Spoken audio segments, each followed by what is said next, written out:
She has now ascended. I don't know if you heard that, Pip, but your sister from another mister here, Piper, just said we should put Pip on FaceTime.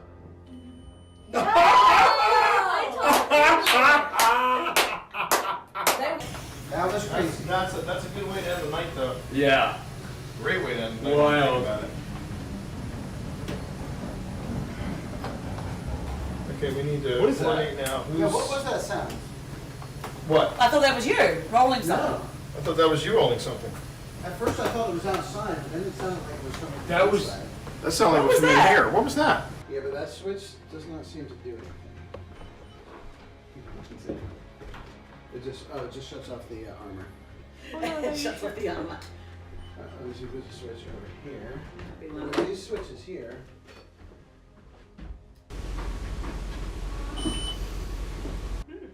That was not us. Again. Alright. I think I heard Sabrina say mom. Huh? What? I thought you were in another room. No, she didn't say anything. Did you not? I heard that. I thought that was. I thought that was Serena. I heard mom. Me too. I heard it too. It wasn't. That was not a real person.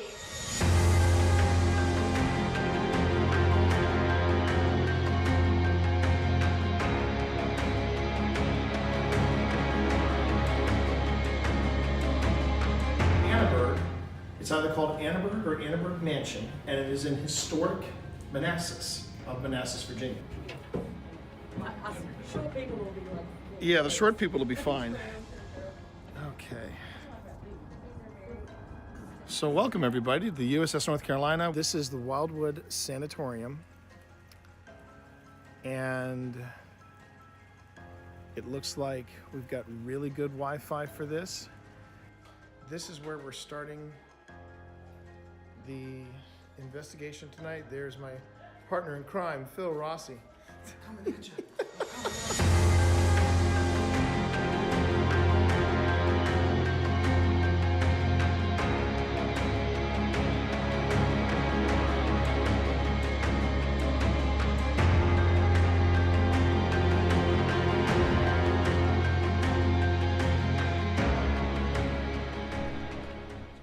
I would like the cat balls. Someone needs some cat balls. What was that? What was that? Yeah, I thought it was something on the floor, but it's not. Someone needs some cat balls. All right, hold on. Hold the phone, everyone. I'm going to isolate this section.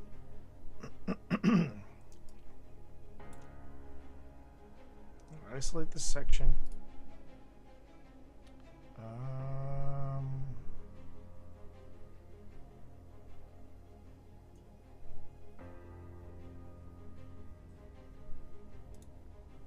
Okay.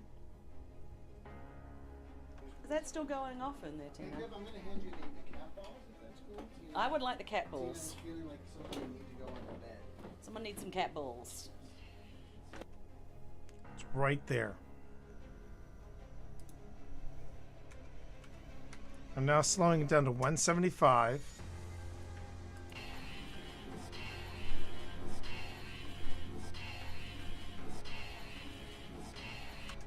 I'm hearing turn around.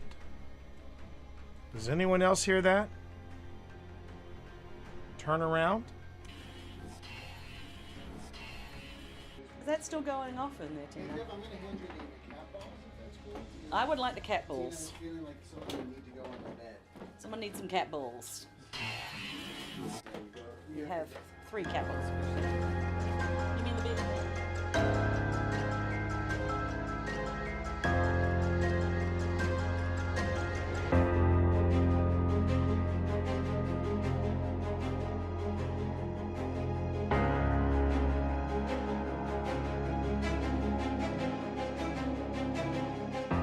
Scry 2. 1, 2. And then I will put this one on the bottom. And So I then see this you're one having a lot of fun. on the top. And then Thor, has anyone ever called you a Bond villain in a previous life? Because, man, I swear to God, it just sounds like he's saying, it seems you have the upper hand in the cards, Mr. Bond. I mean, I never said I wasn't. I wish I knew how to quit you, Thor. I wish I knew how to quit you. Oh, my God. Which is a 3/3, and Valgava, which is 6/6. a 6/6.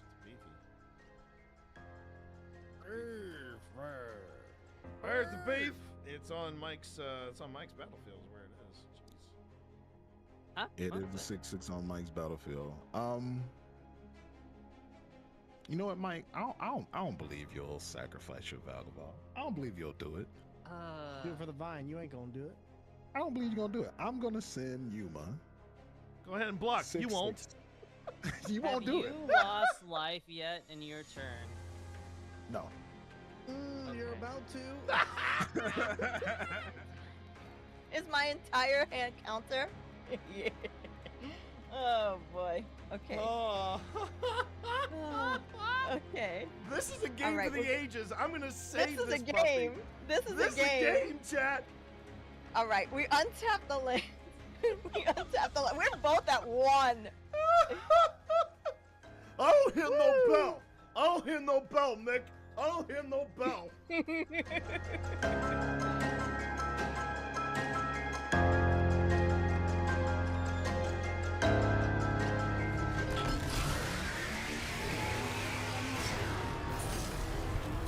All right, this is it. Yep.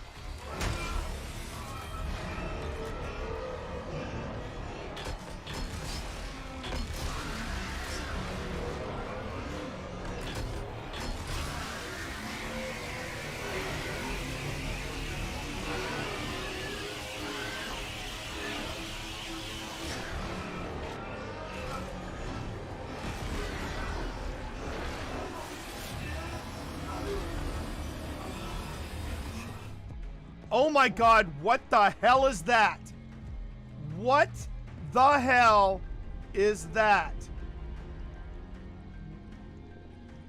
What is this, chat?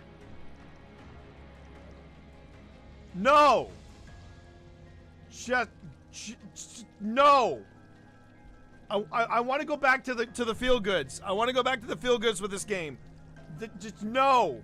No. Oh. We already got the candle blowout. And you'll know when it's speaking to you through the parabolic microphone. Yeah.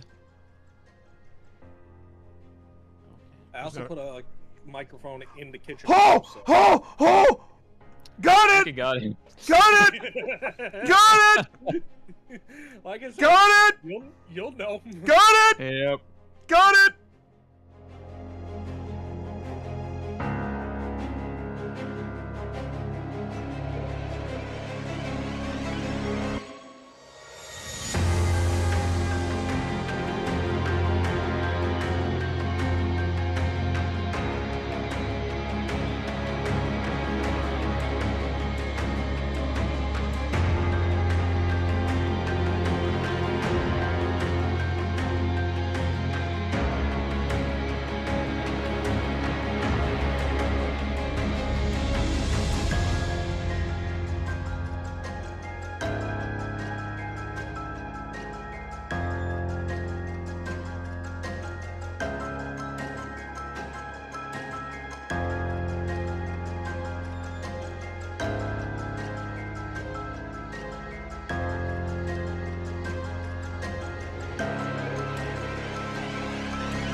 It's still the industrial channel, but man, that's a banger to pop into, isn't it?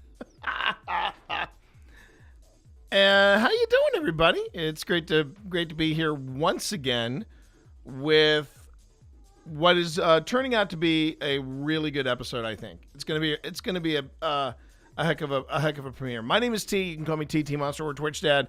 We are returning to the Trans-Allegheny Lunatic Asylum. And it brings me joy. It brings me joy, especially for Vi. Oh, where's Vi? Vi, you're not here to torment me. Oh well, don't worry. She's behind me. She's behind me. You'll hear her in a second. Okay, let me finish my my hype post. My mandatory hype post. I do a mandatory hype post on Twitch, and I do a mandatory hype post on Instagram, and then hopefully the rest will sort itself out. As we what? Oh, that was the music. Production of as we continue production of our season 5 premiere. What is it saying? I didn't hear what it said. I didn't hear what it said. Sly, thank you for popping in early, saying hey. Don't know if you have the day off or if you're just hanging out. Whatever the case, thank you very much for popping in, saying hey. Yeah, we have a day today. We have a day ahead of us. We're going to be doing, of course, fire. What else are you? Wait for it. There you go. Thank you, Benedict Cumberbatch, and thank you, Jason, for coming on in, saying hey. How are you? Hope you're doing okay.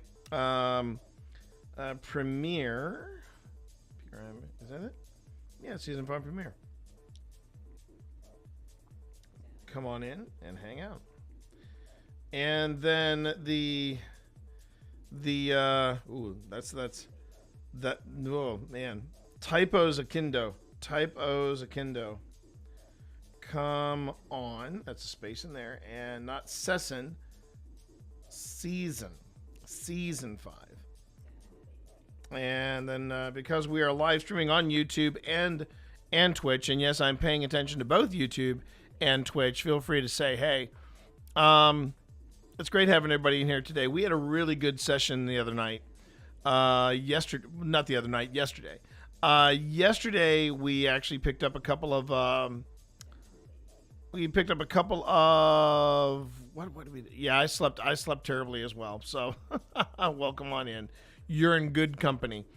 But yeah, we picked up 2 really interesting EVPs, or electronic voice phenomenon moments. And then we also had a nice debunk. Had a really nice debunk.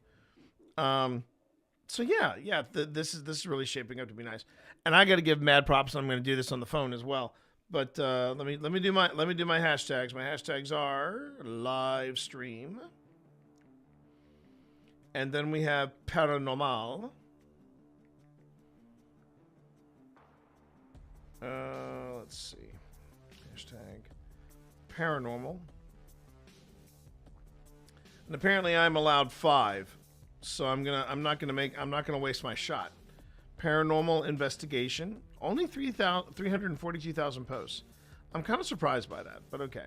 Live stream, paranormal investigation. And then we go ghosts. And then finally we do video production. Look at my Game Boy Pokemon games, and replace the 3 batteries, sadly. You know, it's amazing. It's amazing when you go back and you look at some of that old gaming tech that we had back in the day.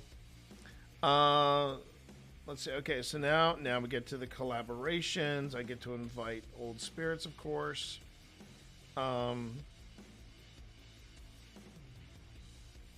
Trying out different things here. I don't mind saying Trans-Allegheny Lunatic Asylum. I'm going to go ahead and tag. I might as well put it there, Trans-Allegheny, since that's where we're. Yep. There we go. Add locale. I love that. 71 South Asylum Drive. 71 South Asylum Drive. That is the address, everybody, for the Trans-Allegheny Lunatic Asylum. And no, I'm not doxing anybody when I do that. Yeah, okay. Well, then we share it. Trying something a little different. I'm actually working in at least one video clip. In here. And we'll see if that makes a difference or not.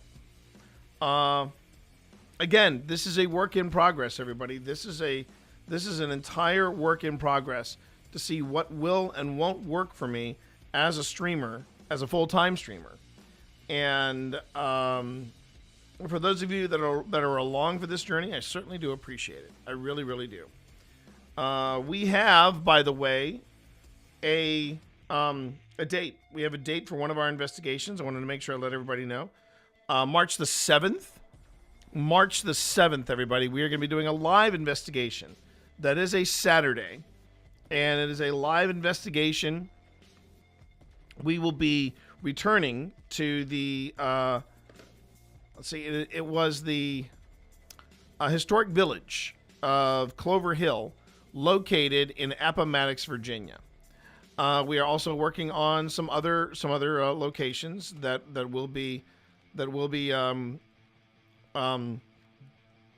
now there will be one. We're gonna have at least 2 investigations, I think, this coming year, where they will not be streamed. And we were told that the reason why they will not be streamed is either due to, well, one is due to the experience of the team involved, because Phil and I will not be present, and the second reason was poor Wi-Fi. So we will have to wait and see whether or not any of that comes to play. Today there will be a brand spanking new, later today, more closer to the night.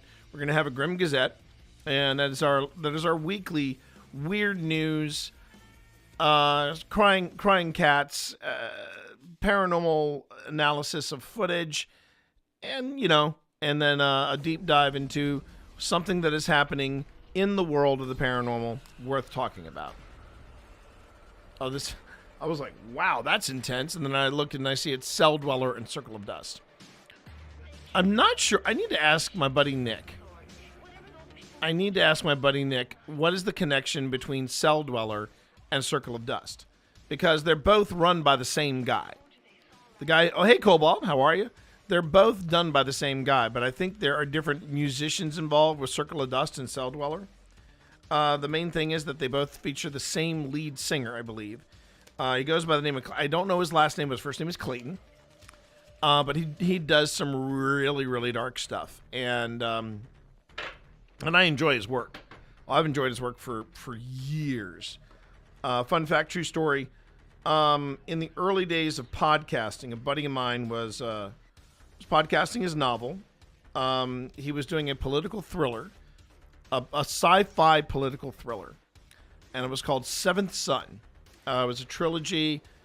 There was so much to like about Seventh Son. It was really, really good, and I was fortunate enough to he did an anthology promoting the final chapter of Seventh Son, or the final installment of Seventh Son, and I think it was called Seventh Son Obsidian, and it was basically so in his novel, no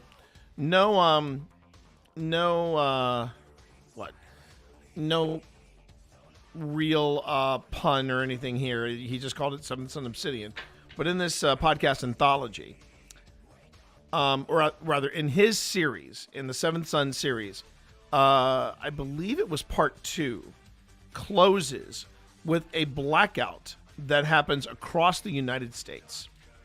Happens completely across the United States, and he invited a bunch of authors and podcasters to write a short story that was based on what they believed happened at this particular point during the blackout, and it was a fascinating experiment. And it was hella fun to write. I'm not gonna lie, hella fun to write. And according to Pip, I was dancing naked on the lawn. I was working through some stuff. I don't mind saying I was working through some stuff. And I was one of the few people. There were some people that wrote in their own specific genre and their own specific style and things like that. I really tried to capture the feel of the thriller, and It was the first time I'd ever done anything like that.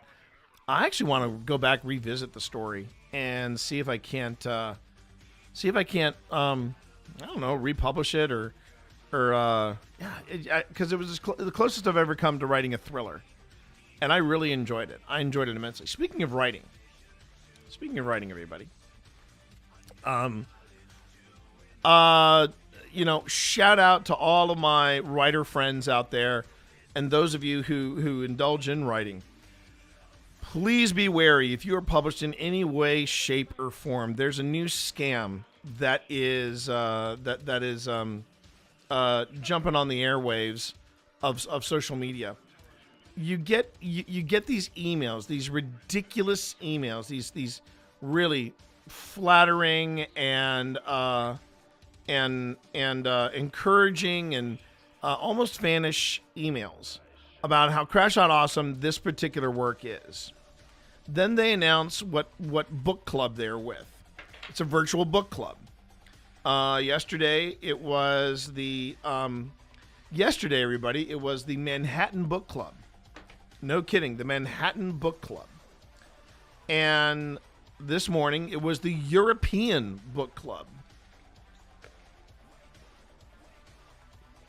And what these good people were saying, by the way, if you're curious, if that music sounds loud to you, I got some good news for you.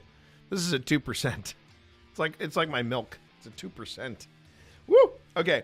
So anyway, so this these book clubs contact you and they talk about how all you got to do is show up, and we'll work with you. We'll make sure that everything connects. We'll make sure that you sound good, that you look good. And it's what we provide for a nominal fee. And at that point, I'm like, wait a minute, you want me to pay to come on to your virtual book club and give a speech, give a talk? Really? And then you want me on top of that to pay a nominal fee for setup. Remember, you're coming to me. Not me coming to you. You're coming to me. And I'm going to go on ahead and give you this content for a nominal fee. Not you paying me, but me paying you for the good fortune to talk. Yeah. Oh my God. I was like, are you serious? And I didn't want to believe that it was a new scam until chat. I got an email today addressed to me and to Pip, and it was raving about a steampunk anthology that we put together many moons ago. Pog T paying me sounds good. I've seen YouTube versions where they promise you 1 million views. A tidy sum, Mr. Bigglesworth. Zeno, how are you, man? Good to see you in chat. So let's kick off before we as we continue on the warm up, as I like to call it, the warm up of the stream. I would like to go on ahead and just take a quick moment to do my daily reading. I have to do my daily card reading. I got to do my daily card reading, and we'll see for anybody that might have missed the memo. I'm learning tarot. My mod and mod of the most, who should be returning today, hopefully, from snowbound New England. Resident Moon, Nick Spencer, is a professional. They are a professional tarot reader. Hey, how you doing there, Marv? How you doing? Good to have you in stream, Betty. Good to have you in stream. But they are professional tarot readers, and I asked them after I watched them do a reading in the house with one of our decks. It was a deck that I hadn't touched, but I got it as a gift to Pip, and I thought, yeah, you know what? I think Spence could appreciate this. And she was doing professional readings for people. It was from the David Bowie Starman Tarot that I bought for Pip, because Pip is everything. Pip is all about and everything about David Bowie. And I had been on the fence about ordering this. This is the Wonderland Tarot deck. The full name is Wonderland Shadow Tarot, and it's from Ethereal. So I asked them, I said, you know what? I'm thinking about getting this deck. I don't know why I want to get, well, I knew why I wanted to get this deck. I wanted to get this deck because it was all Alice in Wonderland and Through the Looking Glass, and not Disney Alice in Wonderland and Through the Looking Glass. This is dark, this is raw, this is like a fever dream. And I was like, oh yeah, I'm all about this. I love this. And I was on the fence about picking it up, and I asked Spence, I said, would you teach me how to do tarot? And I bought the deck, and it sat in the box for a long time, and I was very fortunate that Spence followed up with me and said, so when am I teaching you tarot? And since then, we have been doing tarot on Tuesdays. Now, we didn't do tarot on Tuesdays because Spence was stranded up in New England without their usual stream set up and things like that. So I said, well, then we'll not worry about it. Let's put it off and let's just do this. So when you see the artwork, you'll see what I mean about how cool this deck is. And what I've done is I've already drawn a card, but it's face down right now. I haven't turned it over yet. And Spence is just teaching me how to navigate a tarot deck. And it's not just using the guidebook. There's other things about it. And we've had really in-depth talks about tarot and about me starting down this journey, unlocking something that me as a Christian probably wouldn't know much about. It's been fun. It's been a lot of fun. I remember replying to one of those comments on my videos, challenged them to bring a particular big YouTube channel to subscribe. Nothing really happened as expected. Yeah, Sly, exactly. You have to worry about these types of scams. You really do. But with writers, it's worse because writers are always looking. Doesn't matter what level I think that they're on. Writers are always looking for some kind of promotional angle that they can take, because even when you are published by the bigger houses of New York, it's hard. It is very, very difficult to get promotion of any kind for your work, and it's aggravating. It is aggravating in the worst possible way. So yeah, so I wanted to make sure I got that warning out. But anyway, going back to the tarot, that is the path that I have been taking of late. Just trying to see what is all about the tarot, and this has been a fun journey. So I've got my card drawn. I'm flipping it over. And it is the Empress. And take a look at this artwork. Take a look at that artwork. That's why I got it. This is the Empress. And it's just beautiful. It's absolutely gorgeous. I love the artwork of this deck. Just stunning. So this is the Empress, and it's upright. And it is Major Arcana. And Major Arcana means the Empress. Here we go. And Major Arcana basically means that it is not necessarily like a Two of Pentacles or a Six of Swords. It's a specific, I guess, person or caricature or something like that. But what I do is I basically take pictures of what my draw is, and then I go in and I send it over to Spence, and I go, hey, here was my daily draw of the day, and here's what I think it pertains to. So here we go. This is the Empress, and I'm not going to read the reversed definition of it or anything like that. And in this case, I'm just going to read the upright definition for this Major Arcana. Upright, it means abundance, beauty, and nurturing. The element is earth. The astrology is Venus. A shadowed figure sits gracefully upon the throne with shadowy hands extending outward, embodying Empress's nurturing and abundant energy. This card calls you to connect with your divine feminine, balancing the nurturing aspects within yourself. Embrace the energies of beauty, fertility, and unconditional love that flow through you, bringing harmony to your world. Now, what could this particularly pertain to with me then? The feminine energy.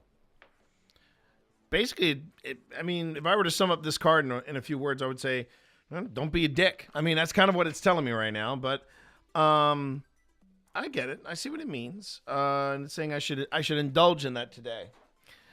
I mean, the funny thing is, I was actually talking about now. This is what happens when T does tarot, right? I was talking about this last night with my wife concerning the TV show Shoresy. First off, I discovered that I am woefully behind by 2 seasons of Shoresy. I thought I was only 1 season, the one that just dropped, but no, it's 2 seasons of Shoresy that I'm far behind on.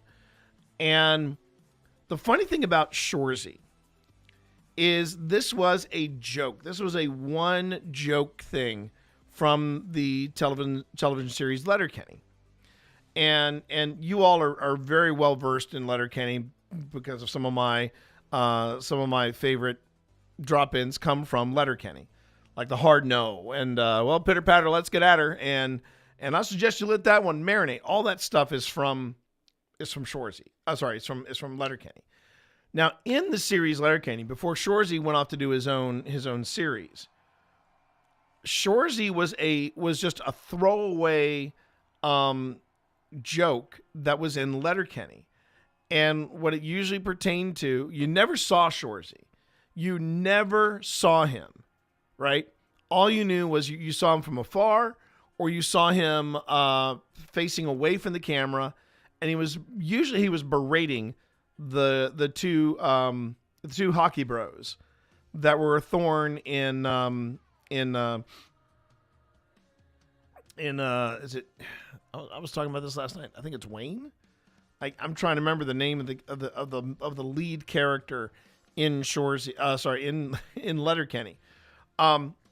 So in the series for like 5-6 seasons, I mean, you never saw the character of Shoresy. You knew that it was voiced by Jared Kelso. He's the guy who created Letterkenny. He's the guy that plays the main protagonist in Letterkenny, and he's funny as hell. Funny as hell. But they said we want another idea series out of you, and Jared Kelso said, I'll do one about Shoresy. And honestly, I thought it was going to be a really fast one season wonder spinoff, because I'm like, what can you do with this character? Turns out you could do a lot, because you follow Shoresy leaving Letterkenny, and he goes off and he does his own thing in a mid-tier hockey league, where he basically turns around this team that constantly lost, and the funny thing about the series is that it is very much, it plays into the misogyny of being a hockey player, of being a winning hockey player, or just a hockey player in general. It plays into all that, and then unexpectedly turns everything on its ear. And suddenly you're dealing with very masculine men. You know, we're talking the manliest manly men you'll ever see. But they are sensitive. They are in touch with their emotions. They are curious about the world. There's all these wonderful things about Shoresy that I'm like, this can't be happening on this show, but it sure enough is. A great example of that, by the way, ads are starting in 25 seconds. Ads in 25 seconds. Over on YouTube, you should be fine. You're not going to get any ads unless YouTube throws them in at random. But yeah, that's the weird thing about Shoresy, right? It plays into the stereotypes, but then turns everything on its side, and you really grow to care about these characters who are very much in tune with what is right and what is wrong with the world. And I said to Pip last night, I said, the thing I love the most about this show is that they are, they're still remaining very much sensitive about other people's feelings, about other people's well-being, and about other people's mental states. All the while still being true to themselves. And I feel like that's what the Empress card told me. It's like it's okay. You were absolutely right about last night. And I know this is a pretty far reach, but I don't think I've ever had a problem with. I remember saying to somebody, I am the gayest straight man you'll ever meet, and I say that because I try to be very sensitive of other people's emotions and other people's feelings. And I do feel like I lean more towards my feminine side than I do my masculine side. My masculine side sometimes makes me feel very uncomfortable because it says I need to do things that I myself am not comfortable with.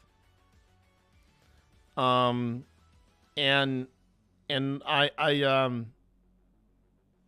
I've always felt more comfortable being leaning into a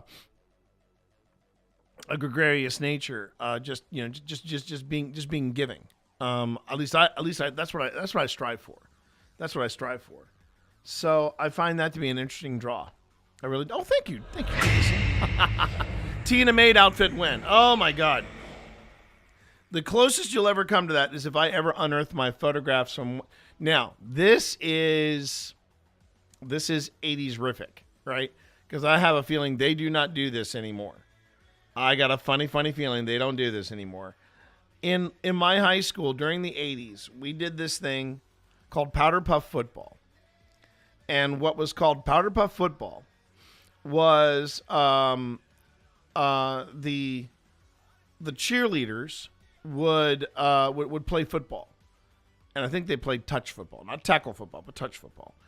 And then the football players and because they reached out, the football players and the marching band, which I was a part of, we were invited to be cheerleaders, and they would put us in wigs, they'd put us in they'd give us balloons for breasts, and they do all that, right? They do all those ridiculous things. I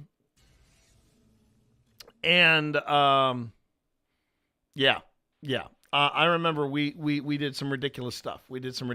And I had balloons that were so big, I rested my drink on top of them. They still do powder puff when I was in. Okay. I wasn't sure if powder puff was still a thing or not, because we weren't necessarily rude, but we were ridiculous. Like with the balloons, we would take the knots, we'd point them outwards this way. And, stuff like that. Now, as far as theater goes, did I ever cross-dress in theater? I don't think I did. I don't think I've ever done a part where I had to put on a silly voice like they would with Monty Python. I don't think I ever did any of the goofy cross-dressing you would see in Monty Python, or do a pantomime like you would see Sir Ian McKellen do in the National Theater. No, I don't think I ever did that. Think. No. That was the only. Now, I did do some forensics, humorous and dramatic interpretations where I had to voice females. But I don't think that's quite the same.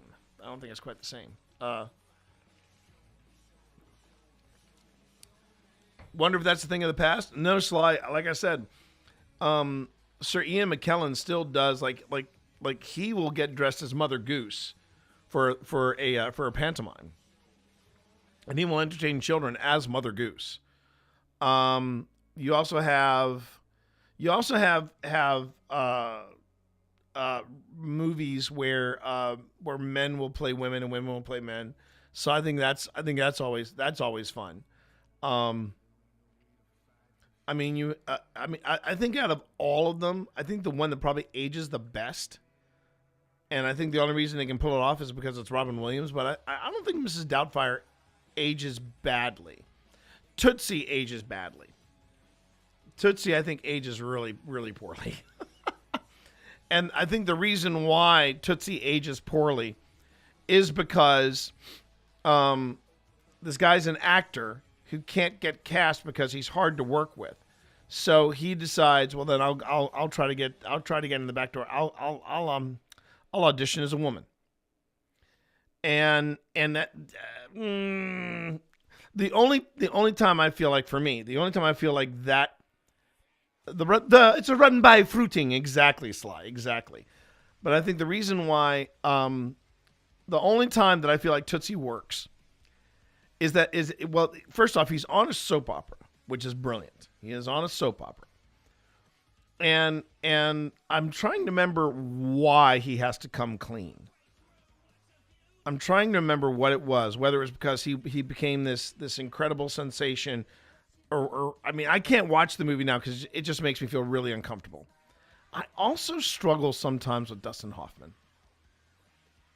I sometimes struggle with Dustin Hoffman as an actor. Why? Because sometimes his method approach would cross some lines, cross some boundaries for me. I would hear about some of the horrific things he did to some of his co-stars, male and female, and I'm like, oh, dude, come on, don't be doing that. It's very Jared Leto, and I'm not too.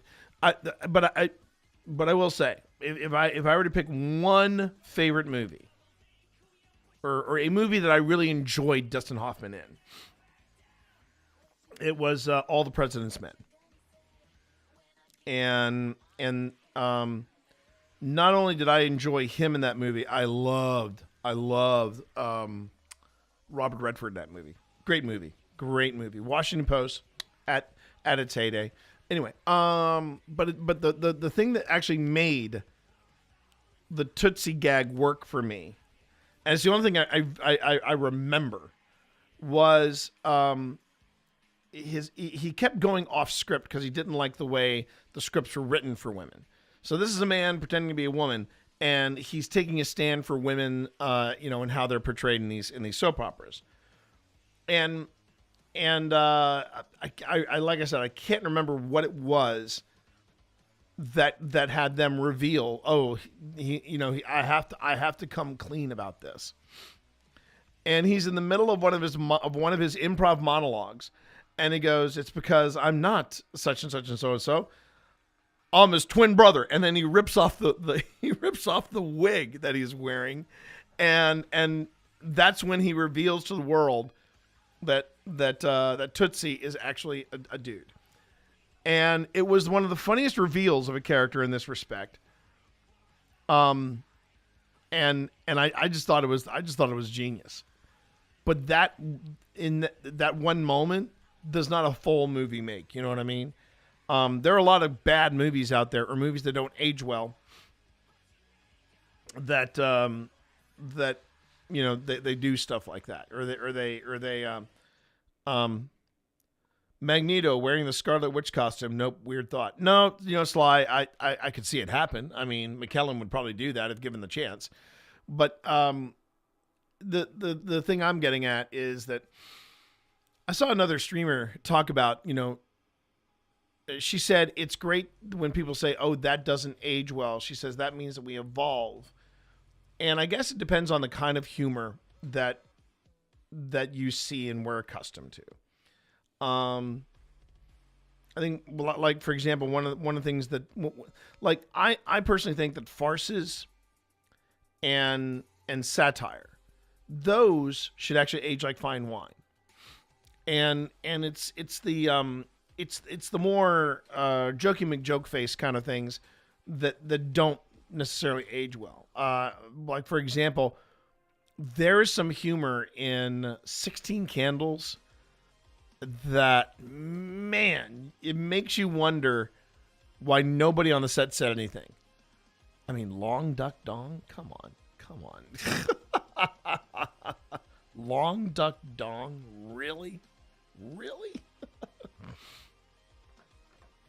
7,000 gears away from a slightly expensive redeem. I've got to look over those redeems because I've been wanting to change them. I've been wanting to update them for quite some time, and I got to look at that. I got to look at that. But yeah, I think that I didn't realize that that powder puff football was still a thing. You almost got 100,000. Well, hang on a minute. I got to remember what I have to remember what I have at 100,000. I'll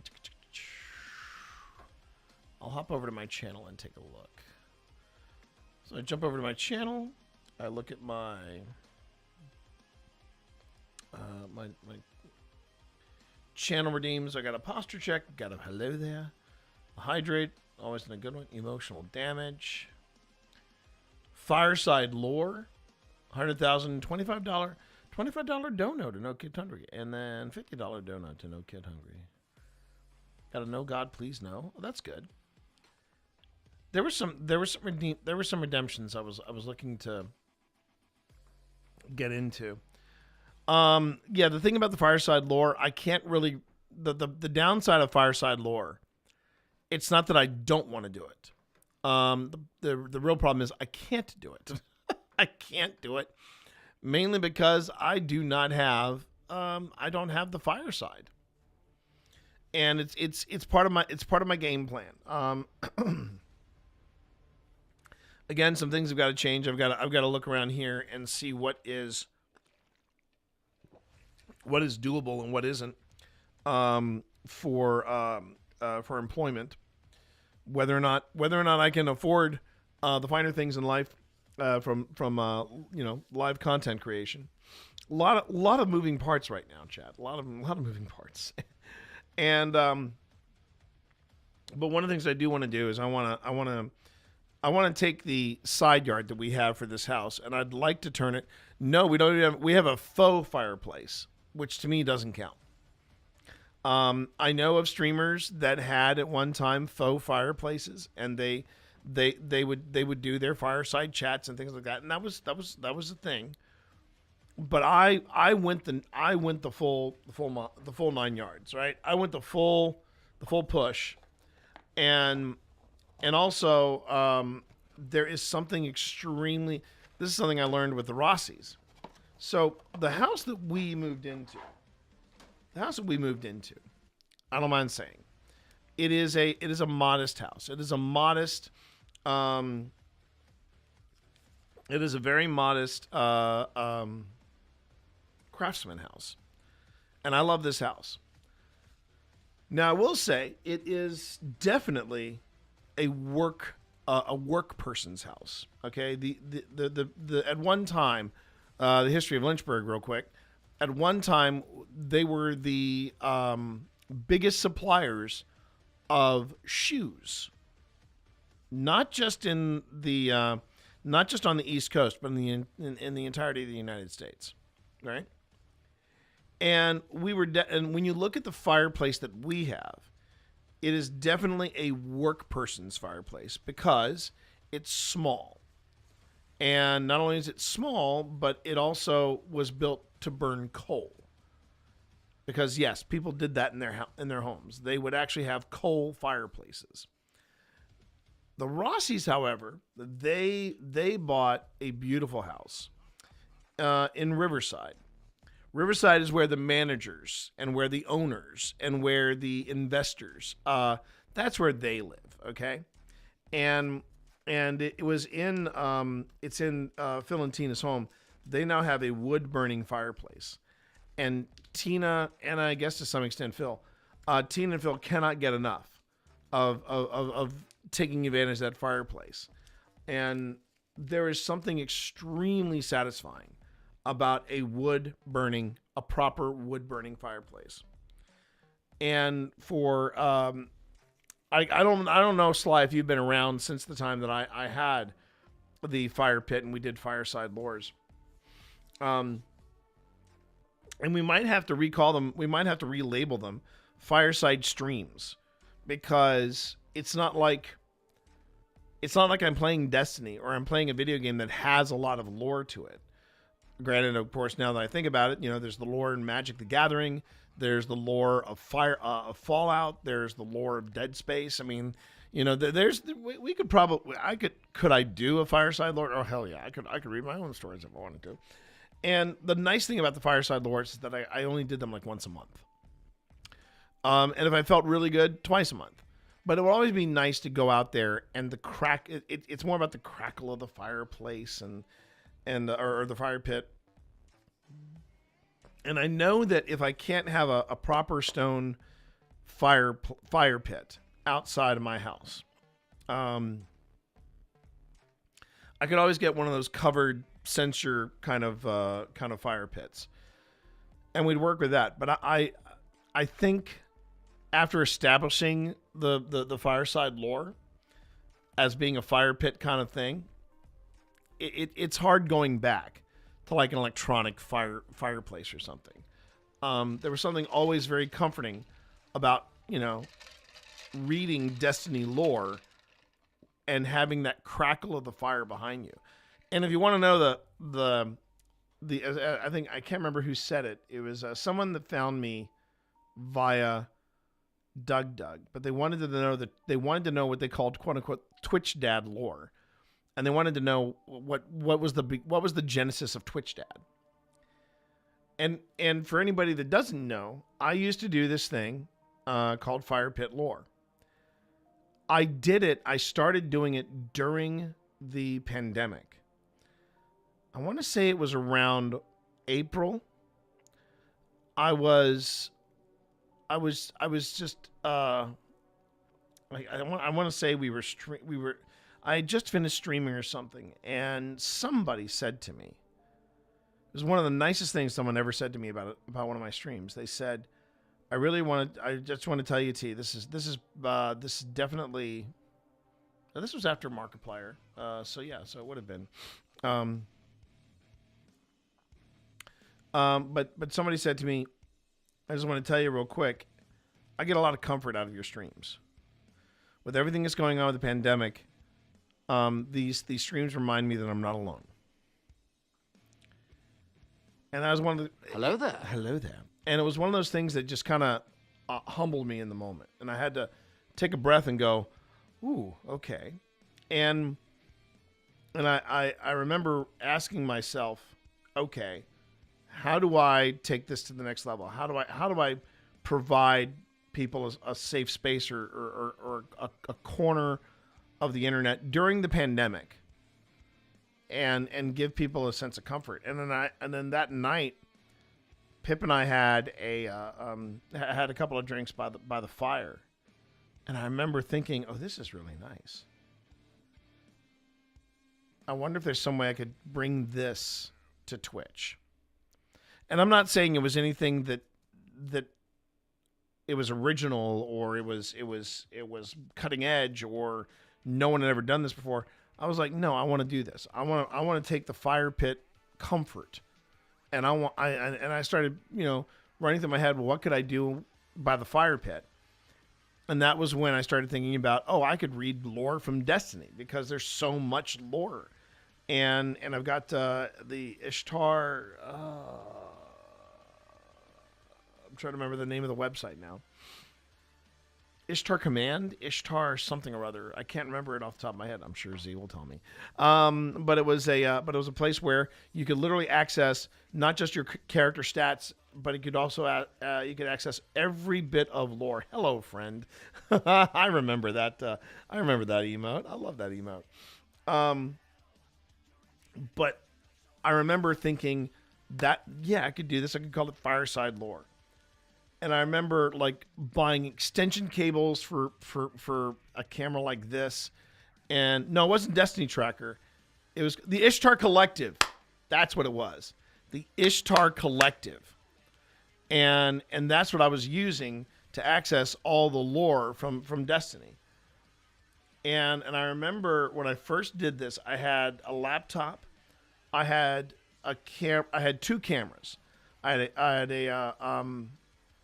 was using the laptop, and then I had my second camera, which was connected to to an extension cable, and that specifically pointed at at the fire pit, and I just went on ahead and I started doing my thing. Oh, thank you, Jason. Thank you, Jason, for giving that tier 1 sub to yeah, that was very kind of you. Thank you so much for doing that. Thank you. I love this community. Now you got access to my ghosties. See? But the whole idea was that I wanted to make sure that whatever I caught on camera, I had to make sure that I caught the. Oh, I forgot about that emote. See, I forgot about that emote of Molly. Oh my God. The way people would fill your chat with images of your wife just giving you the cold stare. I'm like, oh my God. Yeah. And now you got to come up with fishing emotes for Zach Finds Fish if you ever want to get into that. But with the can't stay. You need to try to get more than 5 hours of sleep. I hear you. That's fine. That's fine, Jason. I appreciate it. Appreciate you being here, and it's good. But being able to have that where the stream was just of a fire pit. There was something really fun for me being able to just have that where I was bringing you by the fire pit and I was just telling stories, and I'd like to be able to do that again. So, but I'm leaving the Fireside Lore reward out there, as a little prod to me to make sure that I don't lose track of what I want to do with the side yard. Excuse me. There was a homemade smoker that's behind there. I think it's now just going to be there for looks, because I thought, I could have 2 smokers. But I'm looking at that thing and I'm like, yeah, it's probably about as well built as some of the improvements made in this house. Good Lord. That is some loud music. I don't know if it sounds as loud to you as it does to me, chat, but I know it's got to be Cell Dweller. It's got to be. If it isn't Cell Dweller, it's Circle of Dust. First off, where's the... There you are. All right. I just want to double check and see. Yep, it's Cell Dweller and Circle of Dust. Yeah, this is the softest setting. This is 2%. And it's ripping through my headset. So hopefully you can hear me. Thank you, Pretzel Rocks. Okay. So what's on the agenda for today? Okay, the agenda for today is we return to the Trans-Allegheny Lunatic Asylum. We've already, now that I figured it out, we've already taken care of all the audio for the remainder of the investigation. All that's left now is splitting it up across two different locations, and to bring everybody up to speed as to where we are. We are in the we're on the 4th floor. We had just started the investigation of the 4th floor of the Trans-Allegheny Lunatic Asylum, and we're off to a good start. I don't mind saying we are off to a good start there, because we picked up not only 2 EVPs, or electronic voice phenomenon, but we also had a really good debunk, and I can share that with you right now. I gotta say though, this and I need to make sure I do this shout out real quick.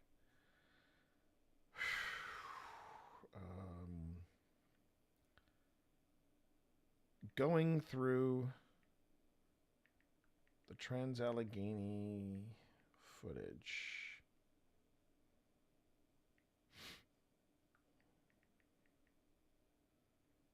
ENY footage of the floating cam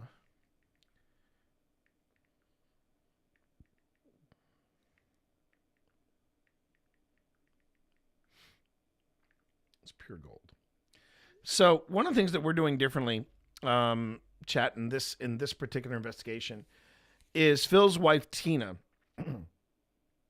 has so we have two cameras that are stationary. That's Kenneth and there's Kenneth and Taika, and then we have two other cameras.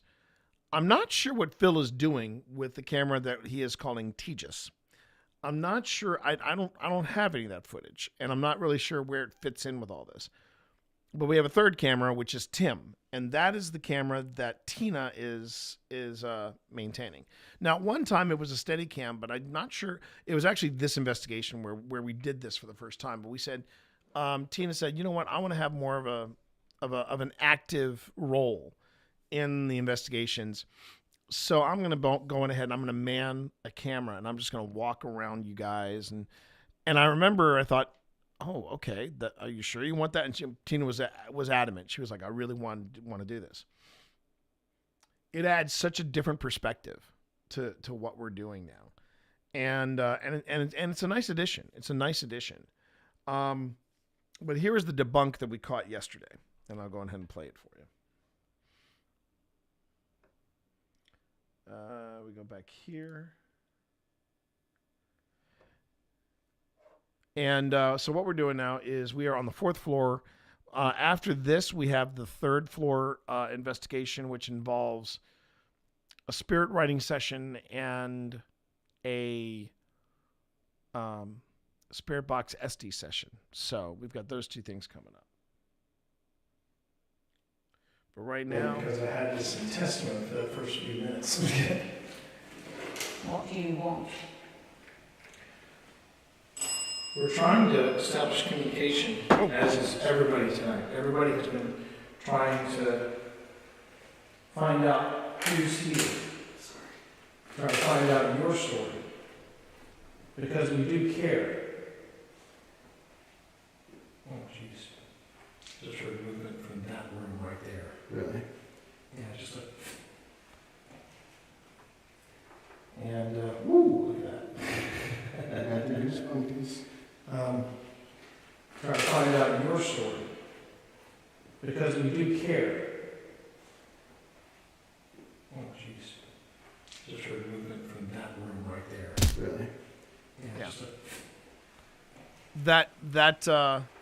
that sound that I was and what had happened was when Tina, because you notice that the movement sound coincides with Tina's back foot leaving, literally moving as she is stepping towards me. And without a doubt, that was Tina's shoe, because in the third floor, it was roughly 88 degrees on the third floor inside. And and it was a miserable day in Trans-Allegheny. It was a hot box without a doubt. And what I thought was movement, I think what happened was Tina steps forward, right? Tina steps forward, and when she does, she had been standing on that foot for so long that when she moved forward, it just the heat kind of adhered her foot lightly to the floor. So yeah, there was this is the stuff you gotta be aware of. By the way, for those of you over on Twitch, ads starting in 45 seconds. Ads in 45 seconds.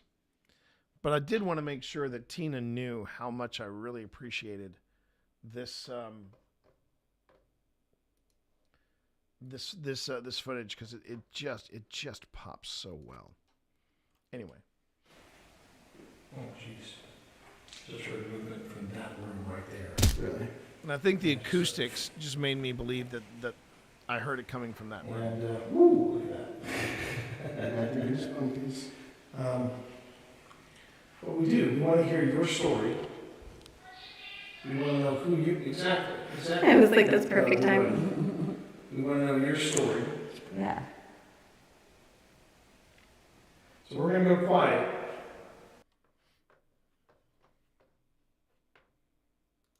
what I'm doing right now is I'm jumping from camera angle to camera angle. Now,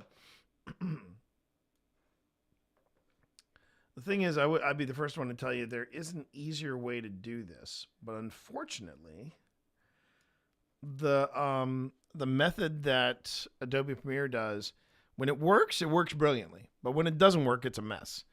And I will say, Z, if the basic version of DaVinci, if that has a multicam feature, I'd be willing to look seriously at dedicating some time off stream to teaching myself DaVinci for that, because that would be a huge game changer for me. Because I used to love the multicam feature in Adobe. And like I said, when it worked great. But now I'm finding myself doing this stacked video approach, which still works, but I really prefer the multicam feature that Premiere once had, and it worked brilliantly. Don't know why it stopped, but there it is. We want to know your story. Yeah. So we're going to go quiet. And again, this is the Trans-Allegheny 4th floor session. July 26th, roughly 2:49. 2:49. No worries, G. Go get that bread. So we're going to go quiet for a few minutes just to give you the floor, okay? So 10-minute vigil in 3, 2, 1.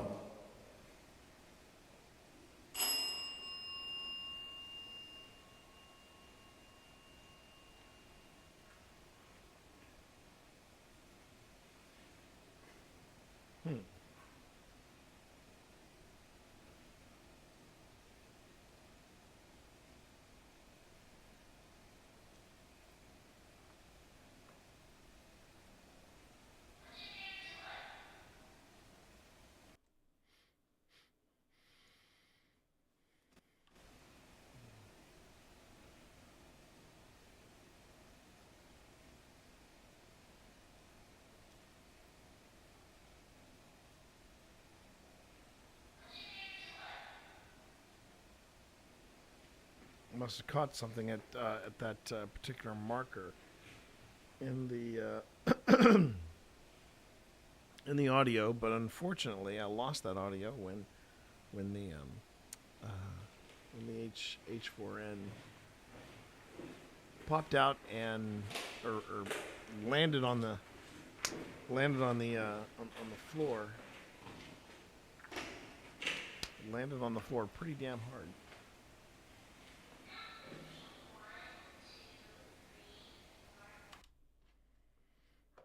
Okay. Now, one thing I will give Past T some credit for, even at 3 in the morning. Past T was smart enough to turn on this light right here, and I'll show you what that light is. It literally is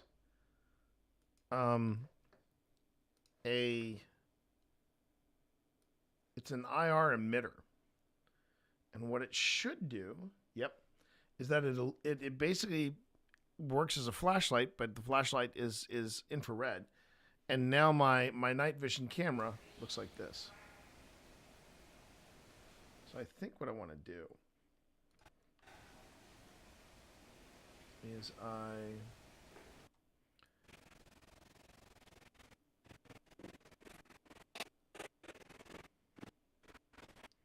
yeah.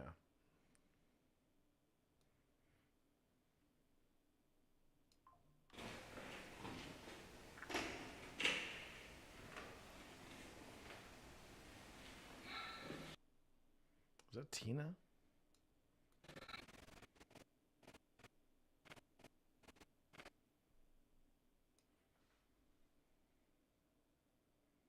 It is Tina. It is Tina under infrared, and wow, she looks a little freaky there. What am I saying?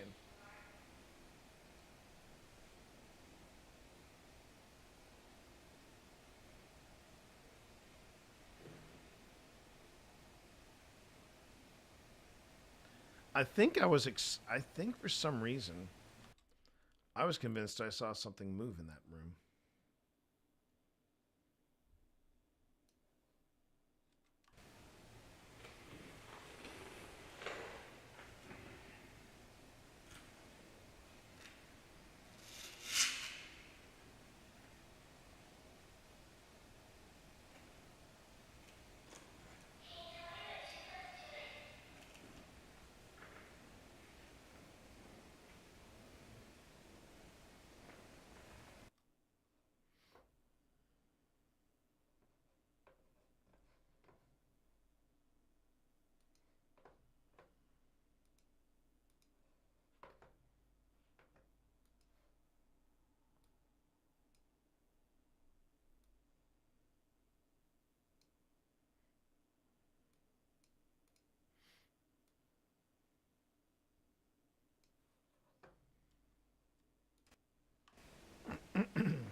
Pardon me, everybody.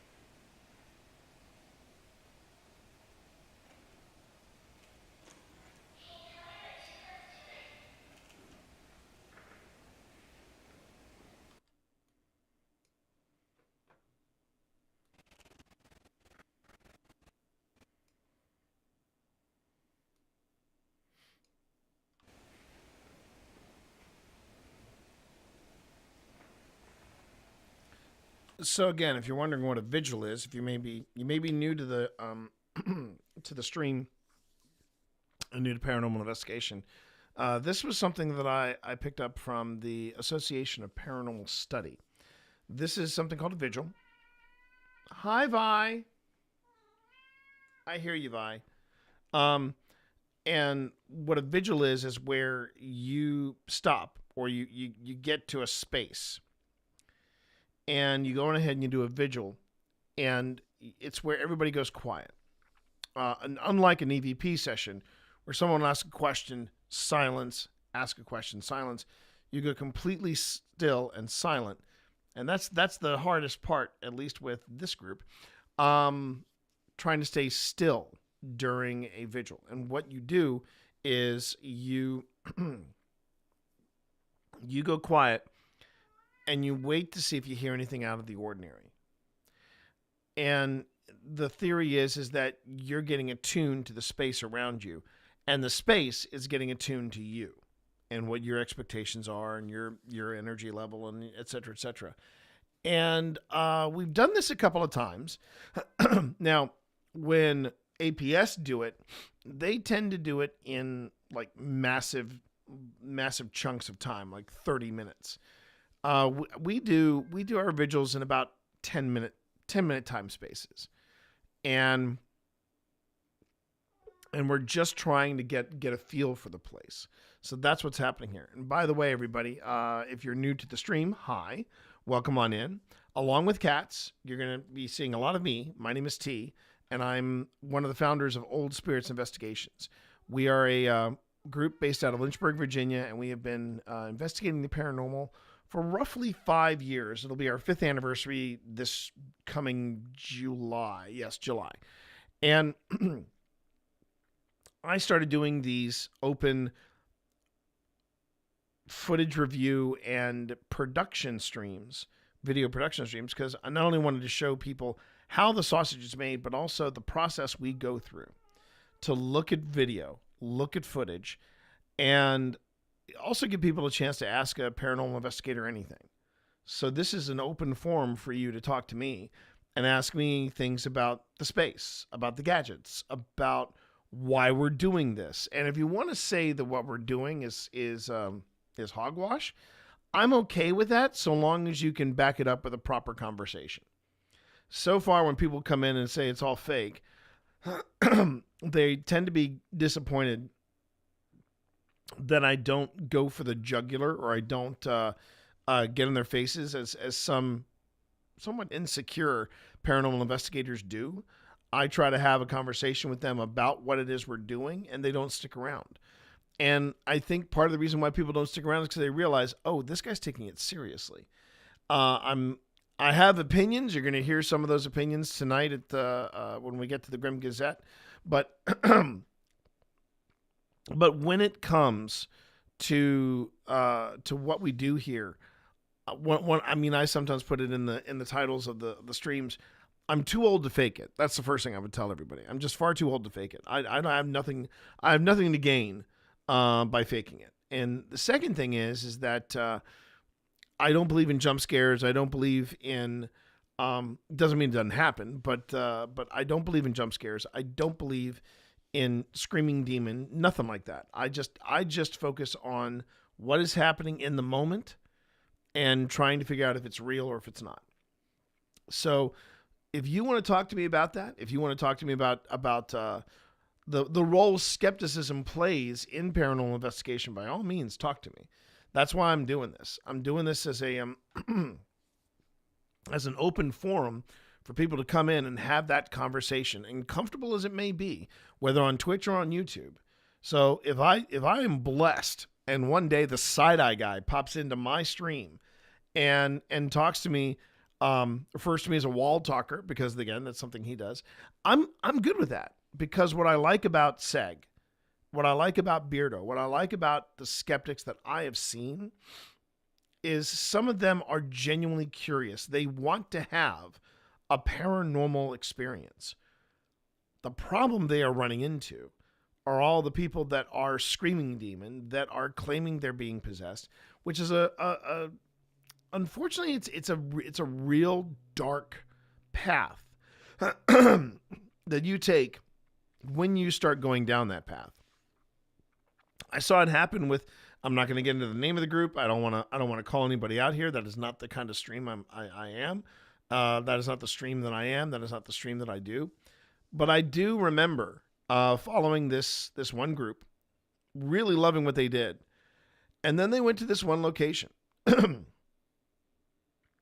I would even argue they helped put them on the map, because I've seen other people go to this location. And every time I see people going to this location, I'm like, I'm out. And it has a lot to do with, I'm going to coin this phrase, but I call it the Hinsdale effect. And what I mean by the Hinsdale effect is that the Hinsdale house is a place that we investigated. And I brought a healthy dose of skepticism with me. And something that I noticed when I went through the footage was that there was more activity than I expected to be there. Far more activity. That being said, the problem with the Hinsdale house is that it is considered one of the hottest spots that you can go and visit. And what I find weird about that is that, yes, you have Hinsdale, but very close to Hinsdale, you also have Wildwood. Wildwood was far more active than Hinsdale for me. And I'm far more curious about Wildwood Sanitarium than I am about the Hinsdale house, because the Wildwood Sanitarium has history. They have documented things, pictures, people, and a history behind that space, far more than the Hinsdale house. It turns out that a lot of the stuff that happens at the Hinsdale house, two things. One, very few, if any, of the incidents that happen around the Hinsdale house are documented by history. Secondly, the Warrens were involved. And I'm just going to leave it at that. And this other property apparently has that same Hinsdale effect. The last team I saw go into this space, and it took me a while before I realized, oh, they're there. And I just left. They basically, the team kept using the word allegedly. or as we like to say, allegedly. Again and again and again and again and again. There was nothing they could back it up with history. Now, while the Warrens weren't involved, the thing that this property did was they had an abundance of dolls everywhere in the house. And when I mean everywhere, I mean everywhere. The top of the top of doorways, the tops of of dressers. If there was a flat surface, the top of a curtain rod. I'm going to say that again for the kids in the back. A curtain rod. And that kind of place lends itself to shenanigans. And that was what I saw happen to this other team. And when this other team had their moment, and it was a moment that I was breaking down on my stream at one point, and I inadvertently stopped on a frame in YouTube, and I don't know if I could replicate that stop again on YouTube, but you see the wire. You see the wire that you see the wire that the owner of the house was using to make the doll move. and this was the magic of being live. When that happened to me live, I pointed it out to the investigator because I said, look, this is between us. I'm not going to make this into a public forum thing, but you need to know that this happened. And this is what I caught live on stream. Her response to it was, that was my hair. And she was certain that was my hair. That was my hair. I then noticed that they had one of the two owners or managers or one of the people involved with that property join them in things that happened afterwards. And one of the things that they supposedly caught was a spirit moving across a floor. And they caught that shadow, tracking with one of their lights or something along those lines. I then remember seeing shortly after that, one of my favorite skeptics, the aforementioned Beardo, was looking over that footage, and they pointed out that surrounding the footage, surrounding the shape that they caught, there was a considerable amount of blank pixels. Now, this is where you start getting into the details of video editing, something that Z and I can both talk about because we have a background in it. And the thing about that was that was an example of a very quick masking job. And when you see that border of blank pixels around a shadow where you can't see the background, that's when things get really questionable. They get extremely questionable. And this particular paranormal team lashed out at this guy. And it got real uncomfortable real quick. But that's the problem you have when you try to fake paranormal. How you doing there, Dak? How are you? Good to have you, man. It's good to see you in stream. It's been a hot minute, hasn't it? But that is a problem you have when you fake that kind of footage. When you fake it once, you got to do it again, and it's got to be bigger, and it's got to be wilder. And then after you do that second one, it's got to be bigger. No, you're not interrupting me at all, Dak. Don't worry about it. This is the nature of streaming. But the long and short of what I'm trying to get across is that it is never worth it to fake evidence, to fake positive responses to something in the paranormal, because after that, you have to ramp it up and ramp it up and ramp it up. And this is why you see some teams on the weekly get possessed by whatever is haunting a house. And it gets tougher and tougher to investigate when you're repossessed more than a Yugo that you're not doing payments on. So I'm just saying, it's not worth it. and that's why I do these open editing and production sessions, is because I want people to see. Look, it's not. If you think I have the time or the effort in me to fake evidence after I've been doing this, no, for hours looking at footage and editing, no, I don't. I don't have that kind of patience. I really don't. I want to wrap up the investigation, put it together, and then get it on YouTube. That's my, and it's not, I don't have a, now, here's the thing. Ghost Hunters was probably the best representation of paranormal investigation because they weren't faking it. They didn't fake it. I really believe that. Now, they did have a period. They told us they had a period. When I say us, I should mean the audience at Penhurst Paracon.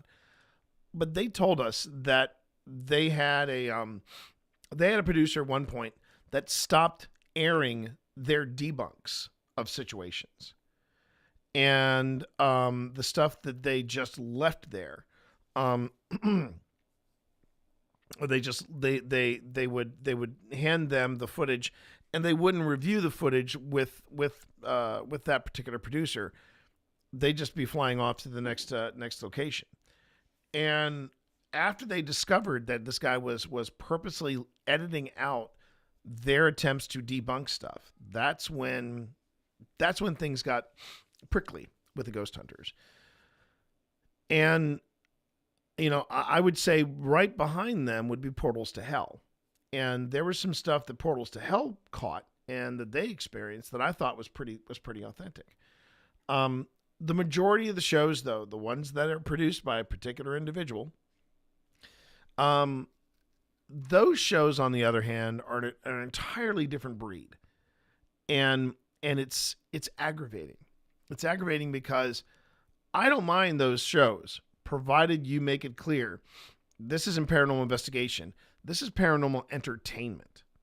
This is entertainment with investigation, paranormal investigation being its its backdrop. A great example of that are the Blackwell Files. I think that's what they're called. There are 6 movies in this series, and they're listed as paranormal investigation, and they're not listed as horror movies. They're listed as documentaries. That's the problem I have. And it is clear that this guy is faking every bit of it, because the guy who owns the house that the host of the Blackwell Files in the very first movie, the guy who is the owner of the house, yeah, he's on IMDb under a different name, and he's basically listed as, yeah, this is my foray into acting at an older age, and this is who I am. And I'm like, oh, for Pete's sake, dude, and it's, and none of the history is real, but Amazon lists it as paranormal. So this is a very, very, very deep rabbit hole you can go down. But that's why I do this. I do this so that you can get a look behind the curtain and find out that, yeah, it is not easy. It is not easy by any stretch of the imagination to not only fake evidence, but to find the time to fake evidence, because I just don't have that kind of patience. I really don't. All right. So let's get back to it. We're, again, as a reminder to everybody, we're on the 4th floor of the Trans-Allegheny Lunatic Asylum. And here we go. Whoops. Now here we go. So long as I can keep track of my cursor.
Would you like a treat?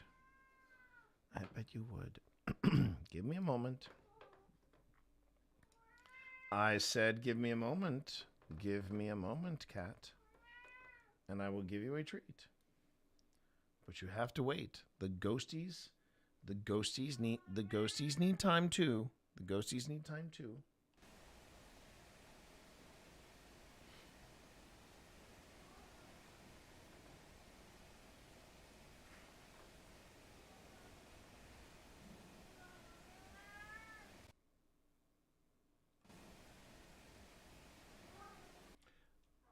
All right.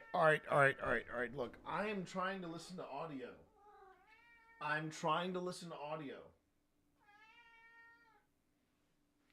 Sometimes I have to bribe the cat to shut her up. All right, hold on one second. Get up there then. You're all insistent. Get up there.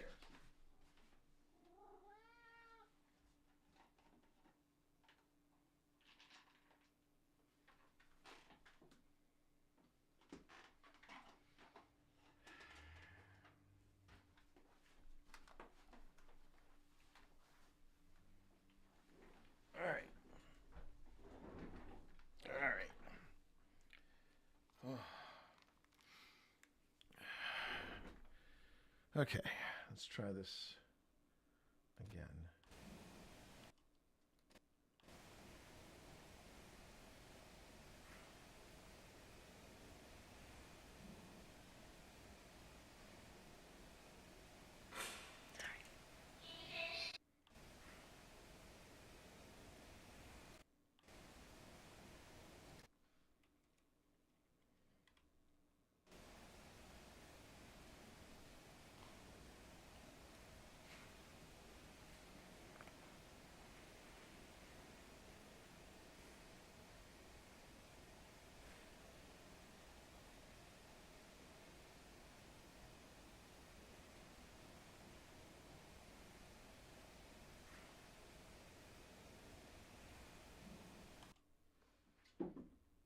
Okay. Did any of us move while we were there?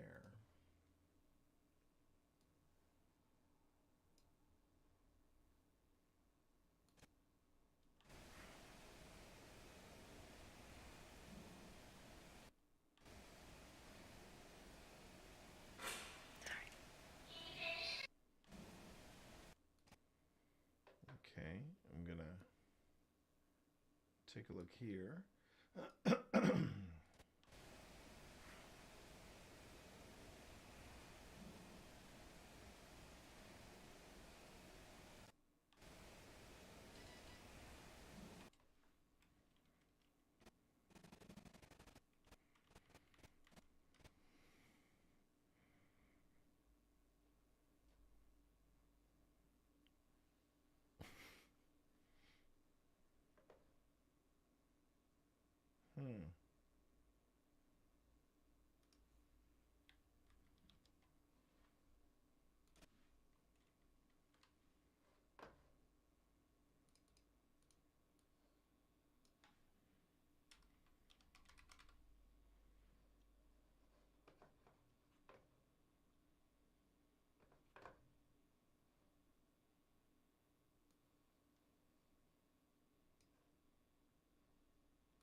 on hearing that, I'm thinking that crash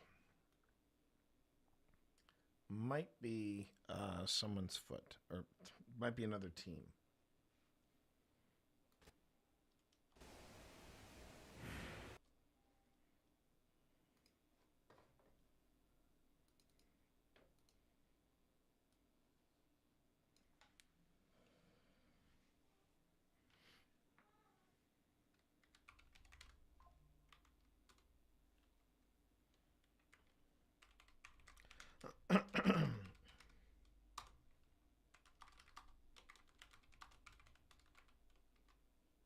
Because there was a team on the 3rd floor. So, yeah. I'm the more I think about that, the more I'm like, that was probably another group on the 3rd floor.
Yes, yes, Vi. I hear you, Vi.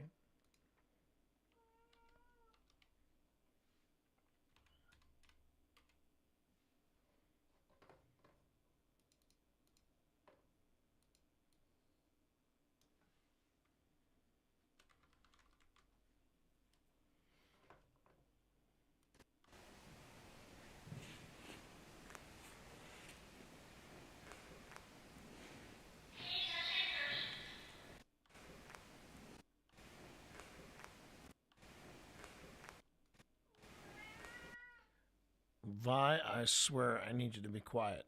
I need you to be quiet right now.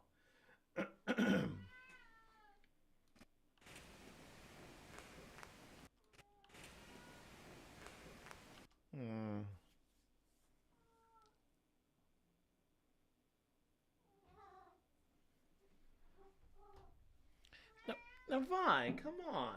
Come on, you're better than this. I guess you're not. Okay, fine.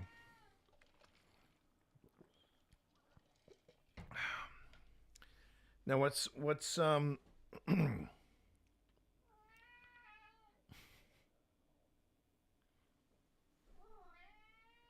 over here and say that. Come over here and say that. Come over here and say that. She knows if she comes over here, I'm going to pick her up. Yes, you do, don't you? Everybody seeing this? I mean, can you, if you're not seeing this, here's what I'm dealing with. This is what I'm dealing with right here. You hear her? Yeah, hear her? Yeah. Oh, she's trying to. She's avoiding the camera. Yep.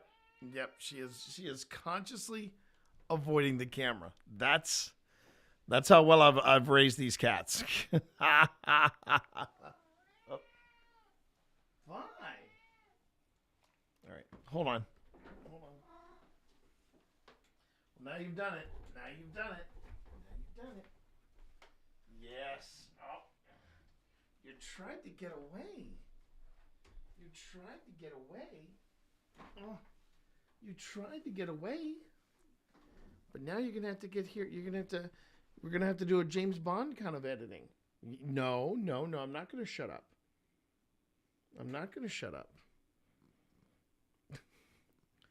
And you can't pressure your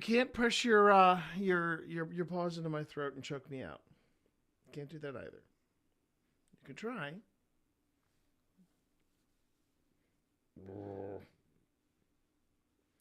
Yeah. So here's what we're going to do. I'm going to put you here in my lap when I put my headphones on, right? No, you can't escape. You cannot escape, Vi. No, you cannot escape. You cannot escape, Vi. Oh, Viola. You cannot escape. Vi. Now, Vi, you know I'm going to make this work to my advantage.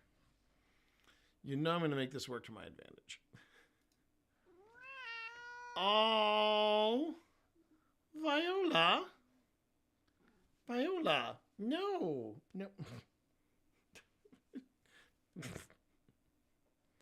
Fuss all you like. We're going to look for ghosties together. All right. What was that?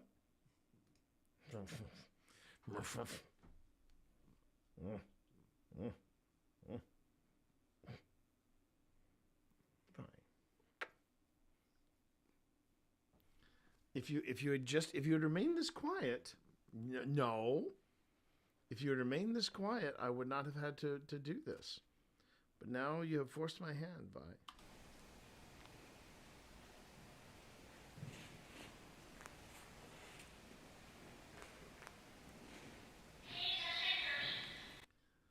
I have a feeling that is the sound of a sneaker. Yeah. Sound of a sneaker.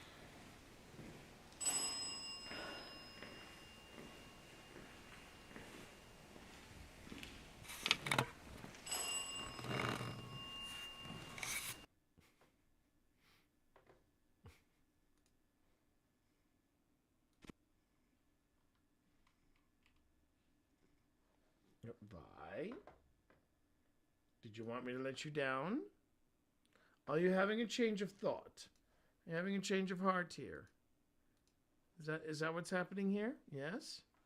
Yes? You sure you don't want to watch You sure you don't want to look for ghosties with me, Vi? You sure you don't want to look for ghosties with me? It'll be fun, I said. It'll be so much fun. Looking for ghosties with Dad? Wouldn't you love that? Wouldn't you love that, Viola?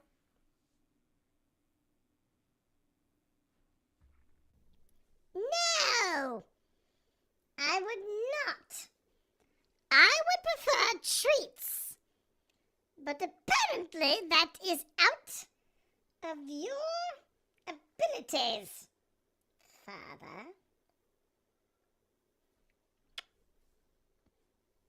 All right.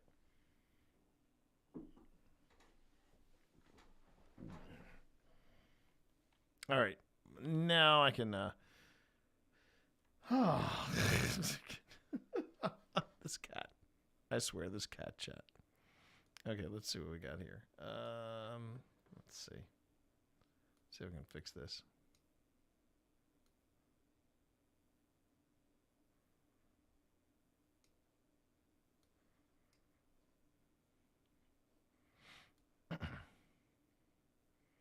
Hold on, I need to see if I can make this a clip. Yeah. So here's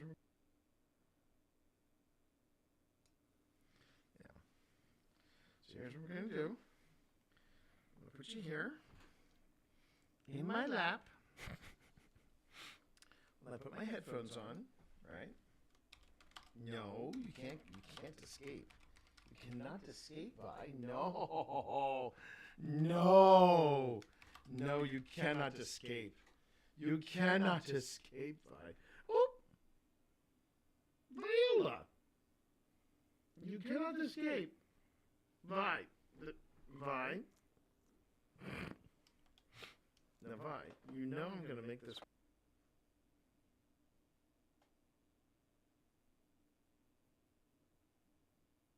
You can't pressure your paws into my throat and choke me out. Can't do that either.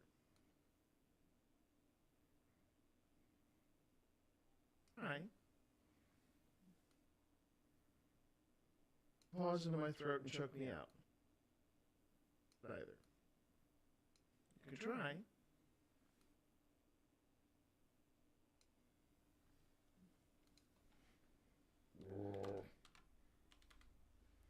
Yeah. So here's what we're going to do. I'll put you here in my lap. When I put my headphones on. Please pause. Right? No, you can't escape. You cannot escape, Vi. No.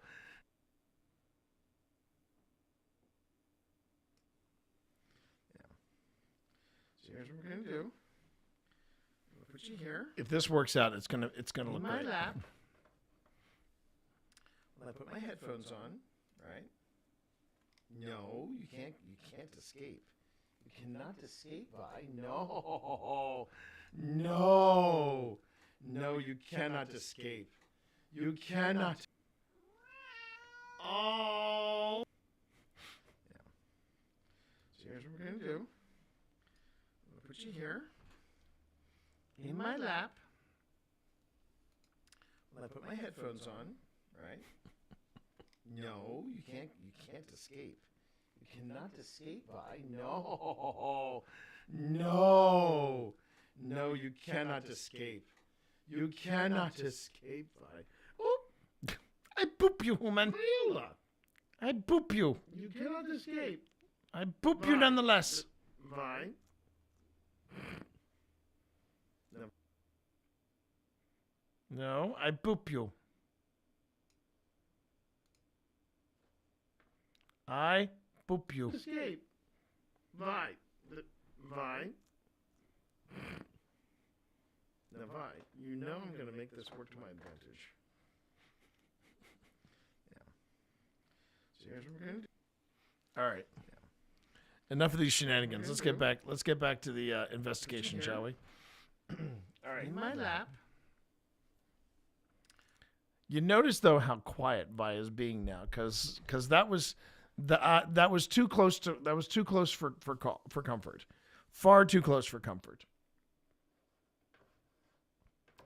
And this might mean I have to go back and review some of the stuff because, yeah, I heard that thump. The problem with the thump is that we've already established there might be other teams fiddling about in the third floor. If that's the case, then yeah, then that means that that thump could be easily debunked. It's one of the things that you try to make sure that the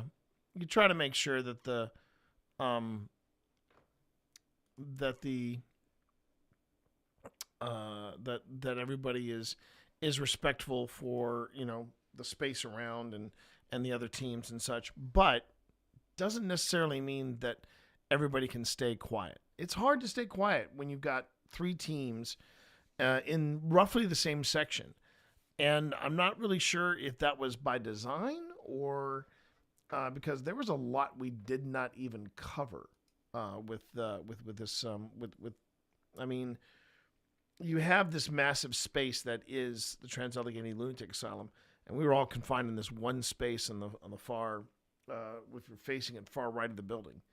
So yeah, I don't know, but yeah.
That wasn't me.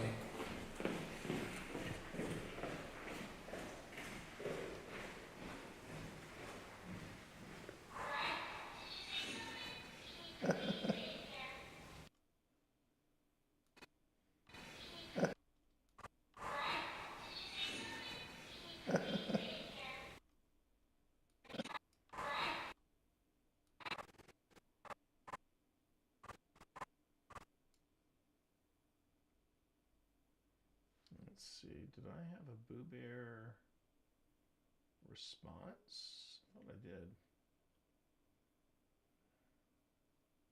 Okay, there's Anubis. There is another possibility. Dead Bell. Dead Bell goes to Dead Bell.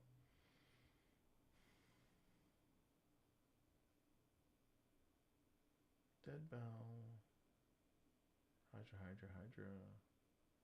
Dead Bell, Dead Bell, Dead Bell, Dead Bell. Boo Buddy.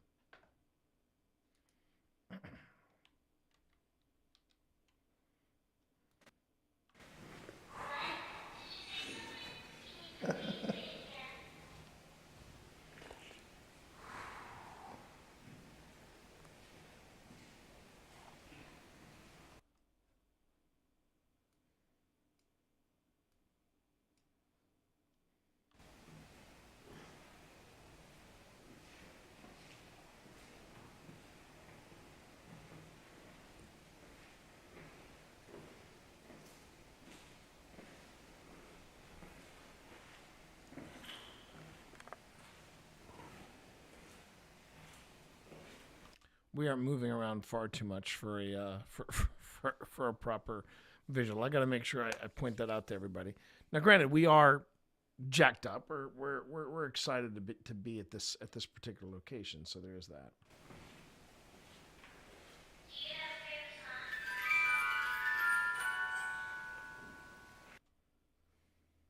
Is that me?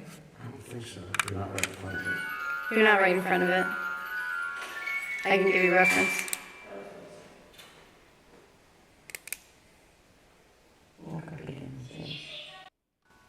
Is that me? I don't think so. You're not right in front of it. You're not.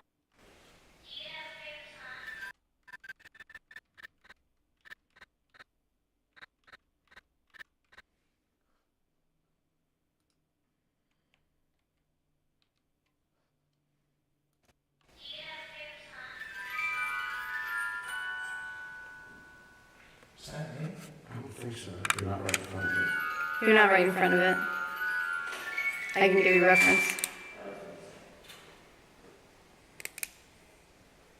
Walk up again, see.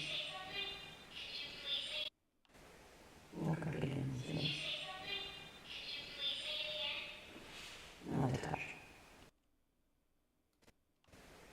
Walk up again, see.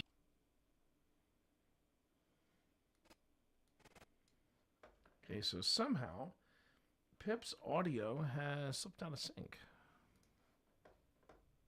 So let me see if I can fix this.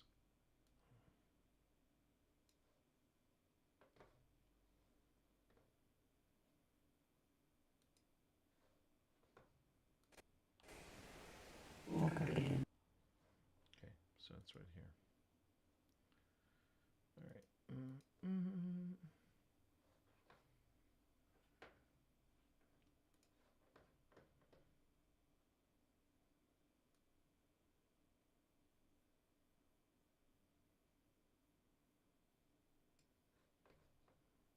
Walk up again, see. Walk up again.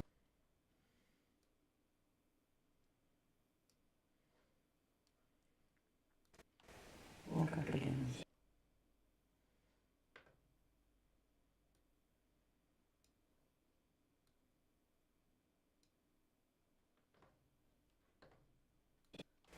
Walk up again, see.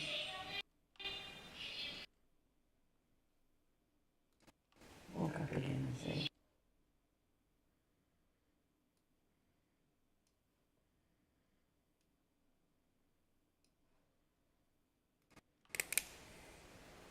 Walk up again, see.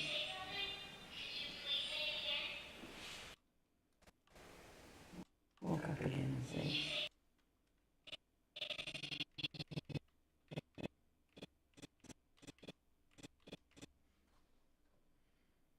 Okay, another Boo Buddy moment.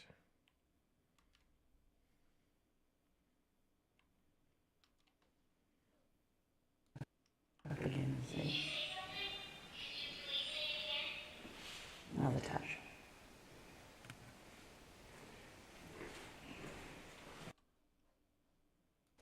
Walk up again, see. Another touch.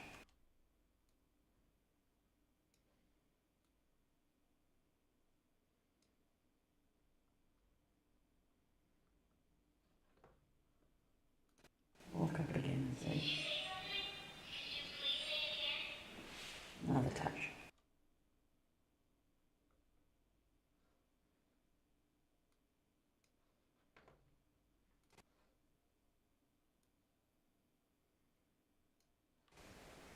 Walk up again, see.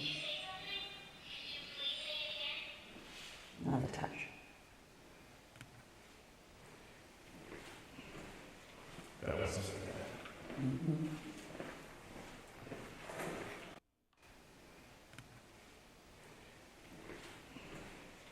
That wasn't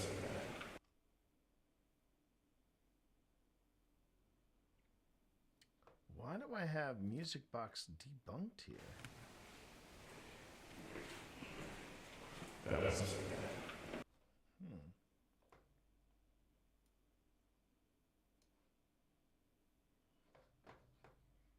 Okay. And now suddenly my audio is out of sync.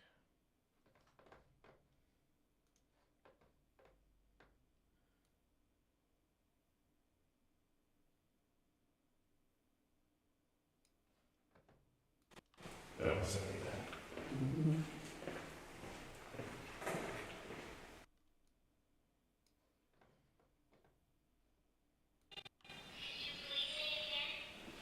Another touch.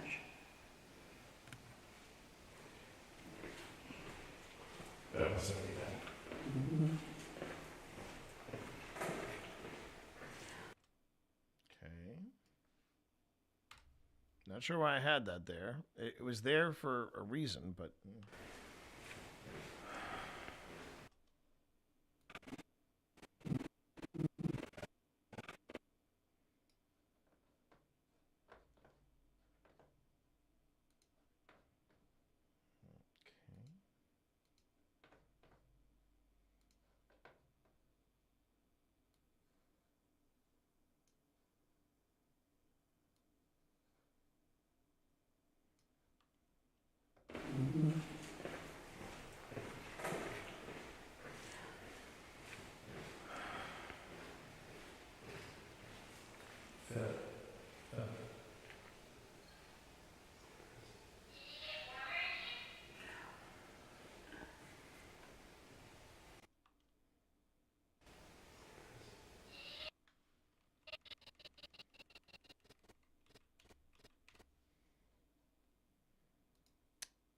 must have missed these earlier, but yeah.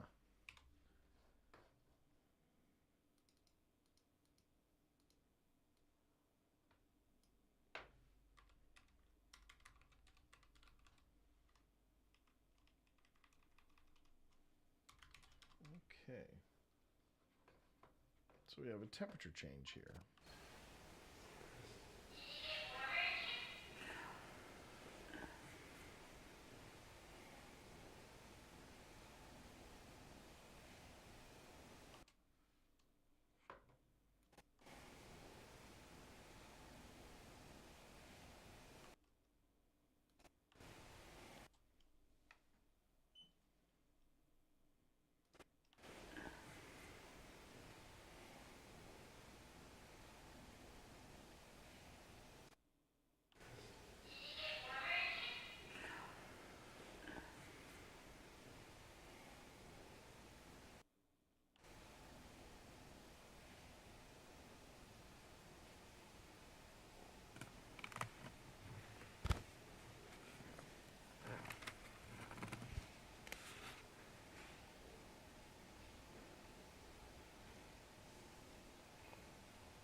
Okay, I'm going to save what I have here, and then I'm going to take a quick break.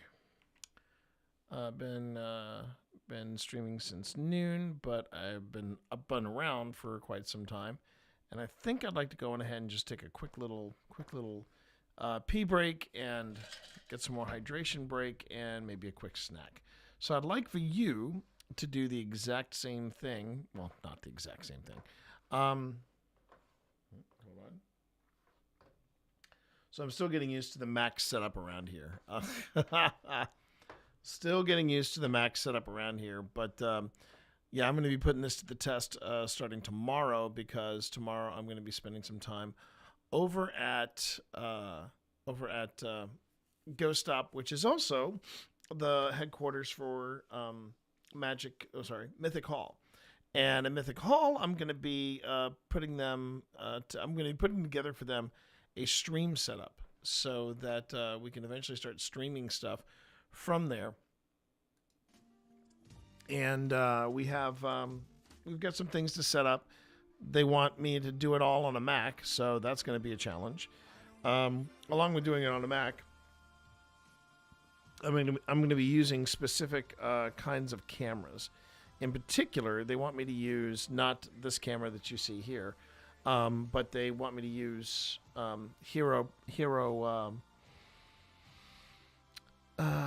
it's the GoPro Hero 10 Black. That's the camera I'm going to be using. Now, the upside of that is that the optics of the Hero 10 are amazing. The downside is it keeps dismounting. And I tested it out here, one camera on this Mac, but I was running Adobe Audition and Adobe Premiere, so I was using a lot of resources to put it to the test. Now, will it stay mounted? That's why we're having rehearsals. There's a possibility we might be jumping to Logitech, because the time that I used Logitech, this particular camera, it didn't dismount once. So I've got some questions about the Hero 10. I've got some questions. I know that it normally does dismount, and I just have to keep an eye on it. But the thing is, we do not want that happening during our dungeons. We really don't. So it's a point of discussion. I have 2 dress rehearsals, and then we'll see how it goes. But right now, during this break, do yourself a favor. Go on ahead and get a snack, stretch your legs, take a break, give yourself some grace. All right, take care of yourself, because you are your best resource. And when we get back, we're getting ready to wrap up the vigil here. And when we do that, we will be back, and we will be going back into the darkness of the Trans-Allegheny Lunatic Asylum. Okay? So, thanks for being here, everybody. I do appreciate it. Again, My name is T. You can call me TT Monster or Twitch Dad. And this is an open discussion moment with a paranormal investigator. If you want to find out more about the gear we use, you want to find out more about what we do, you want to find out more about Trans-Allegheny, please feel free to ask. That's why I'm doing these open sessions, so that you can see how the sausage is made. Okay? Thanks, everyone. I will be right back.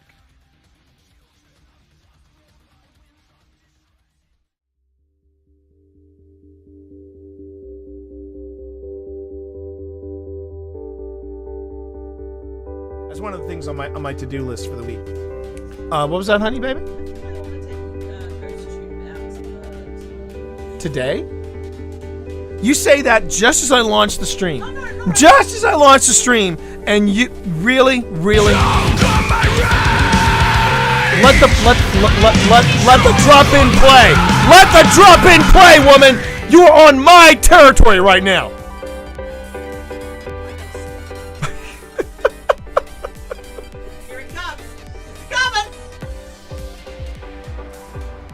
You and me, Lady Grantham, let's go.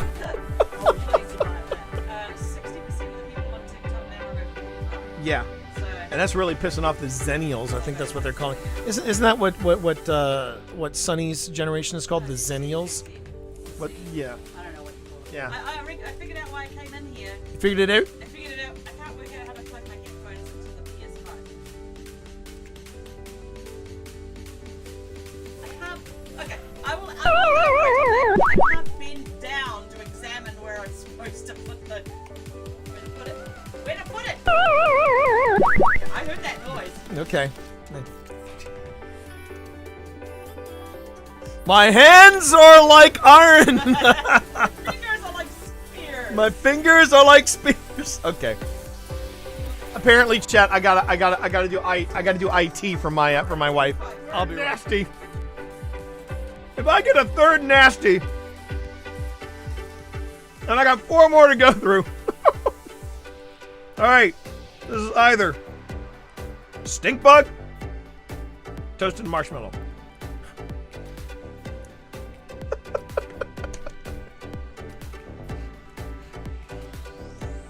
Do a subathon, they said. It'll be fun, they said. Oh, thank Christ. Toasted marshmallow. Oh, thank Christ. Toasted marshmallow. You want me to say well done? That you did good? That patience level of waiting to where everything is dry. There's a level of zen to painting. There it is.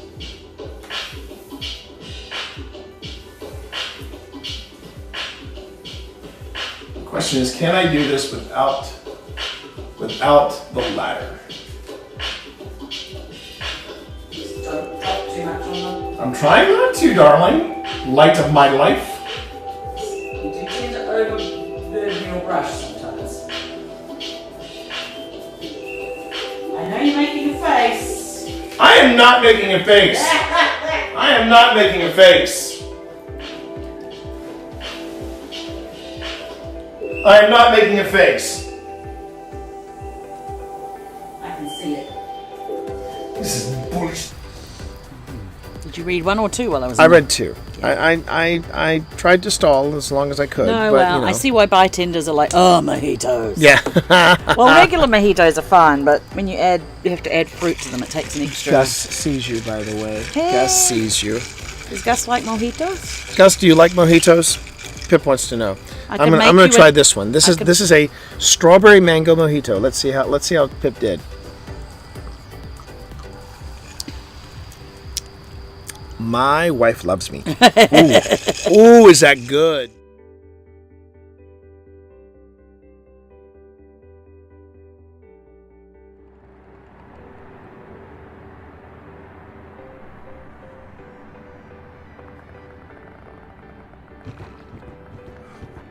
Okay. This game can F right off into the sun. Easy does it, you got it.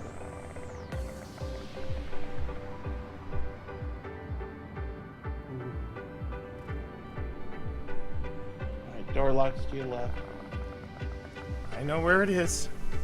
Okay, I appreciate you. I appreciate the fuck out of you, but yeah, I know where it is. I'm cheering you on, T. You said it was to the... No, it's to the right. It's to the right. On the right side of the door. It's on the right side of the door, but to your left. As you were looking at it. There you go. Yeah, right there. You got it.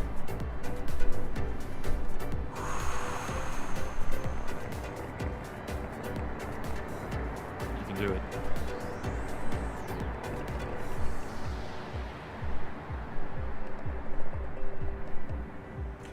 Phil Rossi, do this damn tutorial. I'm just saying. Oh no! Let's let Phil. It feels. I'm gonna secure vulnerable positions. Close the door. Ooh. So they can't hear the door opening or closing. I know. So, Yeah.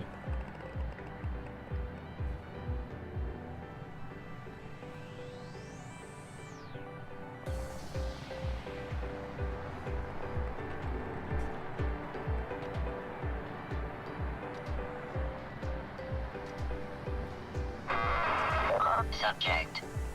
Close the door. Yeah, I'm getting there, man. I do not like the tone of that AI. He can... Two of them are together. You know, not...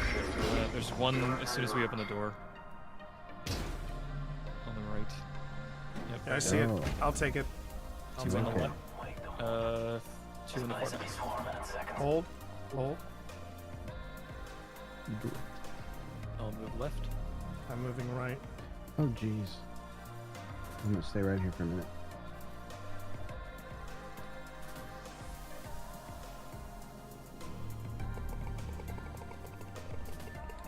Should I just take him out, or do you need this to be Yep. coordinated?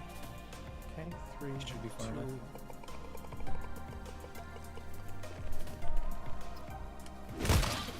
Nicely kill, done, T. Yep. Nicely done. Thermal, I'm on your 6. Wikipedia for me, but I have a Wikipedia, and I hate it. Oh wait, is that an empty? Tell me that's an empty suit. Okay, it's an empty suit. Okay. Oh, but I don't like the music that's playing. I do not care for the music that is playing right now. And there's a lot of ammo around here. I could have swore that was somebody hanging there.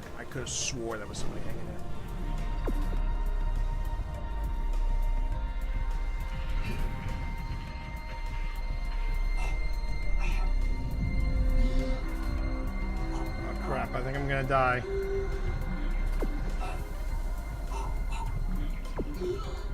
Jeez.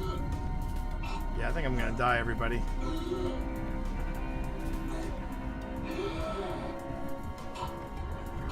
Come on, open the door. Exiting zero gravity. Oh! Woo!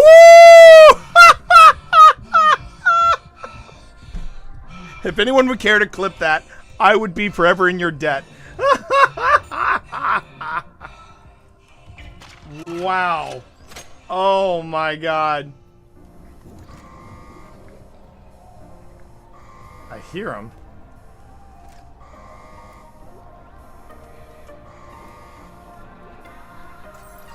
Now wait a second. Can I?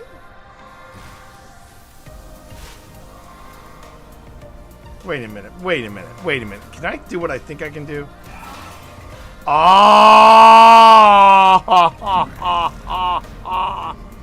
I didn't know I could do that.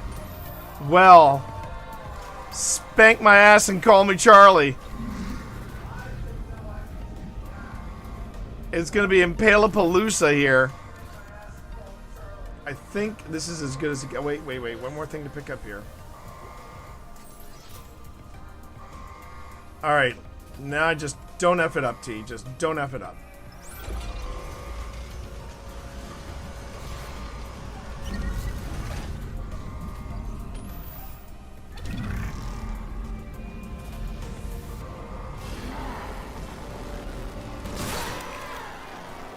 Okay. Hello?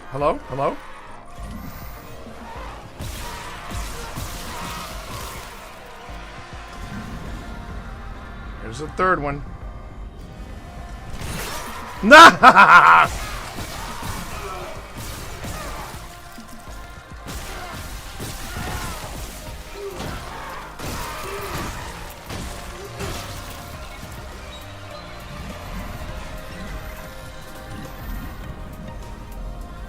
I wonder if I can do this.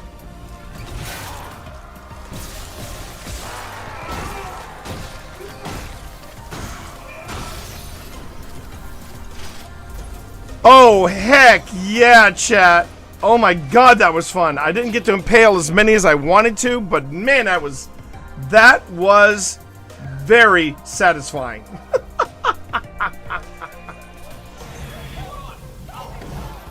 Oh, here we go. The mutant babies. The mutant babies.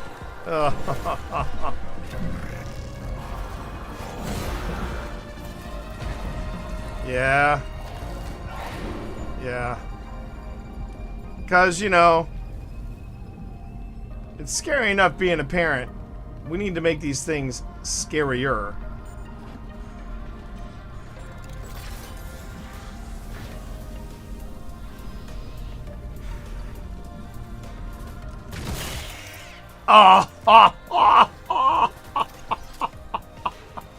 I gotta go get some more spears. I'll be right back, everybody.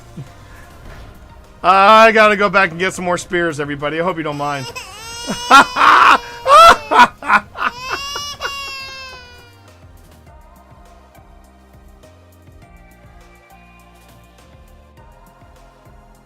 Which And should be the upcoming update that's... What the hell is that? That is Barry. Barry. So you gotta say hey to Barry. So is this the haunted house in the Halloween season? More or less. And they just keep all their just keep going along. Oh, You're they're doing fine. You're doing fine. Oh fuck! What was that? What is that? What the hell is that? What was that? I don't know. Tell me. What was that? Okay, yeah. You know what? You know I will get you for this. Yeah, I will Oh, get you bullshit! for this. You're the one, dude. You're the one that took me to TWA at night. I don't want to fucking. Oh, well, I missed this. All right. Anything on your EM? Do you want to play ball with me? Okay. Fuck that. We are off and running, chat. Here we go. All right, Phil, move forward. Now, Phil, I will tell you right now, I will not leave you alone in this game. Open this door, Phil. Open this door to your left. The one that I'm okay. Yeah, the one on the left. Okay, walk in there. And read what is on the portrait, Phil.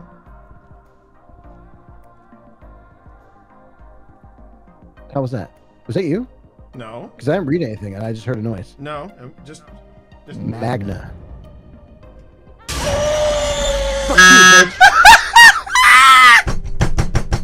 This is awesome. She threw the tarot cards at me. No, I put those on the floor. Oh, thank God. I thought she threw the tarot cards You know at what? me I want to be sure. brave. I want to be brave. Oh, no. Oh, yes. Oh, boy. Oh, yeah. Oh, I'm no. stepping out. Oh, yeah. I'm doing saying... this. I'm saying over near Oh, the I TV. really don't like the look on the cards, but okay. Wait, I'm gonna get a picture of you moments before your death. Okay. Okay. All right. How do I read the cards? Do I just Click once. Yep. go? It said aggressive, Oh boy. and then it just burned in my hand. Should I leave? Should I leave? Aggressive just makes the ghost more aggressive. I'm gonna leave now. Yeah. I don't think we need it with a ghost like this. Ah! Okay. The You cards want- burn up in your hand automatically. They're like consumables. Like, Okay, when you pull it so out, should I try another one? Should I try another one? If you want to. I'm yeah, feeling. there's a lot of effects they can have. I know. Here we go. Let's try it again. Void. Shit. Okay, you're Oh. good. That does nothing. There is a bug with it though for some people, because some people have gotten void, and for some reason their items that they're carrying disappear for some reason. Okay. Oh, that's not good. Should I go three? Yeah. Should I go 3 for 3? 3 for 3, go for it. Here, let me take a picture of you doing this. All right, here we go. Ready? Oh, do it. Do it. Here we go. Moon. I think Moon is good. I think it's. I'm not going to push it after 3. Is that he said he was loving how Bethesda's RPGs are by playing that game. Because he never could get into, the others. He couldn't. That's true. That's true. Couldn't get into Speaking of which, has this always been here? Yeah, it's always been. Okay. First time I've noticed it. Likely story.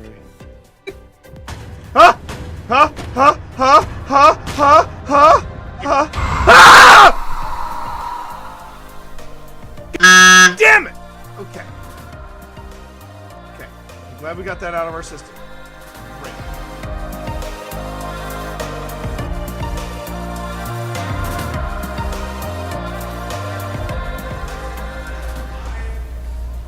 Which is ironic when you think about it, because usually people say, "Oh, all theaters are haunted." I don't think all theaters are haunted. Well, this one's definitely, definitely. I mean, something's. Yes. Yeah, oh yeah. But- They're just not talking to us right now. They're just not talking to us right now.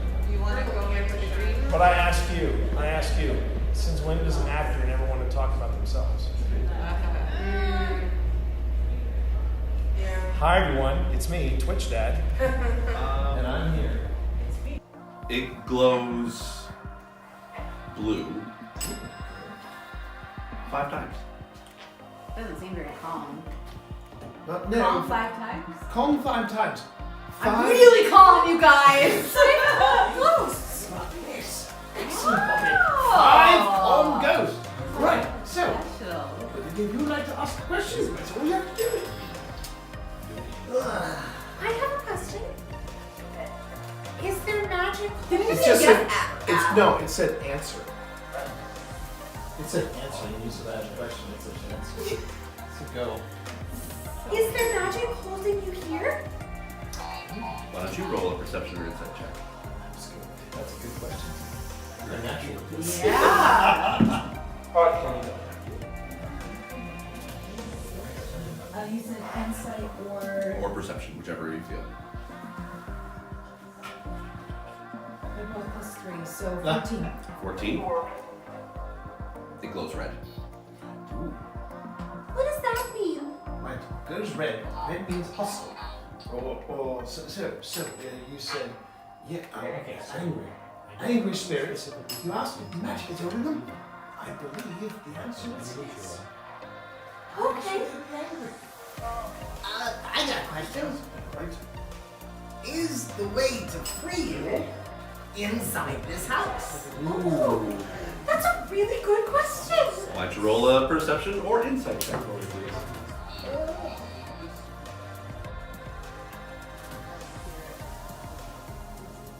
Okay, so I think it can be very, it can be really hard to distinguish. I mean, I do think, so I lump like demonics into just non-human entities. So it could be an elemental spirit, it could be a nature spirit, but I lump it into this categorization.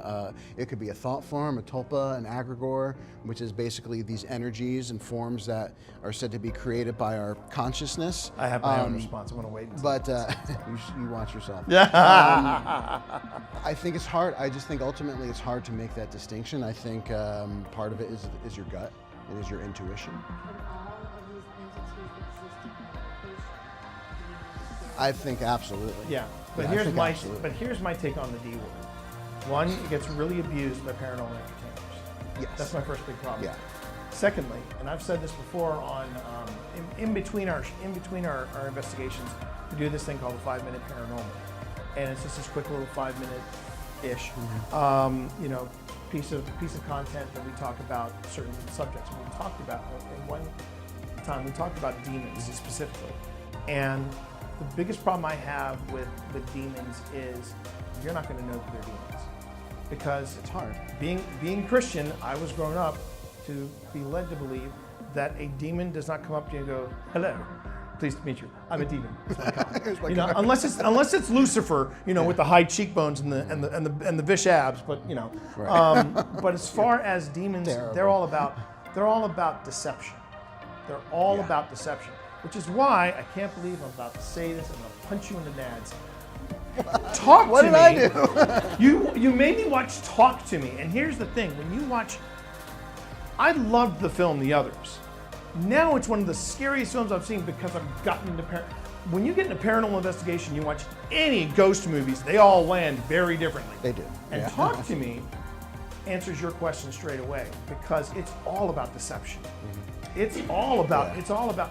I mean, she was no spoiler. Well, kind of spoilers. No spoilers. No spoilers. Anyway, it's about deception. I gotta keep an eye on it. It's about deception, and that's what demons, true demons, excel in. And which is why when you hear a kid's voice, All right, a child's I'm voice, back. Welcome on in. I got a snack. Got a little bit of a protein kick. And if you are new to the stream, welcome on in. Glad to have you here as I adjust the camera. My name is T. You can call me T Monster, or Twitch Dad. And it's a pleasure to have you here, both here and on YouTube. I am live streaming today, both on Twitch and YouTube, so feel free to shout out when you get to YouTube. And if you're wondering, well, what is this live all about? I'm glad you asked. I am one of two founders behind the group Old Spirits Investigations. We are a paranormal group based out of Lynchburg, Virginia, and we are coming up on our 5th anniversary. And one of the things that we like to do here at Old Spirits, or at least what I like to do, is I like holding these open sessions where I either review evidence or I put together an episode for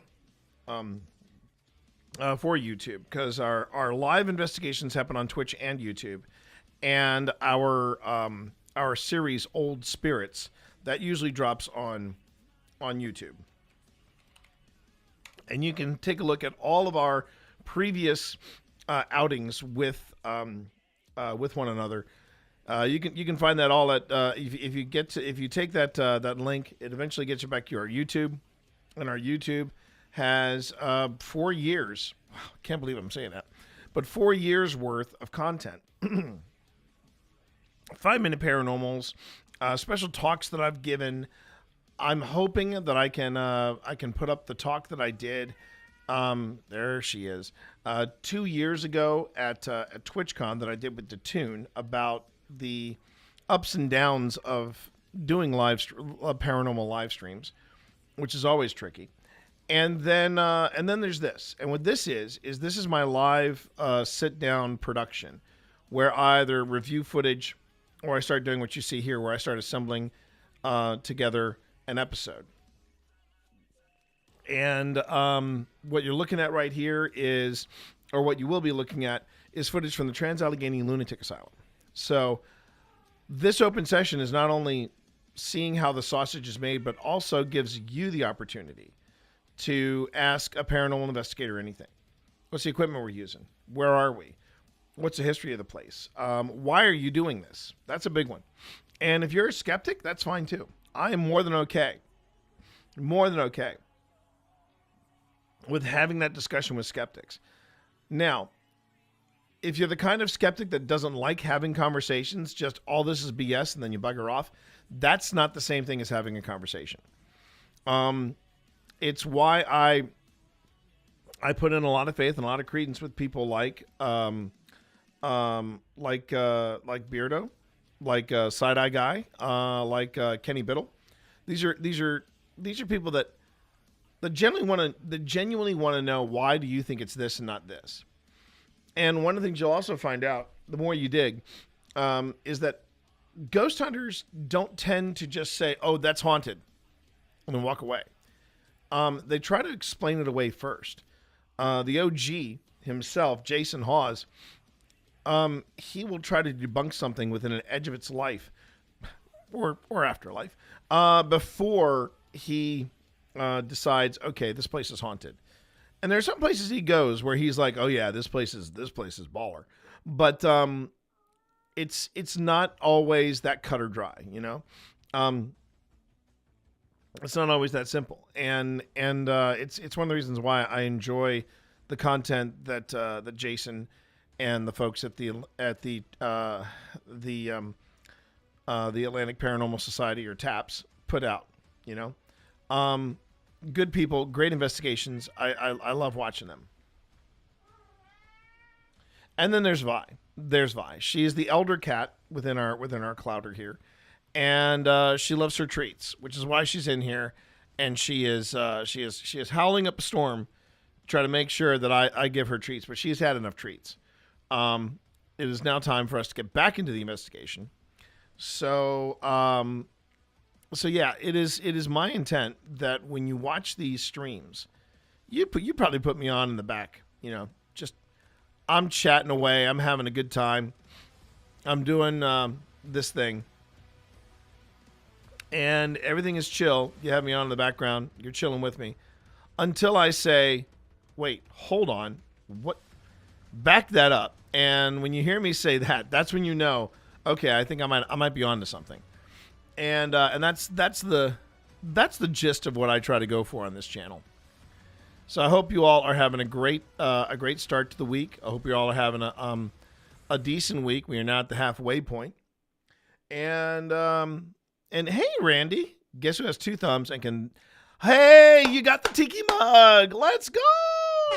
Let's go. You got the tiki mug. I'm sorry it took so freaking long. I'm sorry that took so freaking long. I know you forgot about it, but man, that box has been sitting there. It has been sitting there. I was worried that wasn't going to reach you, because I hand the woman, the priority mail, and I see the label starting to come off. I'm like, someone going to get to that, right? And she tosses it in the back. I'm like, oh, crap. But I'm glad you got it. Break it in with something good. Oh, by the way, ads are starting in about 10 seconds over on Twitch. On YouTube, you're fine. But I am so tickled. I am so freaking tickled that you got that mug.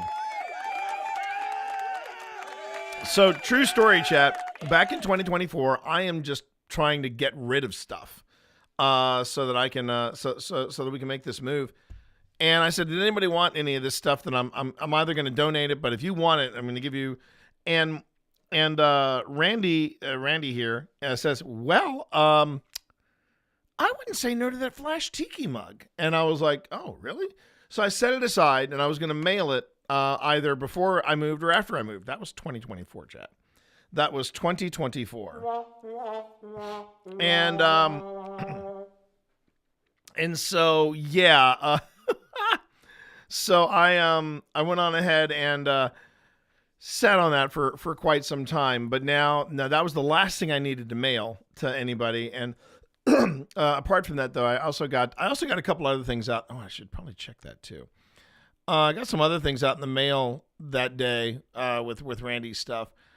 I sent that. I also sent to the folks. I sent to the community manager of Among Us, and yes, you heard that right. I have the pleasure of being on friendly terms. I would say friend. Yes, I'm a friend. But I'm on friendly terms with the young lady who is she is the community manager for she is the comms director for Inner Sloth, Outer Sloth, and they're the people who make Among Us. And she is a delight. Her name is Victoria Tran, and she is absolutely a delight. And I pinged her, and I sent her a picture of a Magic the Gathering card from the Edge of Eternities, and it's called Vote Out. And it's somebody being stuffed in or they're stuffing themselves in an airlock, and you see all these shadows of people pointing, like, get out, get out. And I looked at this and I said, this is Among Us as a Magic card. And I posted it. And I said, Victoria Tran, did you know this existed? And she's like, wait, what? And I said, do you want one? Because I had an extra one. I just sent that. And then there's Steve. And I sent Steve not only his 2025 birthday present, Christmas present, I also sent him his 2024 birthday present. So, so yeah, it has been a chore.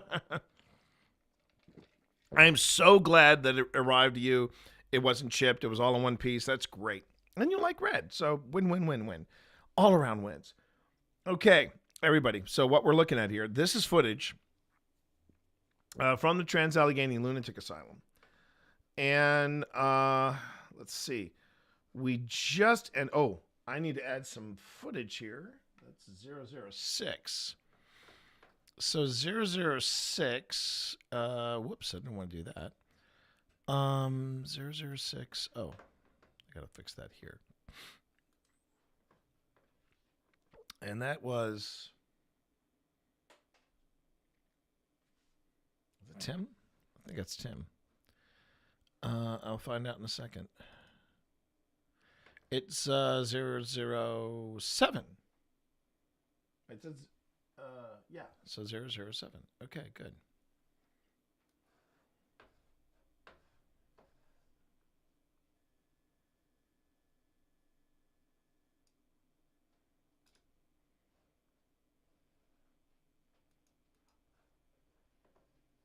All right, and then we label that as green, if I remember correctly.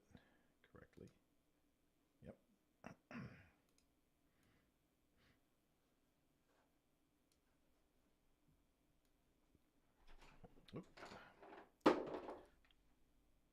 No, oh, right. Or what? Are you gonna knock stuff off now? Is that your grand strategy, Kat? Your grand strategy now is to knock stuff over, right? Don't you be working with grandma. That's not going to go far. Everybody. I have a question, but I'm not sure how to phrase it, so it'll be a minute here. No worries. I will endeavor to answer your question to the best of my abilities. Okay. Let's get back to this.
It looks like there is,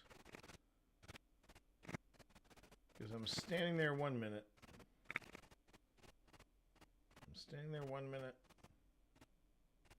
And then the next I'm gone. All right. So I hear, or we hear, do you know what time it is? Okay. So I gotta move this down.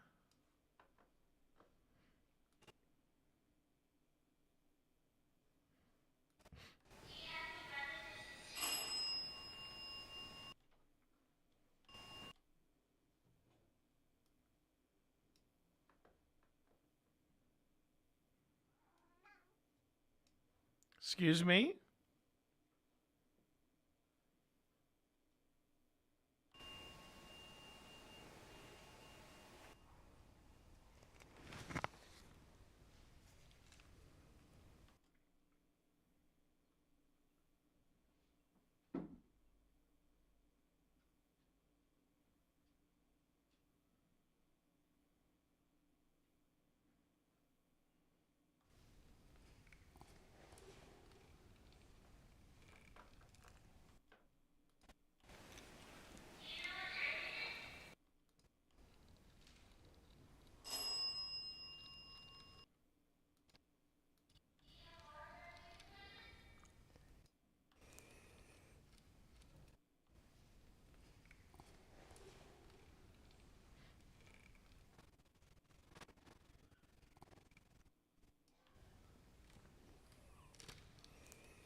Undebunkable. Okay, hold on one sec.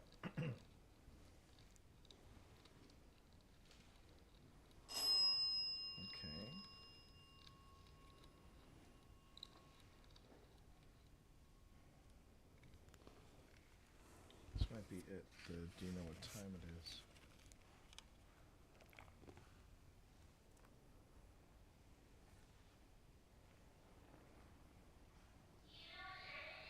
Yeah, that's it. Okay. Okay.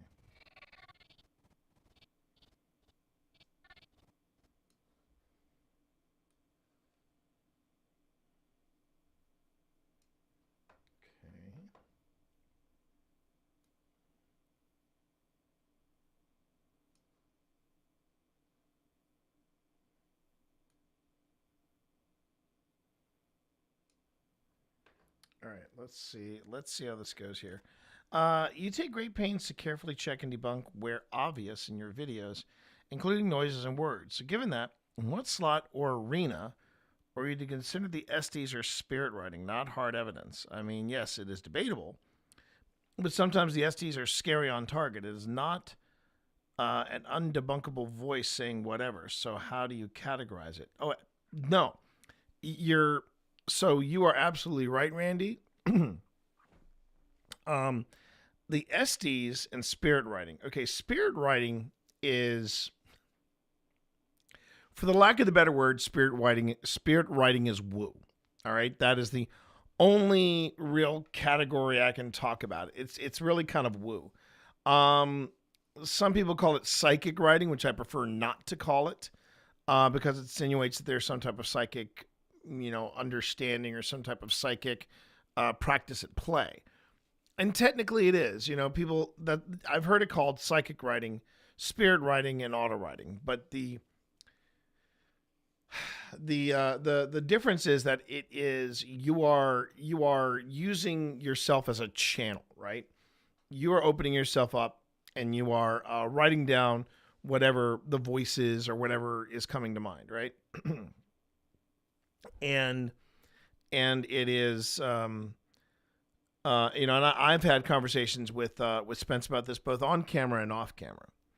But spirit writing it falls in the woo category or the psychic category. It falls under the same kind of. I personally think it falls under the same category. Oh, speak of the lady, and there they appear, Resonant Moon. Hi, Spence. We were just talking about you.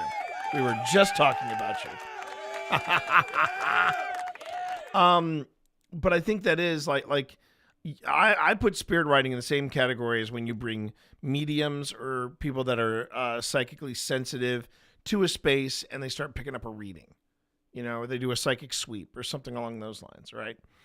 Oh, by the way, Spence, I don't know how long you've been lurking. My daily draw for today was the Empress, and it wasn't reversed. It was just the Empress. So I was being given the advice of, just embrace my inner feminine, the nurturing kind of energy, things like that.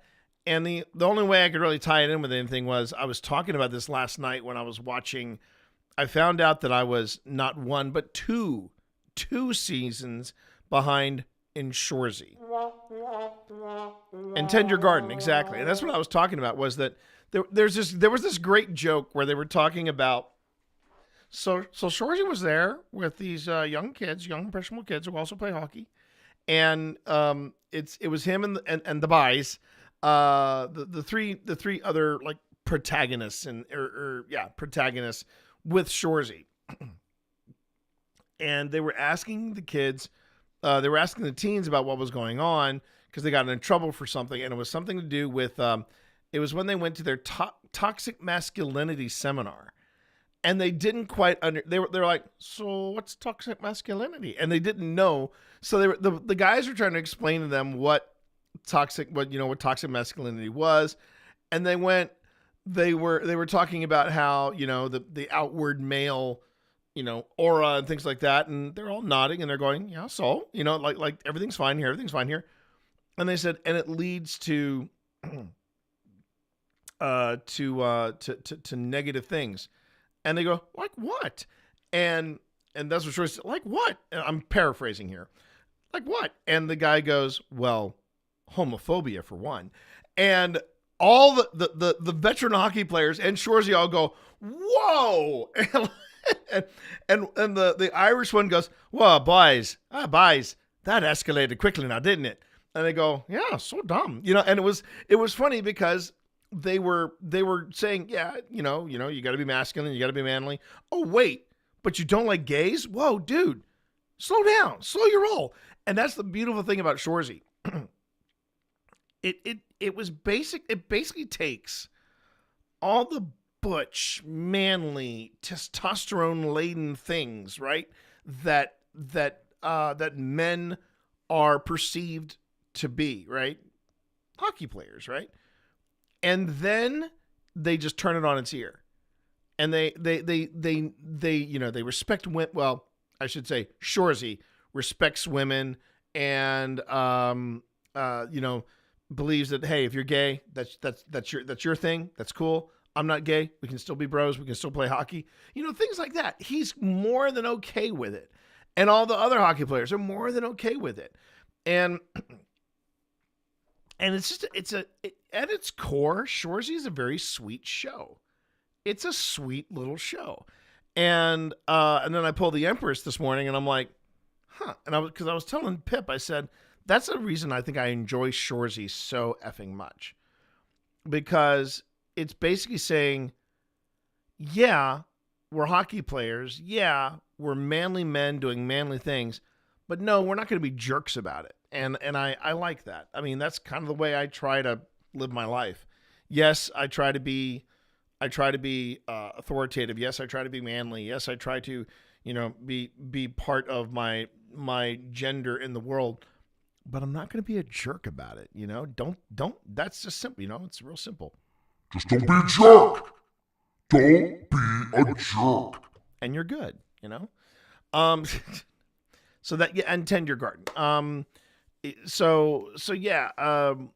But it was an interesting card to get. It was an interesting card to get. And I'm trying to figure out what I need to do to tend to my garden. Of course, I'm going to make sure that the Pip's good, and I'm going to make sure that the Sam's good, and I just make sure that we're all in a good mental space. But what you came in on though, Spence, is we were talking about. So Randy asked the question about where SDs and spirit writing and stuff like that fall under. So I was putting spirit writing under the psychic abilities, mediums kind of category. It's and it's the reason why I get very nervous when I do spirit writing, because I'm basically going with whatever's I don't consider myself psychic. I feel like I have I feel like I have lost touch with trusting my instincts, but I feel like I have good instincts. But I don't think that makes me psychic. And the thing about psychic, spirit writing is I'm kind of tapping into that. And so that is just something, the way I look at spirit writing is that it is an attempt similar to psychic sweeps and mediums coming in and things like that.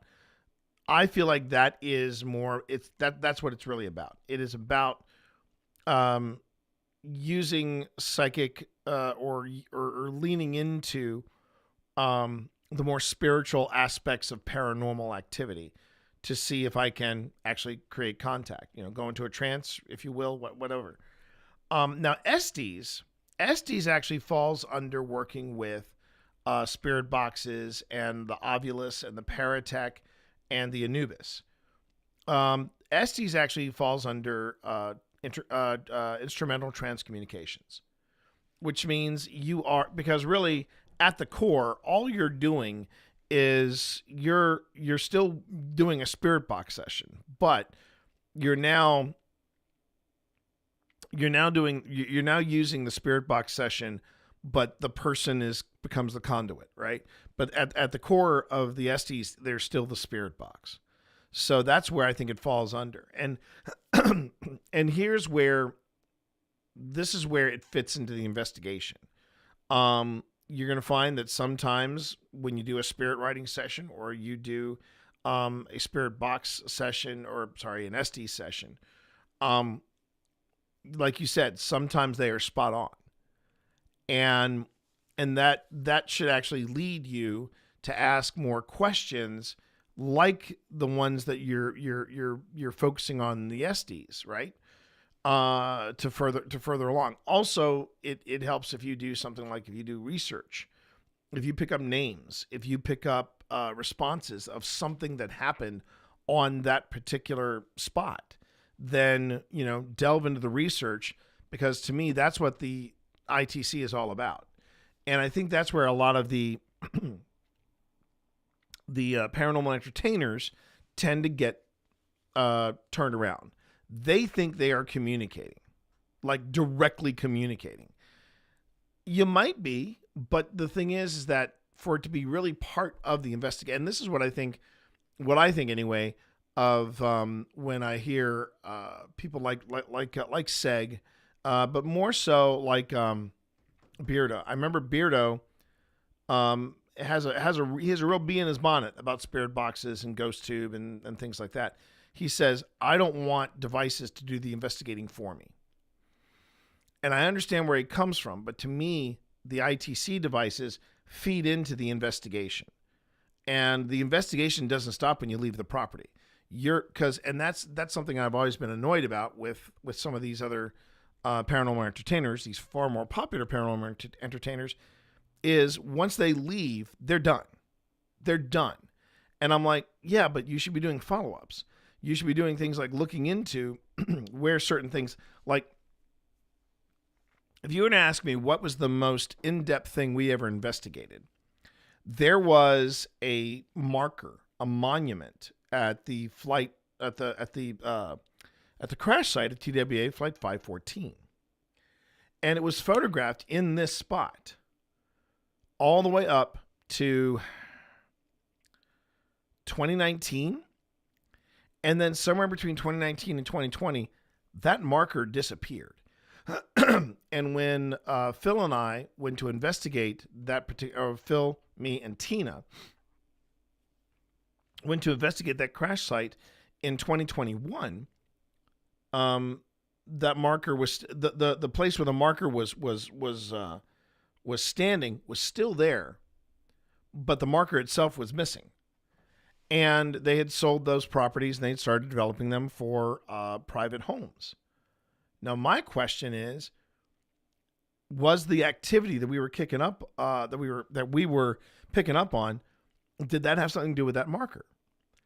And we started investigating. We were trying to figure out what happened to this marker, because we had evidence of it beforehand. We had photographs dated up to 2019 where there was a marker there, and it was not there anymore. And then Pip did some digging, and she found out that the marker had been, in fact, sent to the TWA Museum in Kansas City, Missouri. And they sent me a photograph saying, yeah, here's the marker. And I remember thinking, okay, that's done. The investigation doesn't necessarily stop when you leave the property, because now you've got all these clues. You've got these clues that the ITC devices are throwing out to you. Either you've done the research beforehand or you got to do research after. But a lot of these groups, Twin Paranormal, Ghost Club Paranormal, and Sam and Colby, Mindseed, they do enough research to make it interesting, but they don't go deep. And I'm going to call them out here. Paranormal, no, not paranormal. Sorry, Freudian slip. Teams like Project Fear. They do a lot of research. I love the research packet that they do, but the one thing I've noticed about their research packet is they go deep when and it also feeds into the mystique of the show and the place the place they're going to. They find the darkest, scariest stuff, and then they run with that, right? If it like, for example, I doubt if Project Fear will ever visit Linville Manor, and I think the reason why they will never visit Linville Manor is that the history there is not dark enough. And Sam and Colby, they tried tweaking up the fact that there was somebody shot there. They were tweaking up the fact of the lurker. They tried to build up a little bit about Gladys and Calvin and Gladys Johnson. And their research was all over the place. But I honestly believe Project Fear will never visit or never investigate Linville because it's not scary enough, And that's not me casting shade on either Project Fear or Linville. For me, Linville Manor is haunted. That's enough. That's scary enough, right? As far as Project Fear goes, I get it. They want to go somewhere like Crescent. They want to go somewhere like East Penitentiary State. They're going to go to Sweet Springs. They're going to go somewhere where bad stuff has gone down. Trans-Allegheny, all that stuff. And the point I'm getting at is that and I know I've gone way overboard with this question, Randy, but this is a good question. It's a fantastic question, as a matter of fact. When people say, what do you mean by you don't want the devices to investigate for you? It's where the devices are doing all the hard work, and based on what the devices have told you, you then go, okay, now I know this place is haunted because of XYZ. Because the device said this, this, and this. Because I was able to, and again, this, you've heard me talk about this before. When you put together a false narrative based on the random, and that's another thing to remember about ITC devices. They are, by nature, putting out random words. But if it's when the words start lining up with the with the history or with what we know about a location, that is where it gets really interesting. When we have time offline, I need to tell you about a ghost cat at your girlfriend's house. Oh my God, let's go! I love that. So I really do believe that when it comes to the ITC devices, which I believe Estes falls under, it's not necessarily hard evidence, but it is evidence in a different way. It leads to you doing more research. There's also that, and as far as what kind of evidence you can get from ITC devices, like, when you do an ST session or you've got Anubis or an Ovilus running with these devices, it can also confirm that something's there. I think about the the time that we had Phil under in an SD session at the Bird Theater, and he said, he said, did you see any movies here? And he just came out with Gone with the Wind. And remember, Phil can't hear me, so he spits that out, and I go, what did you think? And he said, so-so. And I said, okay, what did you prefer to watch at the movies? And he came back with Stooges. And I said, okay, who was your favorite Stooge? So who did you think was funnier, Curly Joe, or Shemp? And he came back with Larry. And remember, Larry Fine was one of the Three Stooges. So, there's all these little things that, yes, there's always that possibility that this is a coincidence. But when you have coincidences that line up like that, that's kind of hard to just write off as a coincidence. So something paranormal has to be happening there. And even Phil admitted, he goes, when I listen to the spirit box, I go into a trance. And so maybe he is reading off the things that he is rattling off the things that he's hearing. He might also be just following a flow or a groove. But I think that is the difference between undebunkable, if you will. When you hear a moan, a voice, a footstep, or you hear a footstep or footsteps, there are different ways of doing an investigation. And I think that you have stuff that is psychically based. That's where spirit writing falls under. And then you have stuff that's ITC based. That's where Estes falls under. And then there is the instrumental things that you're trying to pick up, whether it's temperature changes, whether it's EMF, or whether it's motion. And I, for one, am really keen on motion as a way of as a data point, because that's a little harder to debunk than, say, a sudden temperature change or a sudden EMF fluctuation. So ads are starting in 30 seconds over on Twitch. Wanted to give everybody a heads up on there. And that is, as always, Randy, that's a phenomenal question. Thank you very much. And I hope my long-winded answer, sorted that out for you, if you will. Okay? Oh, thank you for that, Spence. I appreciate it. Okay, let's let me go on ahead.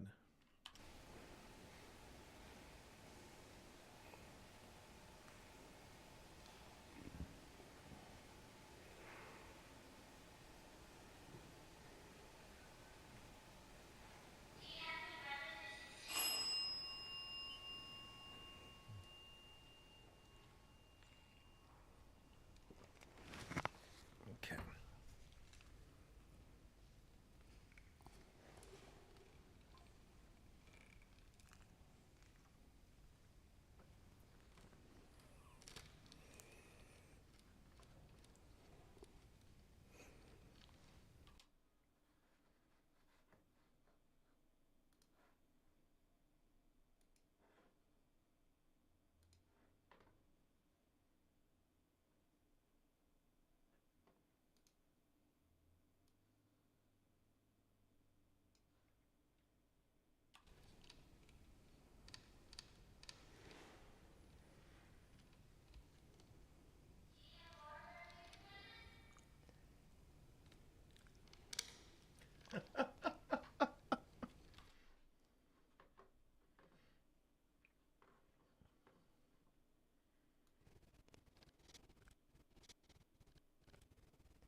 So yeah, that's what I'm doing right there.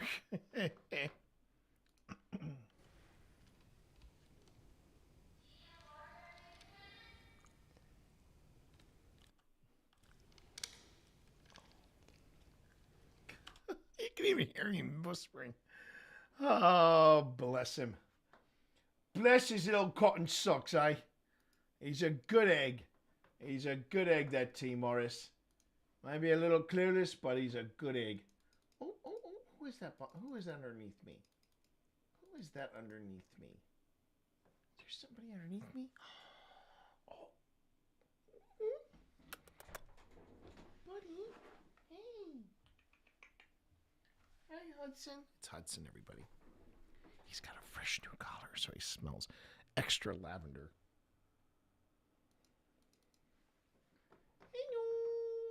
Hey. Hey, buddy.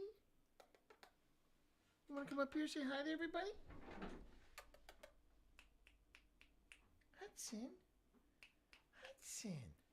Come here. Oh. Look at this big unit. Oh, look at this big man. Oh, look at the big man.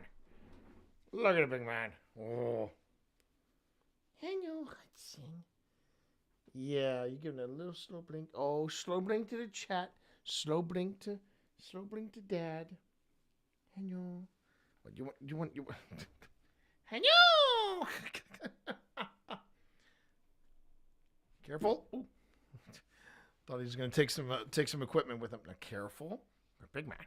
Big man. Okay. Let's see if I can get.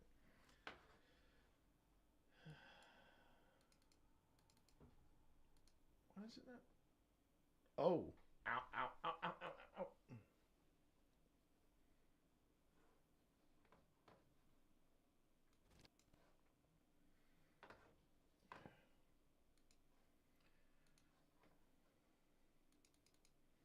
There we go.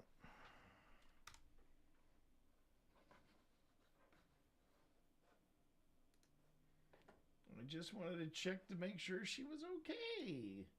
Because it was a really intense night. And we're going to go 2 seconds.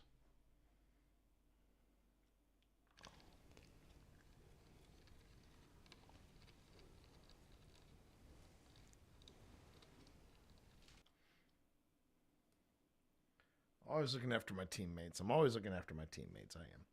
Okay, hold on. Speaking of teammates, I've got to give some. Would you like some treats? Would you like some treats, buddy? Come on. Come on. Get up there. Oh. Get up there, big man. You got to get back down here. Yes, you got to get back down here because this is where you get treats. Hold on. Hold on. Okay.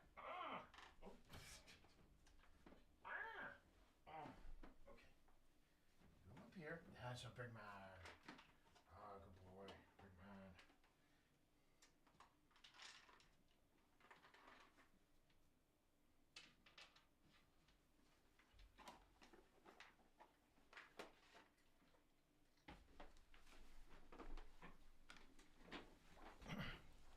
Yeah, Dorito knocked over. He knocked over some of my Destiny collections. I got to fix that. All right. What do we got here?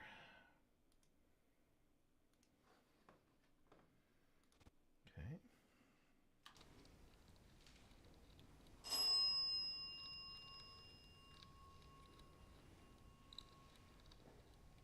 Sounds like Tina's making an adjustment to her camera.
past T.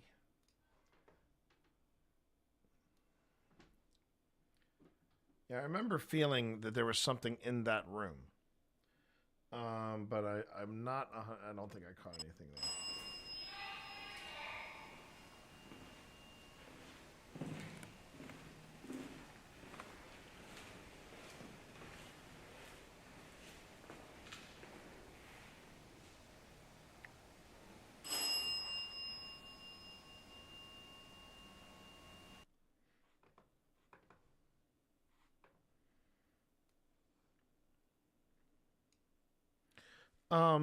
Okay.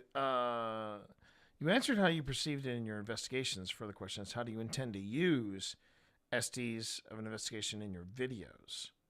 Why do you use it if it might be kind of woo? Okay, so the way we use SDs and spirit writing, the reason why we use it, and we use it often, but I try to also space it out, is it looks great on camera. That's the bottom line. It looks that, and that's the tough thing. You want to do an investigation, like a good investigation, and an honest investigation. But you also want to make sure whatever you're doing looks good on camera, and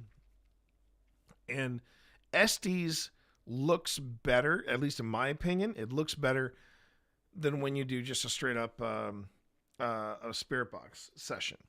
I've seen a lot of people do both open spirit box sessions and SDs, and my personal approach, I prefer having either SDs or an open spirit box session, not both. I think both is basically just kind of following it. It's basically treading the same path, and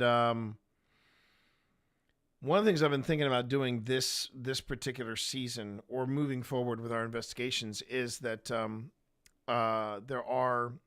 there's a model of spirit box that allows you to record the SD session, which is pretty freaking cool. The only thing I don't like about that is the spirit box that I prefer using, which I tend to get better results from. You can't record it, so I tend to not take advantage of the recording session aspect of it. So yeah, but it's a great question. Again, why do I use spirit writing? Why do we use SD sessions? They look really good on camera. So yeah, that's what it really boils down to. Randy Woo. But that means if you got your package, that means that there's a good possibility that Victoria gets her package, or gets her card either today or tomorrow. And if everything goes well, Steve should have his package before he leaves for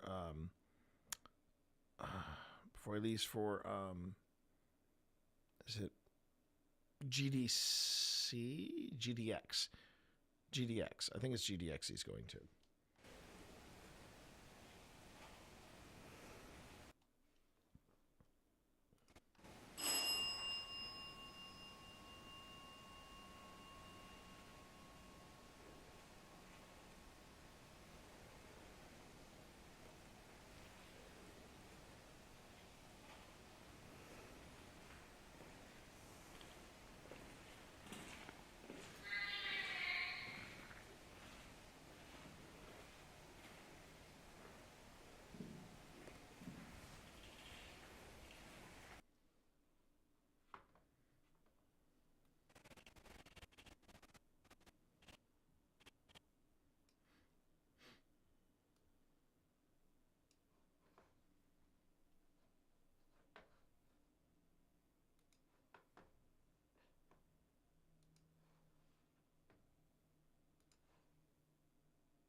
Past T did in fact move his camera. Well done. Well done, Past T.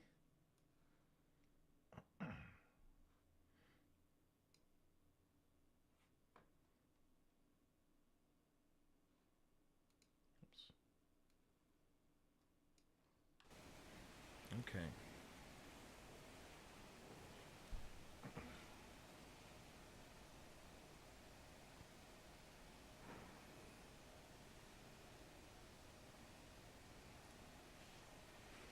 That's 10 minutes. Oh, she's sorry.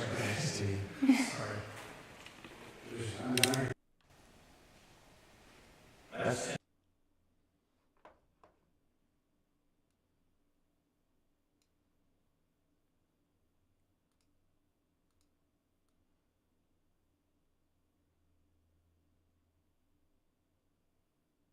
Wait, whoops, wait a minute.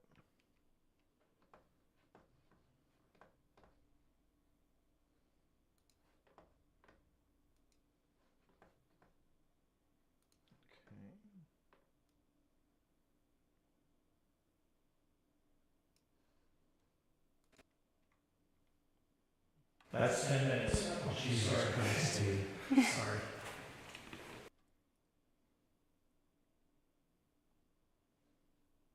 That's 10 minutes. Oh, she's sorry.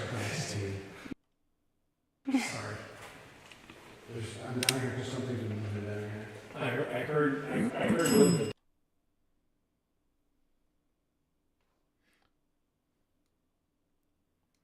That's a jump scare, everybody. I'd forgotten that that Piper jumped as high as she did. That's 10 minutes. Oh, she's sorry. Sorry.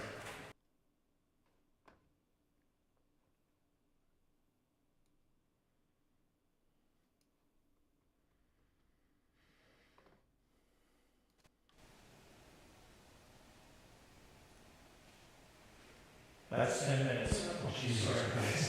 Sorry. I'm down here for something to move down here. I heard movement down here as well.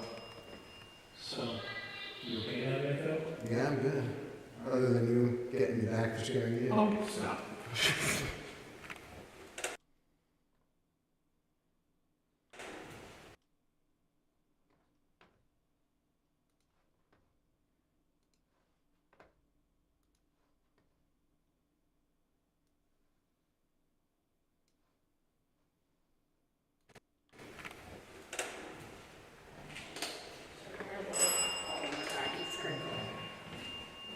Were you hearing something? Were you hearing something? Some points, yeah. Okay. Well, it was a long time ago, I tried to say that's me. Yeah, but I was asking if you were, I said, are you, I pointed at you and I went, okay. And I didn't know if you. Oh, yeah, I was like, yeah. Okay. It's funny. I had Ghost start running out with the volumes down. So Boo Buddy said, "Do you want to be my friend?" Ghost Tube said, "Not likely." And then it said something like, "Tell me, do you want to tell me a secret?" And it said, "Not likely." Jeez. This is a very broken ghost, it sounds like. Mm-hmm. Maybe not doesn't want to be friends with Boo.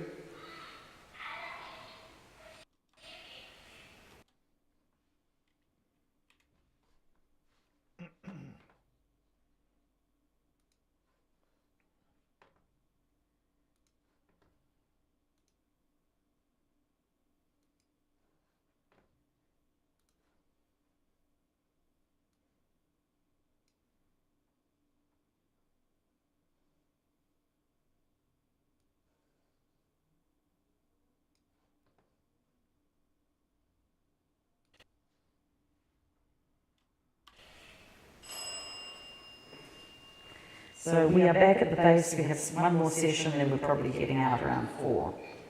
I think that's the plan. Please stop it. Please stop it. Are Frank and Larry up here? Mm-hmm. Oh, okay. Okay, Frank and Larry. Maybe you can tell us a little bit about yourselves. Because that's why we're here. We've got devices that are running that let us know if you're here, but also let us know what's on your mind or what you're thinking. I don't care. Wow.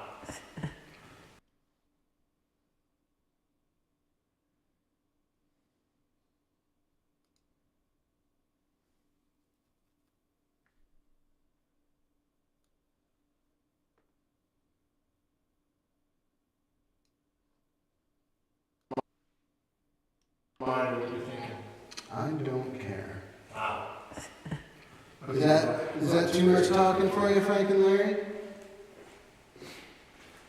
I got women's names. I got Audrey, Anna, Lauren. Who is she?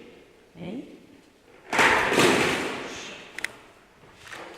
You're right. Yeah. And that was the point where T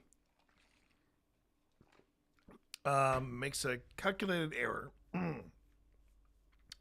or makes an uncalculated error, I should say, and drops the H4N, and it falls, and the memory card pops out, which is why there is no file 0031. It's just 0030 and 0032. Poop butts. That was just a bad judgment call on my part. Nothing paranormal. Ooh. I need to get out of here. Well, you can't follow any of us. Why don't don't you follow any of us? That is not even an option. Can you tell us why you're still here?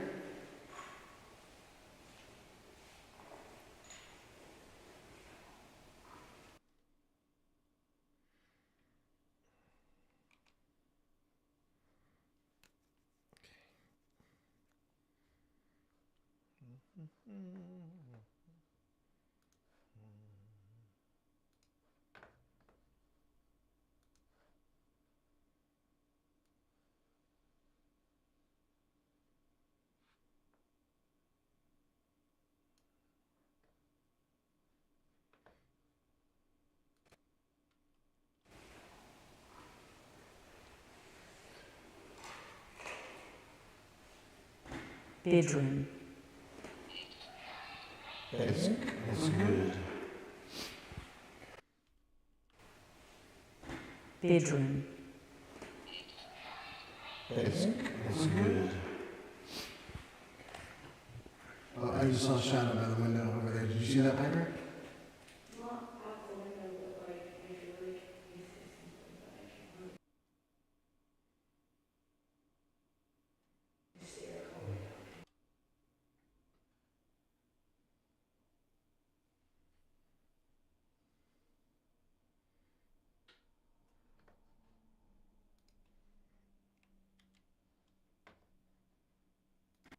Bedroom.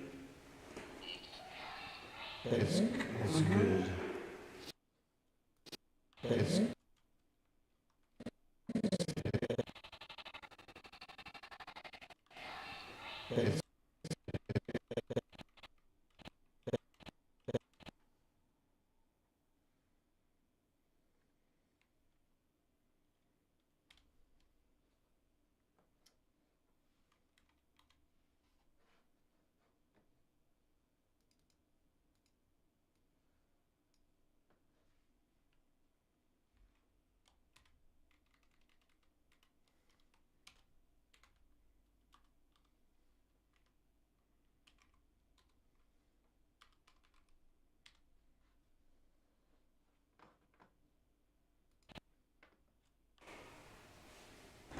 Bedroom.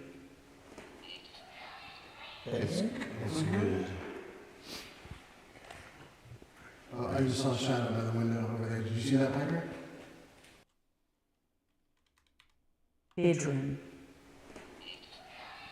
That's good. Oh, I just saw a shadow by the window over there. Did you see that, Piper?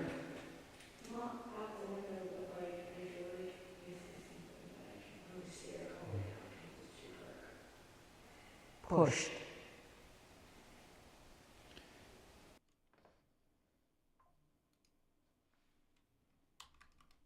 Okay. Okay, so let me just see what we got here.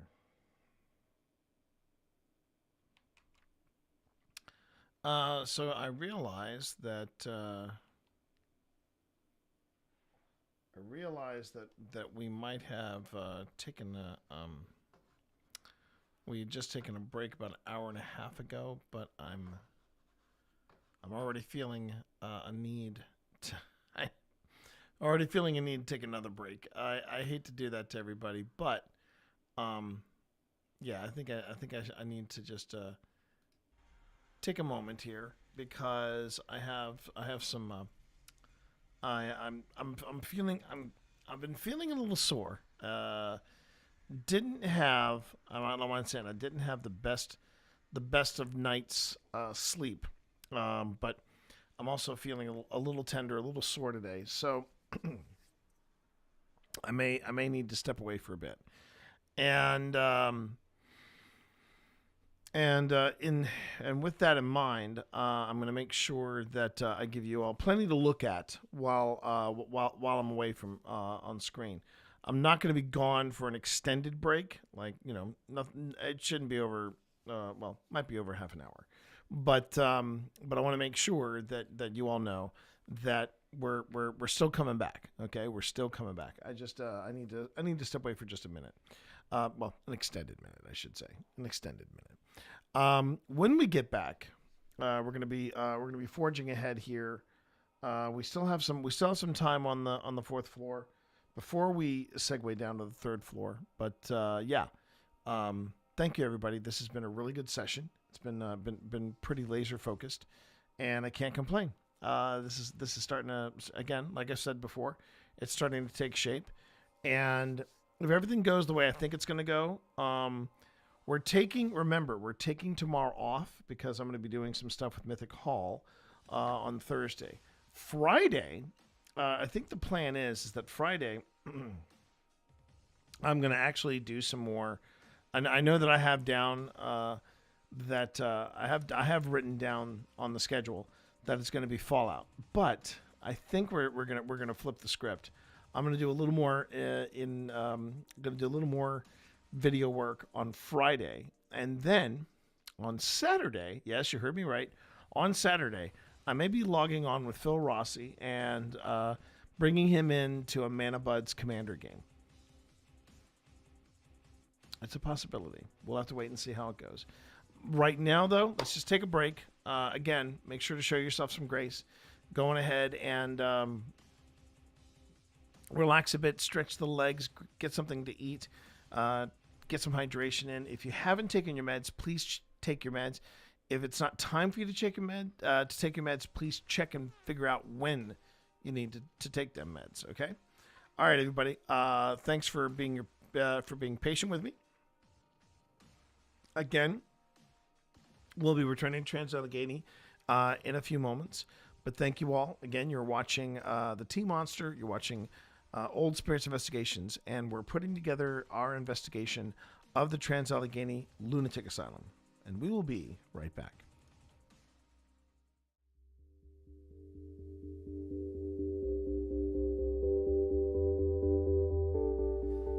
If they're watching it from a distance, they're like, that's pretty freaky. Is it weird magic? Yeah, or even, what kind of technology is this? What kind of TV is this? Cammy said, if you are here with us, can you show us by making the ball light up? All right, we can do that. That one we can do. And I will even go one step further. I'm going to wait and see what Paracheck has to say. Oh, look at that. It just lit up. Can you see that, Cammy? There's a bit of delay. Did you catch that, Cammy?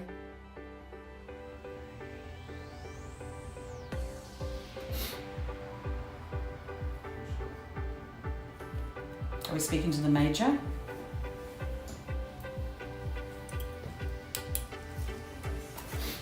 Hi there. Okay, that's very nice. Is that Laura? Or William?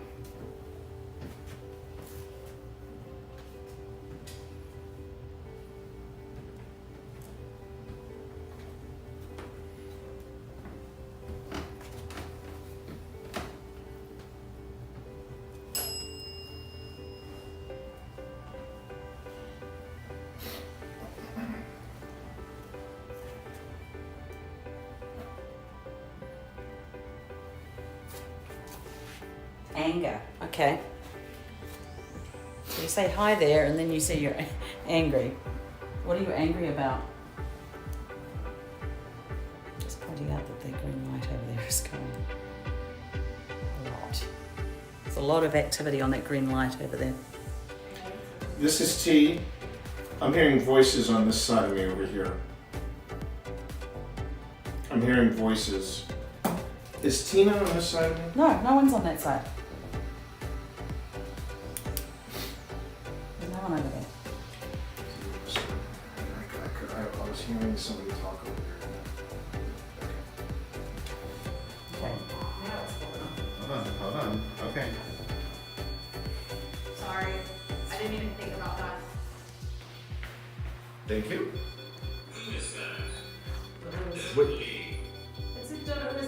Don't leave.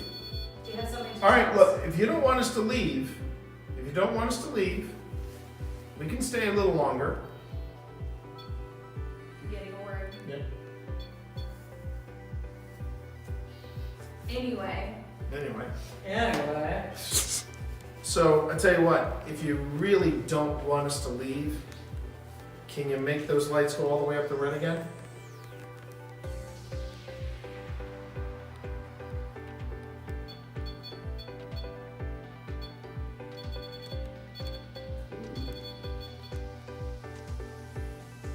Okay. Then we'll just go to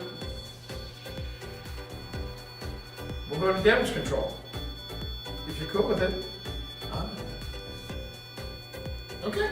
All right. Thanks a lot. I mean, Step away from that, please. Step away from it. Thanks. Thank you, Sailor.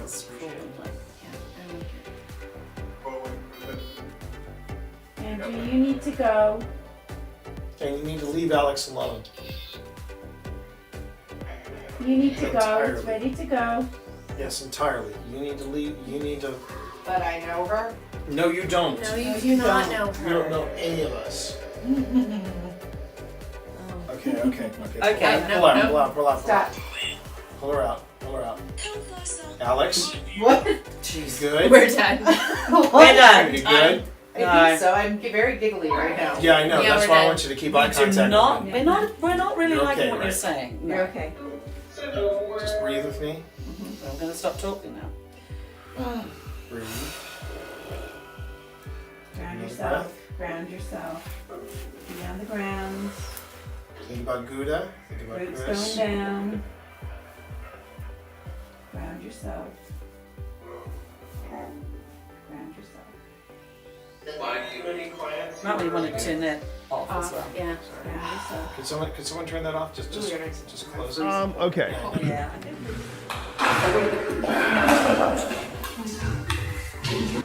Oh, I gotta send that to Phil. I gotta send that to Phil.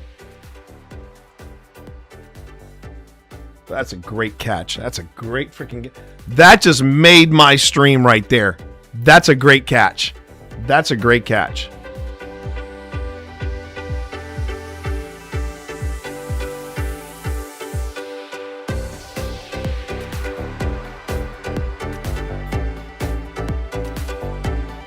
So the timing is Cloud goes on the stack. So here's what's supposed to happen, and we need to probably be better about this. Yes. Just in Yes. general. Yes. Cloud goes on the stack. What's Right. supposed to happen then is we ask, is there any responses? It is that point that you say in response, blah blah blah, countering spell. So you would have the opportunity with Cloud on the stack to respond. Okay. I'd like to try this, Steve, if you're okay with it. I'm not going to be okay with it, but I'll let you do it. That is the funniest Absolutely. I just have to make sure I can do it. I don't know why I asked that. That was a sandworm convergence. Okay. Creatures with flying can't attack me. Or planes. What? Yeah. Or planeswalkers like. Thor was like, "Oh, well done, Mr. Bond. Well done." Literally, totally screws Mike up. Exactly. Wow. And at the beginning of my end step, I create a 5/5 green worm creature token. Gee, Where's wow. that card? Okay. Where's that card? Hang on. Where's that And card? I'm kind of curious as to why you do not wish to attack Mike, because I thought I was doing us all a solid by taking out the voice of duality. You did, and then in return, you put a 10-8 on the. Yeah, because Yeah, I've got nothing else. Mike, so the shut thing up! is- You shut your whore mouth right now, Mike. Okay, I would. Okay, if he doesn't want me to staying talk, out of I this. would I'm say joking. Noir. I'm joking, Mike. I'm 100%. joking. Definitely I'm joking. untap, so we can all draw those 8 cards. I'm just saying. I'm down to draw the 8 cards because you have lifelink, right? Because you get life from that. Noir. I have lifelink. Yeah. Okay. You know, I have different ideas. All right. So here's what's gonna happen. Here's what's gonna happen. I love you, I Mike. am going to pay the 1 energy. We're gonna go down to 5. Hold on a second. I'm having a. What do you mean? Why am I being mean to Mike? He's been mean to all of us. He started it. Mom, he started it. Oh, let me draw my card. Are you hearing this, Mike? Are you hearing this? Are you hearing this, Mike? Oh, Yes, I love that so Rosa, much. yes, the numbers next to our names all are like. She is a goddess. Yes. Yeah. Oh, Twitch has something to say in Yeah, chat. I see it. Oh no! Wait, what? Twitch? That's wild, Listen, Twitch. What's up, Twitch? I have this many cards in my hand, and I'm allowed to because I have a card that lets me. Okay. No, they're saying I cheated. They're saying I Yes, cheated. T. Yes, and T cheese. Yeah, and I said you do. And I said, go and ask him. I said, and yet, I still lost. So Twitch, mind your own, mind your own farm, okay? Mind your own farm. Oh man. Funny All right, how. I'd like to talk a little bit about Twitch and their history of sports play. Twitch cheats harder than some of the Real Housewives of Bel Air. I got to tell you right now, this is really out of control. And Twitch needs to really mind their own P's and Q's, especially with some of the stuff that I've seen late night on their channel. But that's another story for another time. Anyway, This is not my fault. This is not my fault. I just want you to know, not my fault. Twitch. Okay. I can't quit I you. don't have to get I me just can't banned off quit my you, own Twitch. channel. Right, That right. is Hey, so damn PT. funny. I wanted this whole turn to play out before I said anything. Yeah. Sorry, I think No, okay, that's where it is. Okay, so hold up. So there we go. So there's these 9 will go to the bottom, or these 8 will go to the bottom. Whew. A lot of stuff happening Then- here, chat. A lot of stuff happening here. That will go back on top. It's not done. I know it's not. And then I know get it's to not. draw a card. So I get to draw a card here because of that. And then, yeah, so Prez, 5 and 3 coming your way. Either of them trample. Nope. I will block with 2/1/1s. All right. So, kids, this is how atomic energy works. And all right. I have become death. 1, 2. I didn't say nothing. Listen, what you do, what you do, boo boo. Let's go for it, baby. 5 and 8 to crew. Why would I do something like that? Why would I? Station, mother effers. Okay. And that means that now my in spirit is flying, and other artifacts I control have hexproof and are indestructible. Mm-hmm. Am I done? Let me double check. Don't get cocky. Don't make me Don't get cocky, kid. I like John Bagel. Hashtag strategery. Thank you, Epic. Thank you, Epic. Thank you, Yosoi. I love you. Oh, sorry, that was Epic. I thought that was John Bagel. Yosoi I Epic. just saw that now. And Yeah. and I want to make sure this is clear to everybody, not just here in chat, but also here amongst my pod. This is the first time my long-term strategy has ever worked. And on that, I end my turn.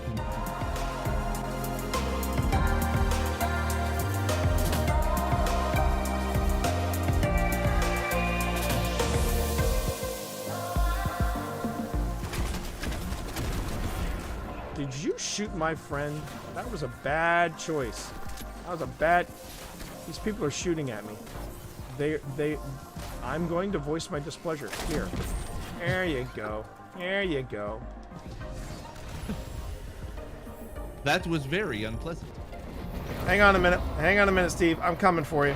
I wouldn't recommend it. They're all shooting at me. They're all Who loves you? Who loves you, buddy? Okay, all right. Who loves you? Who loves you? Who loves you? I love you. My family does. I love you. I love you too. I love you too. You albino. Nick probably does. You albino god. You. You blind albino god. You. You know. Like, I got think steaming probably undies for you in the my worst Lord way. Savior, I think I probably do. would be I one. do. I Like love grandma, you so I think- much. Oh my God! Shut up! Chat, we take this act on the road. That's the best bit. Well, I have ascending dots on my PKE meter here, so. Yeah, that's what I was burning up. What is the? Still says it's ascending. Oh, Steve! It's over there. It's done. Let's blast it. Rock's going out. Oh, look at this. Oh, I found a. Hey, wait, where'd that rift come from? I think we knocked it out of Steve's hands. No, it was in that room. I saw it. And was like, Bye, Steve. Get him in there. Get him in there. Okay, all right. Don't worry about me. Get this rift. Concentrate on the rift. Pack's about to overheat. That's fine. That's fine. Take the rift.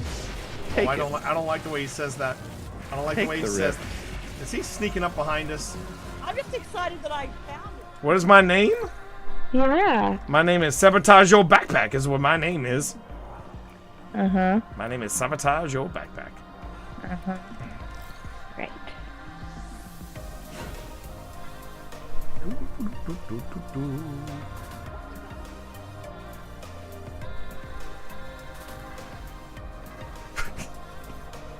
You.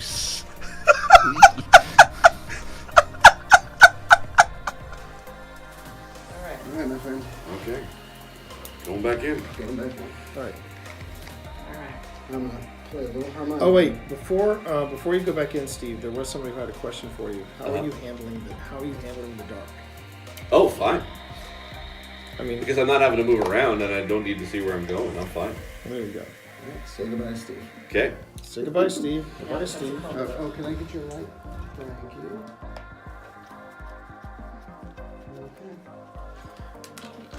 Let's see if we can talk to Jack again, because last time we were here. Yeah, give a little harmonica for Jack.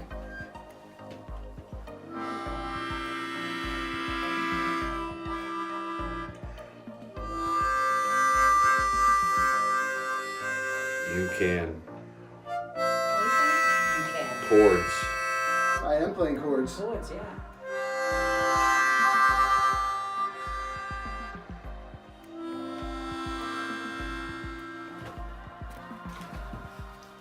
Keep playing. Keep playing then. That's good. Okay. Yeah. I'm gonna save this, just in case.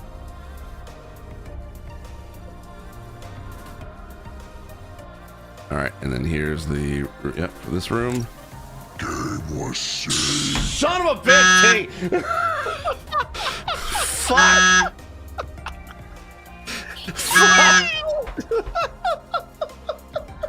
Hey, you!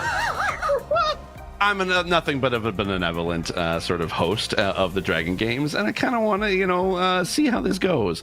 I'll just say that the previous Moonbeam damage, do a bit of dunamancy, go back in time.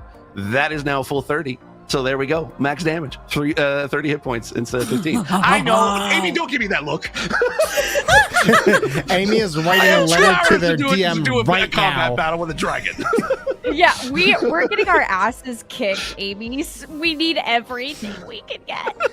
So I'm breaking the rules because it's my Dragon Games. That's what I'm gonna do. I would like to all right. chime in real quick, Steve. At this time, I'd like to thank Amy Ropo for her last appearance here on Dragon Games. It's probably going to be the last time she's here. Yeah, so it's thank been you, a I pleasure, appreciate Amy. it, yeah. Thank you very much. You're awesome. And now back to you, Steve. Blue. Blue. God, bless it. Just for anything. Super emphatic. Come on. Oh, there's something on my head. Oh no! Oh wait. We got it. Oh my god! Oh my god! Holy shit! By the skin of our ass. What the fuck? Did anybody get Eyes of Tomorrow? No. I did. Ah! Yes! Yes! Steve the Blind Gamer! Steve the Blind Gamer comes through! Second run! Yes! Come on, give me some hype in chat. Give me all your hype emotes in chat. Let's go, Do baby. It. Do it! Do it, baby!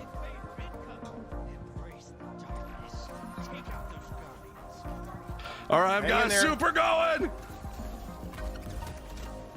All right, they are right in front of you. Throw it. Hit it, baby. Yeah, Hit it. I got some, baby. Oh my God, he got him. He got his first invader kill. Let's go, Can we get some hype in chat, baby? I got another one. There we go. Let's go. I'm just All right, I don't Jack. care. I'm camping spawn right now. It's a black guy doing this. And I'm back, baby. All right, let's kill this primeval and go home. Yes. Woo! All right, melt the primevals, fire team. Melt the primeval. Let's make this happen. Let's go. Oh, I'm dead. Let's melt this, baby.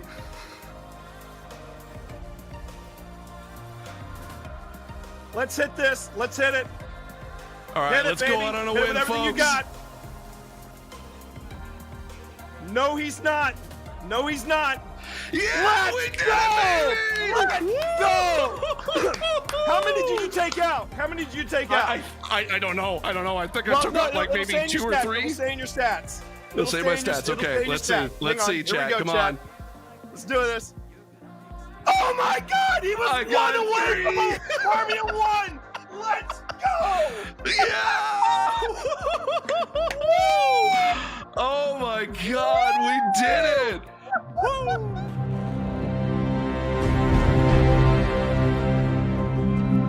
Hi, I'm Steve Saylor, aka Blind Gamer Steve. I'm a content creator and accessibility advocate and consultant in the video game industry. My name is T Morris. People call me T. They call me T Monster. I also go by Twitch Dad. When I started looking into wanting to stream, I had known this dude here for about, I think about 10 years at that point. And so I reached out to him. I was like, hey, you know what? I know you play Destiny. Would you be cool at kind of helping me and guiding me through the game? I've never played it before. This is when I gave you a little bit of honesty. I said, are you sure you want me? Because you see me play, so you know how bad my aim is. It'll be the blind leading the blind. And he went, that's what we'll call it. All right, there's the Traveler. There's the Traveler right in front of us. Let's go. Walk forward. Walk forward. I want you to enjoy this. As someone who has a disability where it affects my vision, and it is hard for me to be able to play games in general, having someone take the time and guide me through being able to play a game and not try to rush me through things, that meant the world to me. Where's that? All right. Oh, there he is. Yes! Yes! In any other game, it's usually people don't want to play with a disabled person. Whereas with Destiny, I can jump in with T, I can jump in with my friends, and even when we just jump in with random blueberries in the community, we can still be able to help each other out, and that's why I love Destiny. Did you shoot my friend? That was a bad choice. It's all about being able to reach out and pick someone up and being like, we can do this together. And that is being a hero. It's being able to lift everyone else up. It's not about you. It's about the fire team. That's what makes a good guardian, is when it's about reaching the end goal and reaching it together.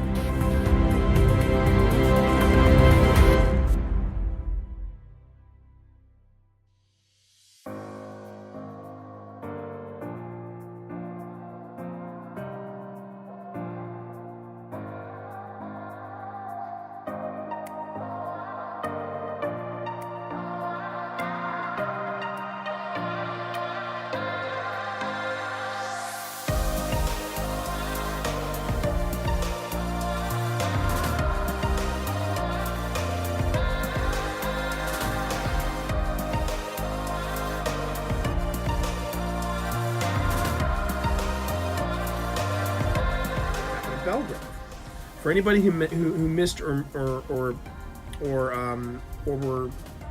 unable to see the VOD of Belgrove, Phil and I had this very elaborate setup.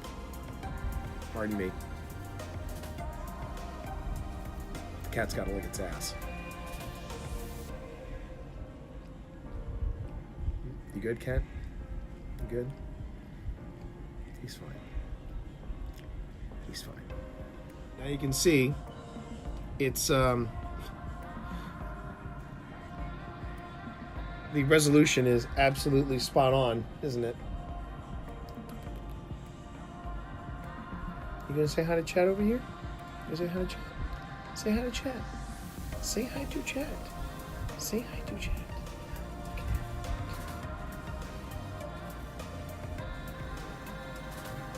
Gamer cat test stream. Yes, absolutely right. It's this way. Sonny, whatever you do, don't look at my stream. Don't look at my stream, Serena. Sonny. I'm telling you, Sonny. Don't Look at it. my- Look don't- at it. Don't look at it. I'm looking. Just a look up here. That's for you, Sonny. That's all for you. That's all for you. You grabbing secret, Gunny? Yeah, I'm almost there. All right. Is anybody? Somebody's on one already? Yes. Yep. T's on one. I'm on one. Who's on two? I think that's where I'm going. I've not actually done this one, so I'm hoping this is where 2 is. No, I think I'm. Well, if you jump on it and it goes red, then you know. Yeah, I believe yours is 2 over there. Are you seeing this? I have never seen Sebastian with that look on his face.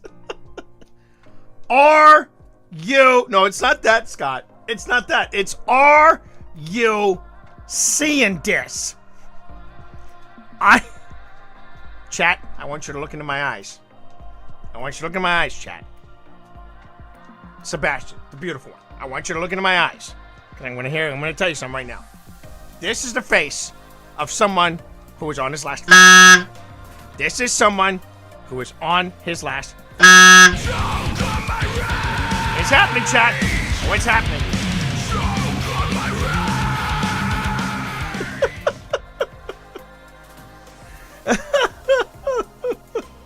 He is so done. God.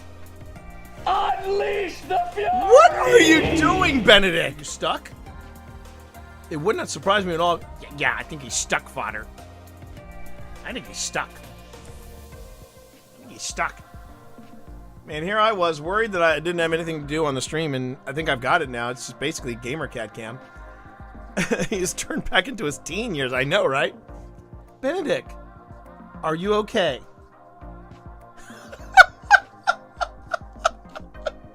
Slow blinks. I got this. I got this, Dad. Do you? Do you, Gamer Cat? Do you have this? Point was that you all last time you all saw him, he was on this desk. I picked him up, put him on the desk, and we watched footage together, right? So it was after I got off stream, and I was trying to coax him upstairs because I wanted to know how bad this was. I wanted to know if something had really changed dramatically. So I tried to coax him to come upstairs. He made it halfway, and he stopped. And he just looked at me. And he just kind of swayed where he was, and I said, I have a problem. I have a big problem. So that night, I sat downstairs with him just a little while longer. We watched something. I don't know what it was. Probably a ghost documentary, probably a investigation of some sort. But for the past month, if I sit down on the couch, he will, and he's been able to get up on the couch, but the couch is very low to the ground. But he's been able to hop on the couch, and he just snuggles next to me, and he just stays there. He doesn't move. And I penned a note to I penned an email to my vet, Dr. Medici. You heard me talk about her. And I said to her everything that had happened just that night. And the things that I was noticing. And I said, I think it's time. When I first started streaming, everybody, I wasn't streaming from this spot. I was streaming from my couch. And 7 years ago, coming up on 8, but 7 years ago, I was out on my couch and I was playing Destiny on my couch. Playing it on my PS4 Pro. And I'm playing Destiny one morning, or maybe it was Tomb Raider. I can't remember which, but I was playing something. And I looked up. And so like the couch is here, and there's this open space, and there's the stairwell. And then, you keep walking around the stairwell, and you come into here. But happened to look over at the stairwell, and there's Benedict, and he's just sitting there watching me. I don't know what it is, but he is just fascinated. And he's just watching me. And I just kept playing. I didn't want to, because I didn't want to make any movements, because I knew he'd bolt and he'd hide under the desk. That's where, even though we had this cat tree, he would never leave under the desk. He just stayed under the desk. And if I reached for him, he'd slink away. If I sat on this side, he'd slink over to the other side, and vice versa. Very rarely did I get a chance to even pet him. And as it went, I would start my mornings. This is when I was a morning streamer. I would play video games, and he'd creep a little closer, and creep a little closer. And I remember the first time he was actually within reach, but I just kept playing. I waited until he was right up on the couch. And I paused, and I went down to pet him, and he ran away. I said, okay, that's fine. We'll do this on his time. And eventually he would hop up on the couch, and he would get between. So like I would have the controller in my lap, and he'd be between me and the armrest. And then eventually I was playing with my hands on the armrest and Benedict in between. And that was what we did for a long time. It was just me and Benedict. Woof. And I didn't realize it until I saw Dr. Medici going through the process, and I said, "Oh, we're gonna go right to the very end." And Benedict did that thing where he sniffed my hair. He wasn't scared.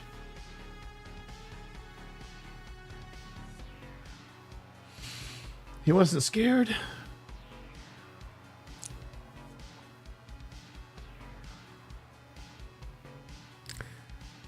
And I saw it happen.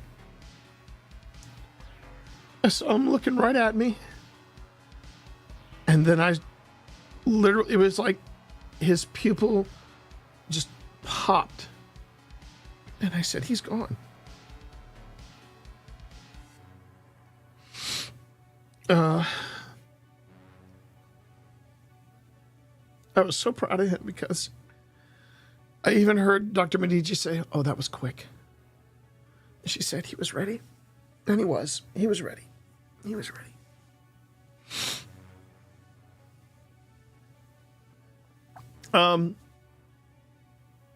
Now, maybe odd, especially if you're new to my channel and you're like, what the hell did I just walk into?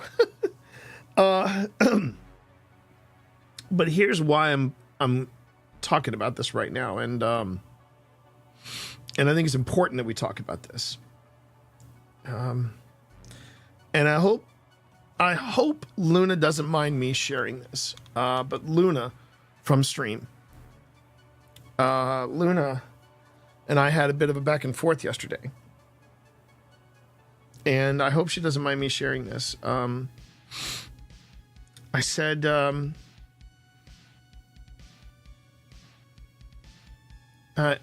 know, she pinged me on the back channel and basically said, I'm going to try to paraphrase so I don't, you know, in case she doesn't want me sharing this, but she said, I hope I can handle what you're going through with half the grace and poise that you have. And I said to her, you didn't see me at the vets. I was pretty much a basket case. And I said, but here's what I would tell you. Savor every moment you have, whether it's with a loved one or whether it's with a pet. And in many cases, it's the same thing. Let your pet interrupt you. Cuddle them when on a deadline. And deal with all the frustrations they may unload on you. I was trying to be ready for this, and it was a hard choice, but this morning, we got one more game, and then I said goodbye. And just cherish all those moments. Cherish all of them. He had a great life. I wasn't the perfect human by any stretch of the imagination, but he had a great life. For someone that was born in a dumpster. Yes, forever the pisser of your guest bed. Exactly, Marv. Exactly. I'm not going to sugarcoat it, everybody. I am in a lot of pain. I'm not, and the pain that you're seeing right now, it's like an iceberg, you know. There's way more underneath. But here's the truth of it. I go through it all over again.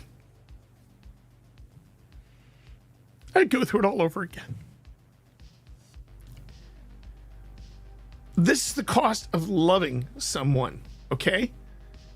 And I've seen people literally lose a pet,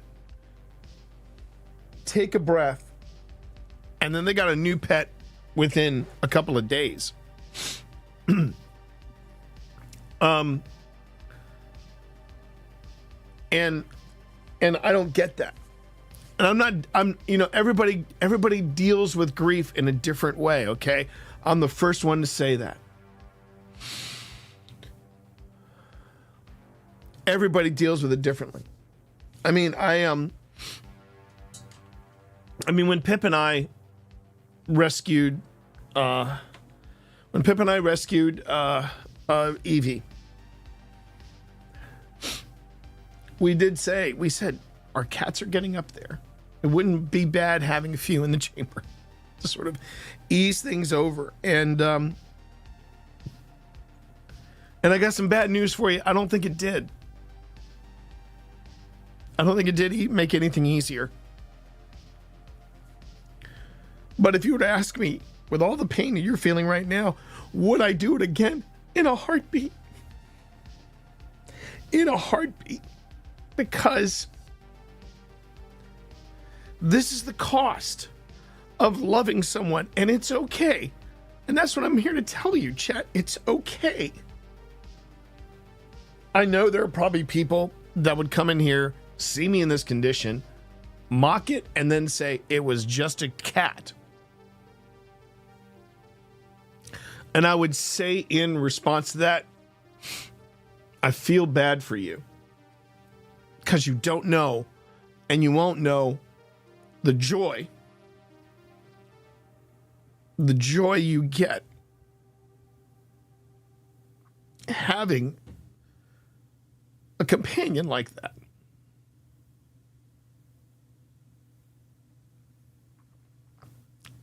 Now, let me give you some perspective. I want to give you some quick perspective. I am not in half as much pain as it was when I lost my father, okay? There's a big difference between a pet and a father. Just want to make sure that we're all clear on that. But it's still there. Pain is still pain, no matter what, no matter what the degree of it is. But my point is, grief is normal. allow yourself grief. Grieve, whether it is a pet or a loved one. Allow yourself that grief. I have seen people, and I know of people who did not allow themselves to grieve.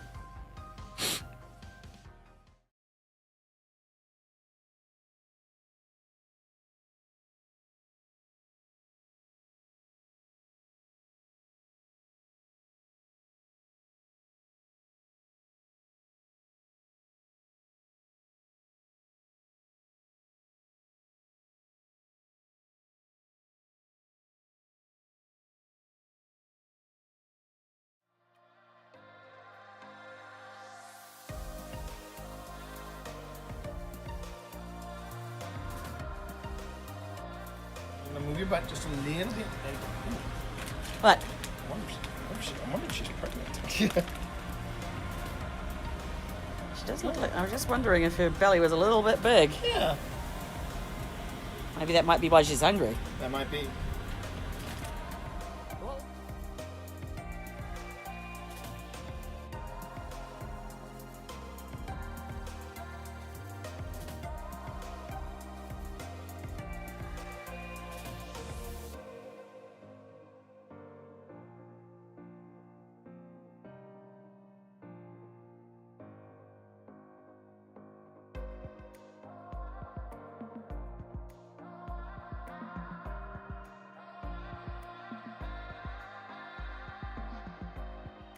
Face right in the center. Are you ready? Look at that little face. Are you ready for? Oh! They're dreaming. They're dreaming. Oh my God!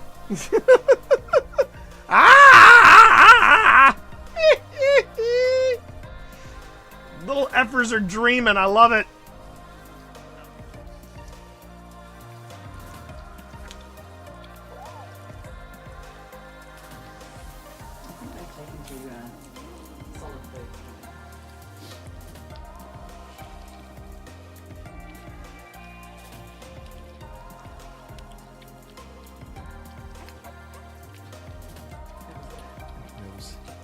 Dorito.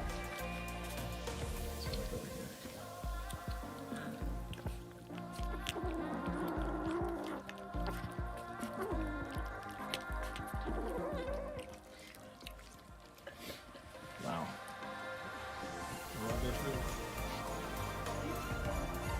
No, he just sniffed my glasses. What is it? Oh, now that was him. That was him. Did you want to go back to your brothers and sister?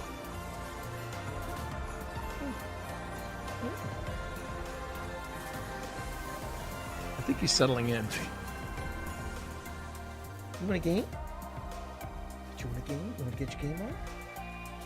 Do you want to get your game on?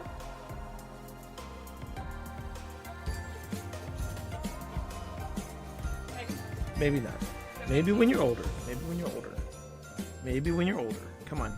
Okay. I'm gonna have to we're gonna have to swivel around here.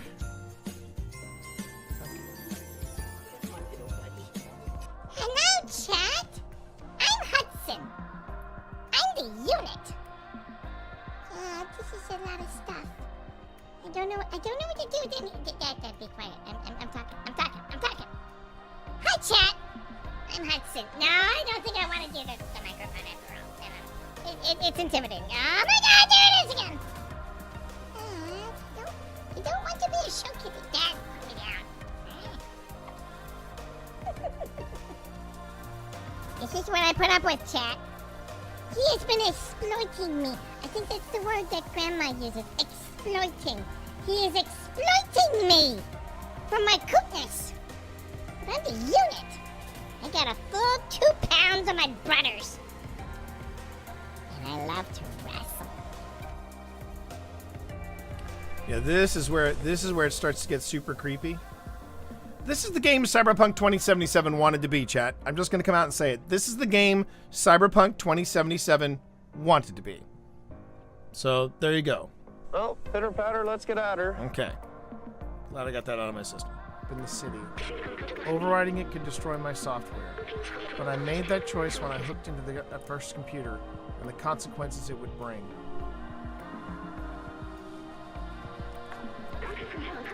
I'm sorry we won't see the outside together. I thought I needed to carry on the memories of humanity to move on to the past. But I see futures and companions in you. Here, let me take that off of you.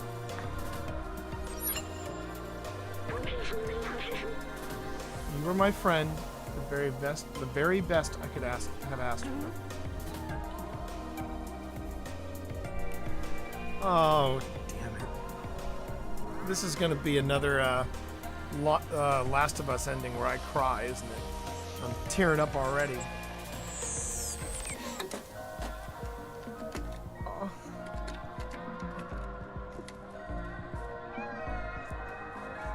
Oh. He's headbutting him. Oh. Oh, my heart! Oh, my heart! Oh.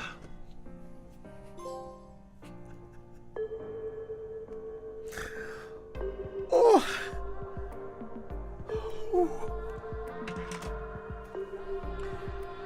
Oh.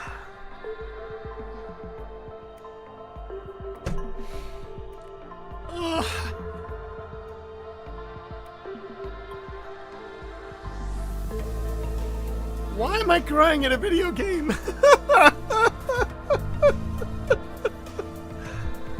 Oh my god.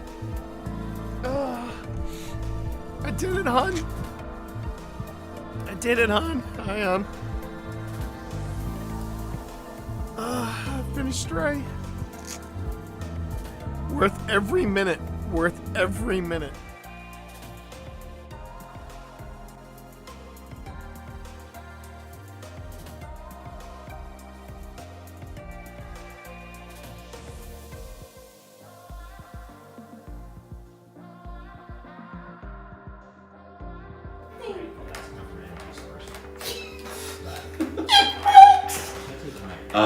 And you. So with using this REM pod. Let the tiny man celebrate. No, absolutely. And it seems the spirits agree with you as well. Toast to the ghost. There you go. So you know, Q, that you can basically if you ask questions, it'll be able to answer using the 3 green lights. Okay. And once again, to kind of reiterate, blue is for calm, red is for hostile, green is for curious. Green is for curious. Does anyone want to be able to ask any Or of the this? 3 endings of basketball. I will ask the first question, just to set the tone for us all here. Hello, spirits! It's me! Say your name. Ya boy! The goblins are here! I have a simple question. I feel like I should pay royalties to watch her now. That was so well done. Well done. We're Excellent. just going to introduce ourselves, and then we are going to sit in silence to give you a chance to introduce yourself. My name is T. My name is Pip. My name is Val. Hi, I'm John Walker to my friends, and hopefully we can count you as those. Well, you just got a yes from here, or at least you got the candle lit here. Oh, So nice to meet you. I think that's a good sign. Yes. Yep. Did you all hear that? I did hear that. That was, yeah. It sounded like a. Sounded like, well, I thought it sounded like movement over there. No, I heard a voice. I heard a voice. Like a. Is that you, Mary? Okay, did you all just hear that? Yeah. Yes. Did you all hear that? Yes. Let's play a little game. The first thing we got to do is find out if you're here to play with us. Oh, they're here. Oh, they're here. They're here. My game is going to be, how can you come up to me more quickly than I can get to that door? And I'll go when I hear you make that REM pod beep. Because I know you know what a REM pod is, because you've had people here before. So I'm going to count to 3. Okay? And on 3, you make that REM pod beep, and I'll move. And then if you can touch me on the back before I get to that door, you win. Sound good? So I go on beep. I go on beep. All right. Give him a beep. 3, 2, 1. That was not me. No. So, Jack, you are upset that Wesley fought for Virginia, fought against his own people from Gettysburg. That must have been aggravating. Did someone just? Did you just whisper? Were you scared? With this long grass here? When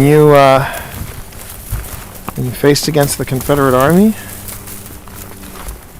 Or when you faced against the Union Army?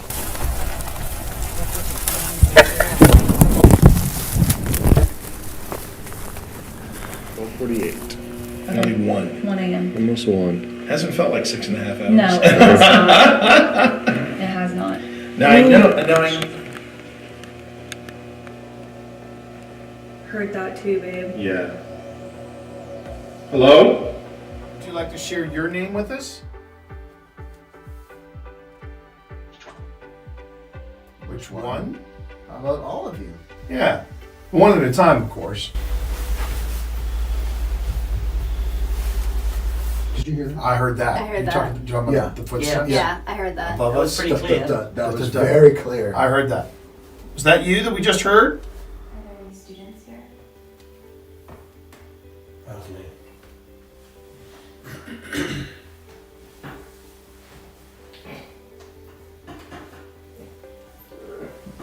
My favorite song is the Rude Sandstorm. It goes like this.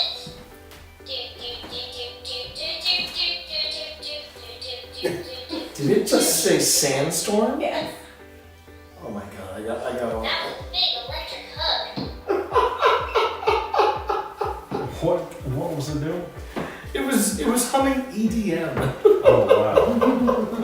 I gotta tell Sean that. I'm like, okay, whose idea was that? 'Cause that It does feel strange. I thought I heard a tap from the front of the house. If that was you, could you make that sound again? Please?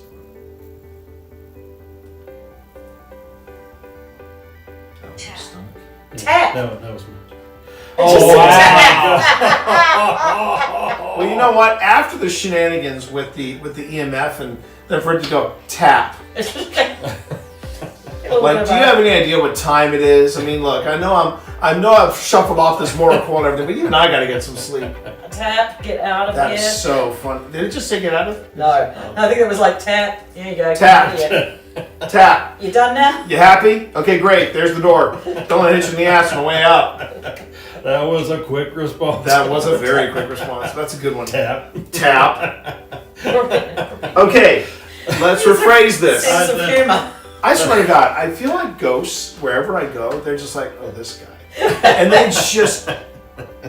Okay, let's try this again. We're going to go quiet. Can you please make Sup, that everybody? noise? Sup, everybody? Thank you for allowing me to take the extended break. Feels good to be back. Oh, no cats? In and out. Sorry, everybody. 8 years? Oh, shoot. What was 8 years? I'm trying to remember that. That was a oh, hi.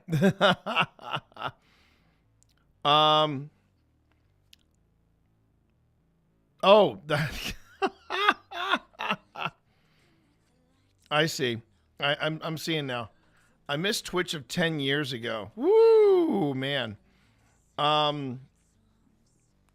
Actually, it'll be my 10th anniversary next year. It'll be next year, everybody. Next year. And for some reason, I thought Followage had been acquainted. Leviathan Raid, you were like me. Nick and not raided and raided with Lulu. I was good as a guy that got to play with him. Yeah. It's amazing. It is amazing to me how quickly. And No Cats, how are you? Good to see you. Yeah, I the extended break. Whenever I say extended break, that's when I put on what I call the big BRB reel, and that was the big BRB reel. I reached back to a few oldies but goodies. I don't think I have any real I don't think I have any clips that reach that far back. And what I describe as that far back, I mean like when I was on the couch. When I was streaming from the couch. Maybe I do. I was so miserable, down with life, 2017, 2018, and yet there's bits of it I missed, the old school Twitch.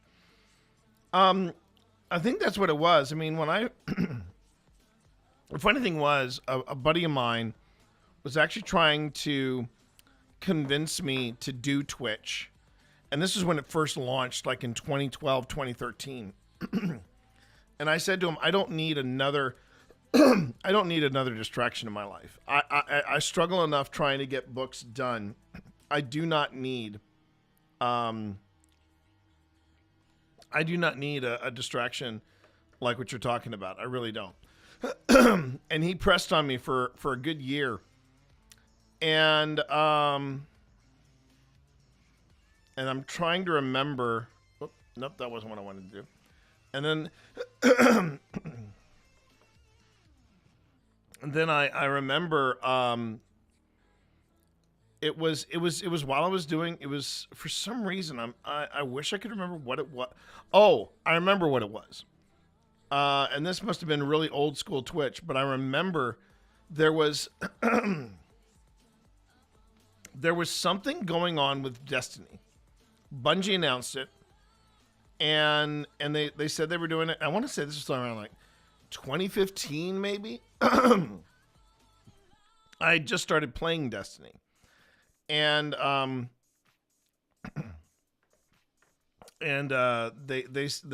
friend of mine said to me, "Yeah, there's a special thing that Bungie is doing concerning Destiny. You can only see it on Twitch. It was like a Twitch exclusive. It's like that was the only place that was carrying it." And I just went, fine. Set up an account, jumped on in, and it was through that.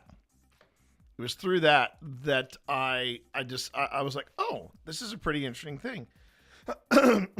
And it went away. And then I just needed background noise, so I went on ahead and I said, let me poke around. So I started poking around. I started poking around Twitch, and that's when I remember just kind of falling into the community. And it's funny because you're not the only one, Marv, that I've heard people lament about old school Twitch. But here would be my one argument against old school Twitch. My one argument. And it's a doozy of an argument. So I remember going to my very first TwitchCon. Twitch is one of my oldest accounts. I got high, made an account, and old Twitch plays Pokemon. I forgot I made an account until 6 years later. Like, which asshat nicked my tag, and it was me. Okay, that's kind of funny. You gotta admit, that's kind of funny. So with me, it was the year that I wrote the first edition of Twitch for Dummies. And I got on, I got on and you know, and I wrote Twitch for Dummies. I was very proud of it. Very, very proud of it.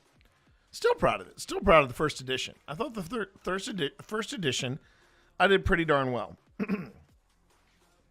And that was in, I think I wrote the first edition in 20, let's see, I just started at Code. I'd pitched it to Code. Sorry, I'd pitched it to Wiley. Didn't hear anything. I was working at Code, and I just started at code.gov, and I got the phone call. Phone call slash, yeah, it was a phone call. And it was my friend Steve at Wiley, and he said, remember when you pitched to us Twitch for Dummies? Are you still interested in doing it? I said, sure. So I went on ahead and wrote Twitch for Dummies. Oh, that was 2018. It was 2018. Because January 2019 is when it first went live. And so I had been streaming regularly, and I do stress that. Been streaming regularly since 2017. And I remember I said to myself, because I dabbled with it, I think I did I did my first stream in 2017, maybe even 2016, and it was just a feature on my PS4, and I just fired it up and just decided what would happen. Let's see what we do. And I just poked around in it for a couple of times. And then when Destiny 2 dropped, I made a point. I said, you know what? I'm going to take this streaming thing seriously. I want to see what I can do with this. And so I went on ahead and popped in, and I did popped in, and I started doing on a regular. I think it was the morning streams was what I was doing on the regular. No, they were yeah. In 2017, I was doing them on the regular in the mornings. And but it was 2019, so I had been a streamer for like 2.5 years when I wrote Twitch for Dummies. And I went to my first TwitchCon ever. I did my first TwitchCon in 2018 because I wrote about it, and I had a little I have a poll image of me at TwitchCon, or going to TwitchCon. I was just walking around San Diego. First TwitchCon 2018, and that was when I saw on stage the first person I ever, the first CEO, Emmett Shear, first CEO. And I was watching and I was looking around. First off, I was blown away by the production value of TwitchCon. It was amazing. And this was, I think, it was their third. It was their third. Ad break, by the way, starting in about 50 seconds. So this was TwitchCon's first, this is TwitchCon's third TwitchCon. Because last year, 2025, was their 10th anniversary.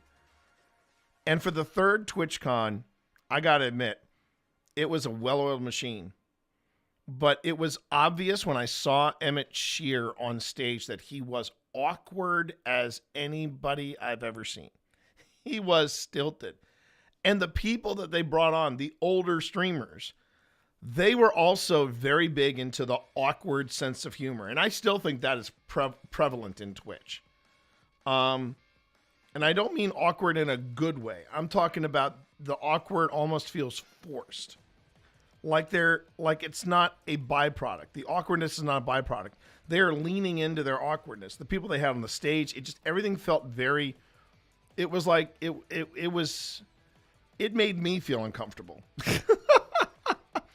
And then even weirder, I remember the opening, after this, they introduced a metal group called Dragonfall, like Ninja on, yeah, exactly. Nailed it. It was that kind of awkward. And then they brought out Dragonfire, and I said, I'm leaving. I'm going back to the hotel room because I was overwhelmed by just the sheer magnitude, the sheer size of it. It was amazing. But then I quickly learned that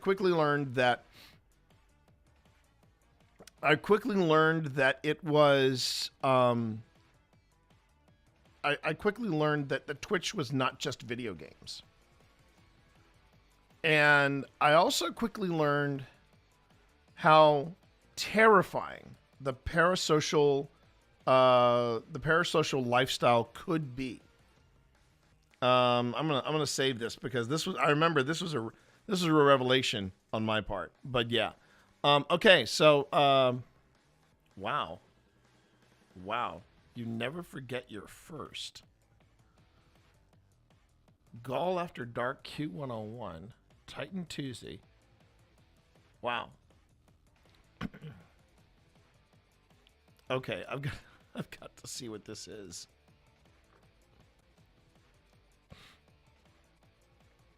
Turns out I have quite a few of my couch stream. It turns out I have quite a few couch stream clips.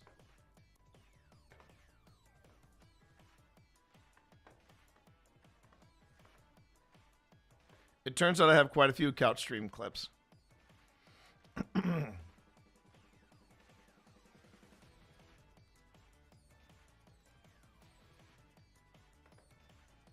Damn. Under that lighting, I do look pretty young. I look like I'm in my 20s.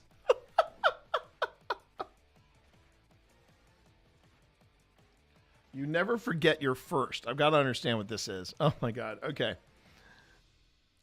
All right. Let's get back to it. First off, welcome back, everybody. So, as I was describing, so it was really, but this is what I mean by This is what I mean by parasocial and how terrifying I felt it was.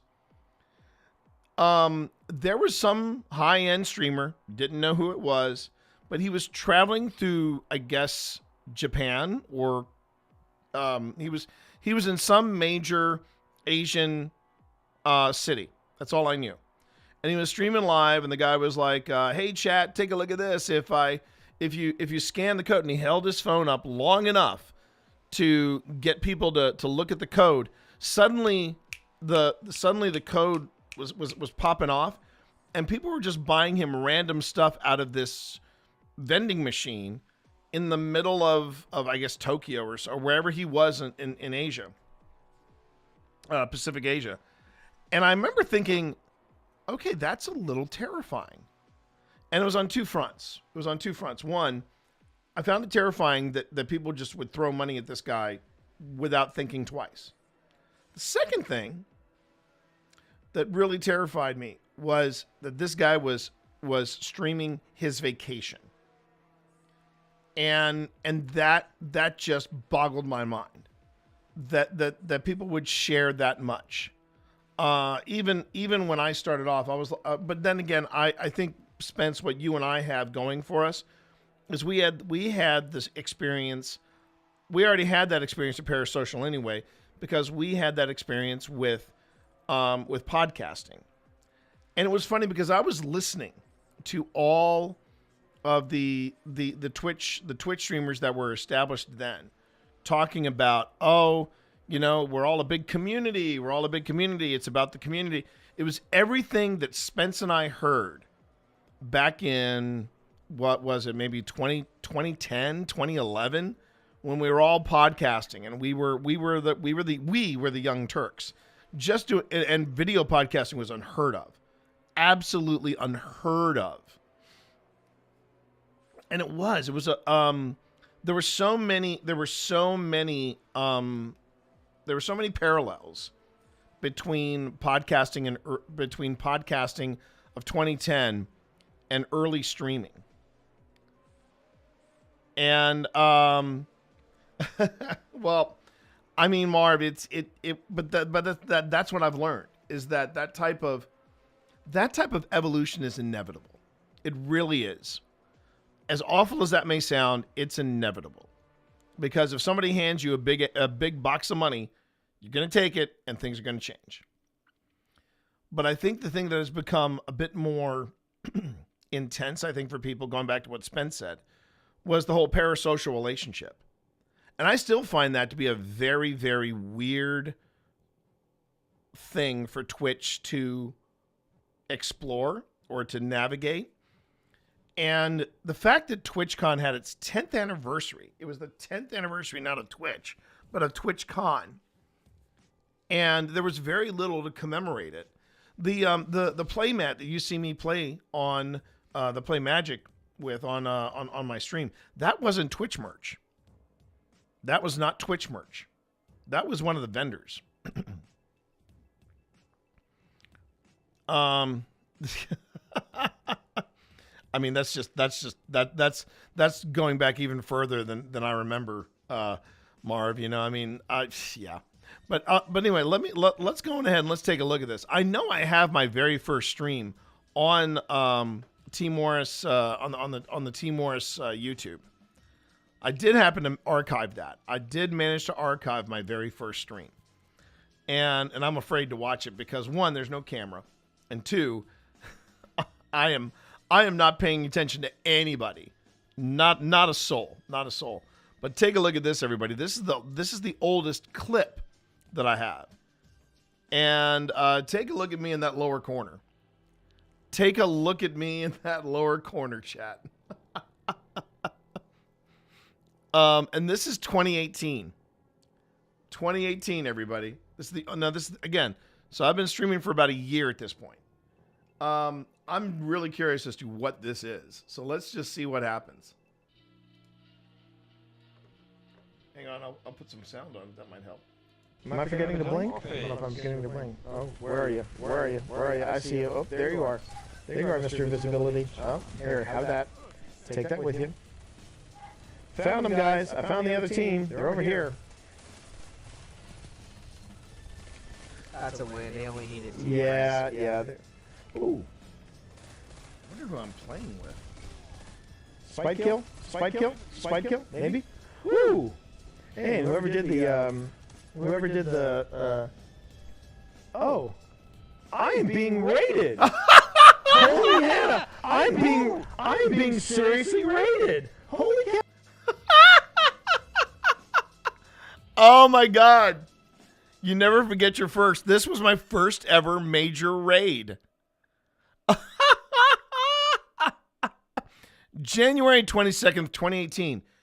And I think this major raid was from, oh geez, who was it from? Was it from, oh wait.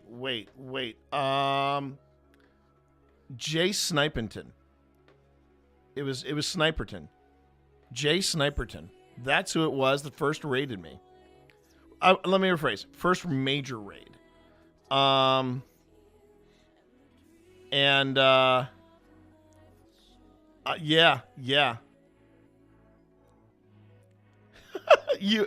Yes, you did improve me, Marv. I'd be the first one to say it. You did improve me. The double primary meta and the shotguns and the heavy slot. I'm sorry you had to watch this, Marv. I'm sorry you had to watch this. Trust me, I didn't want to look at. I did not want to look, Marv, at where my grenades were or what I'm even wearing, because I know for like how many. I had 5 kills in that round. 5 kills in that round, but I believe this is Jay Sniperton. Let me just check. Oh, and I was playing with Turtle. Oh my God, I was playing with Turtle. Oh God, that dude, Turtle Snake. Such a nice guy. Such a nice guy from Germany. Super nice guy. Whenever you played Trials with Maida and that Amalan Saddle. Who's raiding? That's Sniperton. It's who? Jay Sniperton. Oh wow! Thanks, Jay. That's a hardcore. That is the most hardcore raid I've. And keep in mind, when I was Get in the back. Oh my God! Another clip. I gotta look at that. You played against Wally too. Okay, I'll take your word for it. But here's the funny thing. I remember this. I remember it was such an accomplishment whenever I would see in my chat messages the number go up to, oh man, it was maybe, if I broke into double digits in 2018, I was nobody could touch me. I was over the moon. And Jay Sniperton dropped in with like 150 people. And I did get a chance to thank him for that, like into his face at TwitchCon of I think of this year. I think of that. No, not this year, but that particular year, 2019, that I was talking about. I'll have to look at getting the bag tea. Okay. Ever had. Wow. Good morning, everybody. Watch these numbers up here. That woke me up. But yeah, the guy I'm playing with is a guy named Turtle. I got 26 viewers. This is a brand new record for me, guys. Wow. Okay. Well, shoot. Let me pull this out of because it's gonna. Oh my beating heart. Well, don't get a heart attack. This is the big one. I'm coming. Oh wow, my first raid ever. Wow. Yeah, my first raid ever. And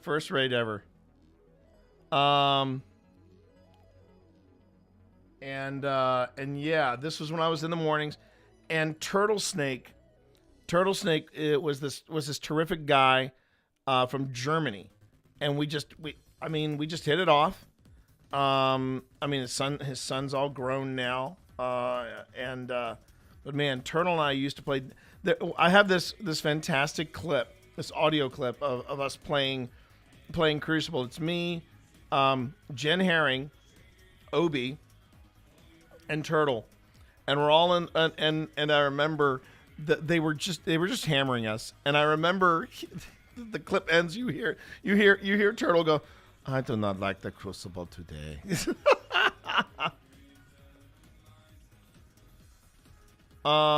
The Photo Bombers was ZG's clan. Yes, it was ZG Photos clan. Yeah, that was the Photo Bombers. And ironically, ZG was on earlier today, Marv. Also, we were talking. I think it was earlier.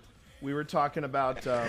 Just so everybody knows, this is not rum or vodka, but I wish it were right now because wow. Oh, and I was like, I'm in the middle of a very disappointing round, and suddenly I look down and it's like emotes out of the wazoo, and I'm like, okay, this is what it feels like to be rated. Very cool. Well, good morning, everybody. You are watching The Reluctant Gamer. And, the Reluctant Gamer, yes, the Reluctant Gamer. This is a you popped my cherry. I don't know what to tell you. I'm the Tea Monster. You can call me T. You can call me the Tea Monster. I call myself the Reluctant Gamer because I'm a writer. I'm a professional writer of science fiction and of. This is taking me so far back, everybody. Nonfiction, and the reason I call myself the Reluctant Gamer is because this is the best time for me to game. Because I got news for you. If you want to be a writer, video games do not help your deadlines one iota. I am here with Mickey. I'm here with Venom, and wow. I'm looking at my viewership. I've never had 30 viewers before. It's going to go higher, T. I'm like, it's going to go higher. Hey, I'm doing all right. Yeah, I'm not new to Destiny, although I'm playing like it this morning. But I am. And the raid continues. You guys are just killing me. I love this. 33, T. 33. Yeah, 33, man. I was over. New record. Oh man, thank you so much, everybody. So a little bit about myself. Just keep it coming. Keep it coming. So the other thing I remember too about this raid is that I want to say we crack over 100, and then it broke my PS4 connection. It just PS4 said we're done, and I think when I got back when I rebooted and I got back on, as a matter of fact, the Photo Bombers were my first. That was ZG's clan, and then you're right, that was the Photo Bombers were my first ever clan. I'm pretty sure. If not, they were. No, I take that back. They were my second clan.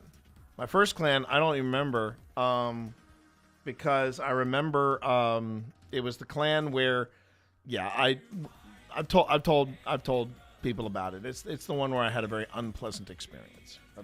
I'll just leave it at that. But keep with it. Keep Did with you it. read it?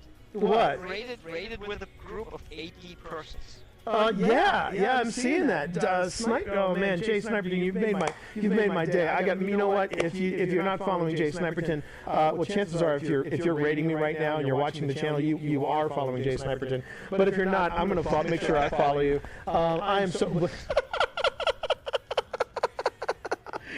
Feel free to clip my reaction if you want. You guys just wow. I'm a mess. That Vogue raid still makes me furious. I wasn't even there. I'm trying to remember which raid that was, Marv. I'm trying to remember which raid that was. Was that the one where I tried to Sherpa and people? Yeah, that one. That's the part of Destiny I don't miss. I still remember when I gave people, I told people, I said, okay, here's what I want you to go in with, and one guy actually, the one guy said, doesn't that seem like a little overkill, T? And I'm like, did you want to struggle in this raid? I was pretty stunned about it, but yeah, that was a rough raid. I remember that was a rough raid. That wasn't. Oh, I missed it. Hang on. The wide-eyed T monster. Man. Hi, Spence. Hi. Wait. Spence. Hi. Spence. Hi. Hi. Hi. Spence. Hi. Hi, Spence. You want to get in my bag? I'm getting your back, Spence. Wait. Hi, Spence. Hi. Spence. Wait. Spence. Hi, Spence. Hi. Hi. Hi. Spence.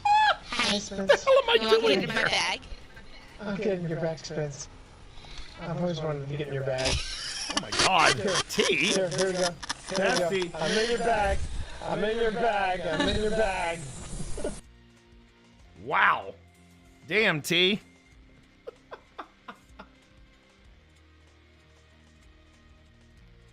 Oh my God. But no, that was but now I know at least I know that now I have some of the clips. I do have clips of when I was early on and I was doing the couch streams. And for those of you who watched the majority of the 60-minute reel, you hear me reminisce a bit after Benedict's passing. You hear me reminisce about how it was Destiny and it was gaming on the couch that actually got Benedict out of his shell, and he became GamerCat. And it was yeah. I mean, it honestly, when you think about, when people talk about the old school Twitch, it's no different than old school. Again, I go back to it. It's no different than the old school podcast. The old school podcast was the same thing. Pip playing Maneater. Man, that was classic. That was classic good times right there. That and watching her play Ghost of Tsushima. And I'm sorry I can't quite get Ghost of Yotei to work, but she is just as badass in Ghost of Yotei as she was in Ghost of Tsushima. But the thing is that everything that people say about old Twitch is the same thing. It was really kind of cool when you could go into at that time you could go into iTunes, go to the podcast section, and you say, I know her, I know him, I know him, I know her, I know her, I know him, I know. You knew everybody. You knew everybody that was in the top section. And now it's kind of scary when you tell people, yeah, I'm a podcaster, because they automatically think, oh, like some of the people that are sitting in the current cabinet, and then it's it really, it is. I mean, it's no different. It is no different. And I mean, yeah, Twitch changed. But I will say this. I think Emmett Shear as a CEO was the best and worst thing to happen to Twitch. One, he created Twitch. He ran Twitch in those early days. and he did a great job establishing it. But he was not what I would call a people person. Now, the guy that is currently running Twitch, everybody has opinions, and I will say this, yeah, but he's a great people person. But he is a rather unique individual for the position. I would say that. And as far as Twitch as a platform, I'll just come out and say it. At least it's not Kick. I'm just I've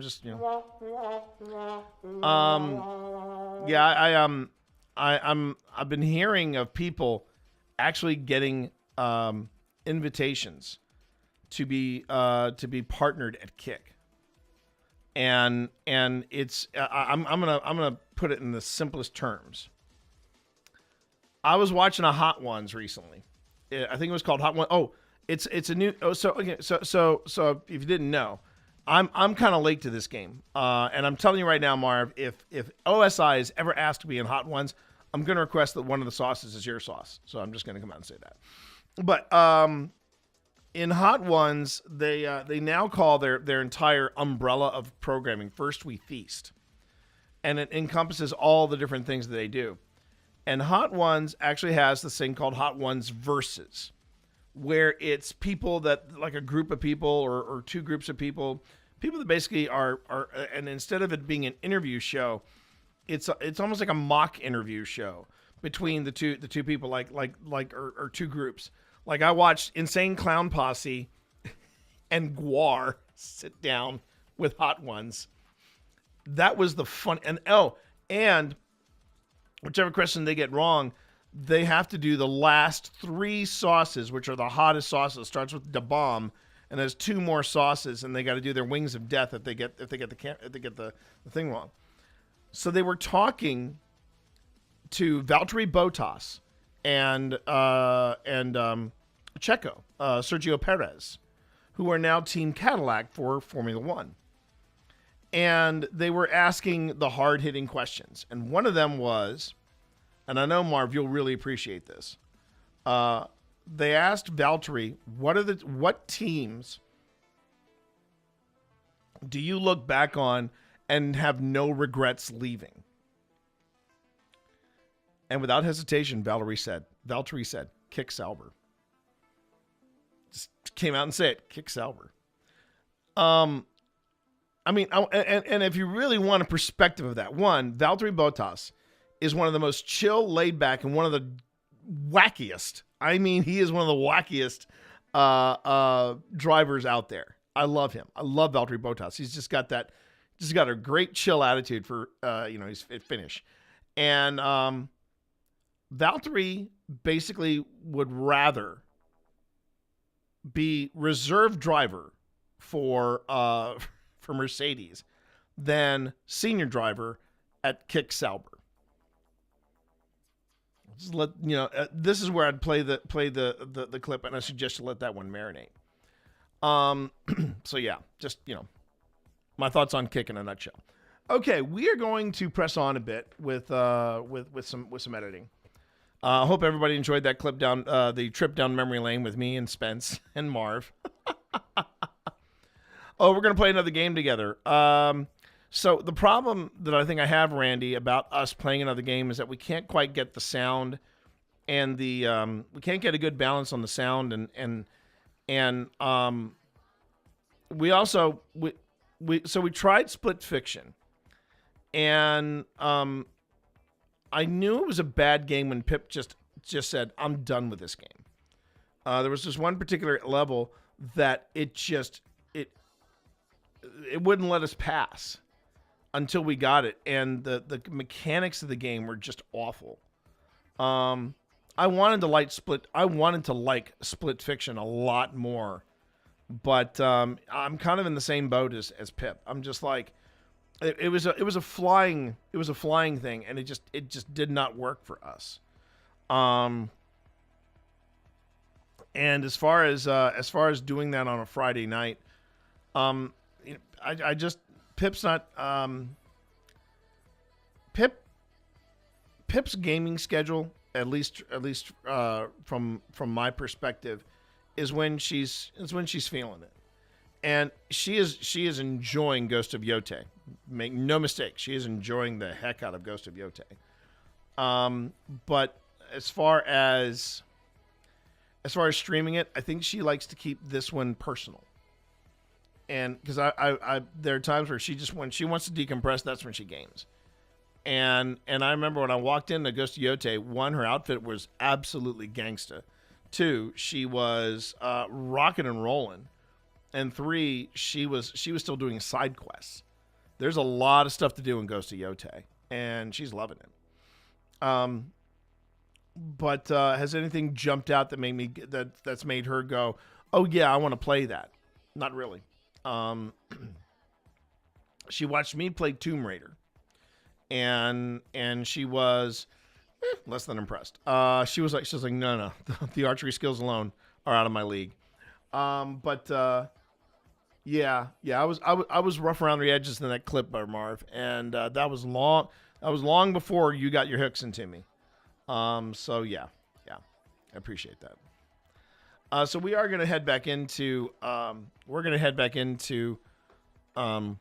Trans-Allegheny for a bit, and then we're going to switch over to a Grim Gazette. But thanks everybody for being here. Thank you for enjoying that little detour, if you will. Yeah, man, I look like a baby. I look like a baby in that clip. And I do have my. Yep, I got my Grim Gazette intro all set and ready. This might be the first Grim Gazette that I've done on the Mac, because I couldn't find any of my usual clips. I had to kind of cobble everything together. Oh, and we actually have a viewer. Whoops, wrong one. We have there's a hint for the Grim Gazette. That's the wrong window I wanted to pull up.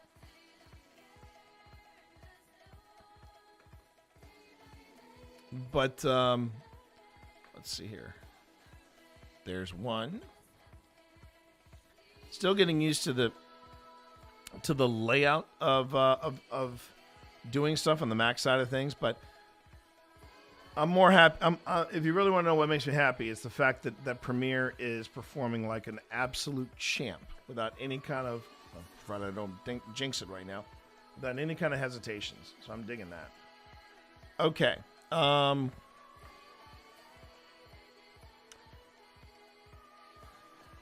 But I think that's what we're going to be doing. Just as a reminder to everybody, we are going to. There we go. Is that it? Yep, that's it. Hello there. How are you, Christina? Now, Christina, this is going to come out really, really salacious, but trust me when I say it is not meant to sound salacious. Have you been talking with my wife lately? Have you been talking with the wife lately? And I ask this because, okay, good. I can tell by the hee-hee that yes, you have been talking to my wife. Because everybody, we're oh my God, I think I'm actually gonna snooze this. Because we're actually talking about having, I can confirm, I sent her a DM. Well, what I'm talking about here is, so folks, if you're not sure, if you don't remember, our friend Gucci down there, Christina, for Old Spirits, from the Old Spirits perspective, Gucci was one of the folks that we took to the, Christina to the Belmont Farm Distillery, and we took her on a ghost hunt. And we are eyeballing the possibility of doing another ghost hunt when you're here. And we're thinking, now granted we're thinking way ahead, but we're thinking September, and we're thinking the USS Wisconsin. You heard me right, a battleship. About to go, ghost hunting about, book it. All right, I got to talk to Phil and Tina about it first. But yeah, it would be Phil, Tina, you, me, and obviously Pip. And then the sixth person would be a guy named Walker. You have not met Walker, but he's a delightful individual. He is our plucky comic relief. And beginning of September, good. Rest, bad. That's good to know. I will make a mental note of that. When you say beginning of September, what's the cutoff date? What's like? Are you talking about just the first week or the first 2 weeks or first 2 weeks? Good. Okay. Well, then we'll have to see what we can muster. We'll see what we can come up with. Okay. So we're gonna get back to this.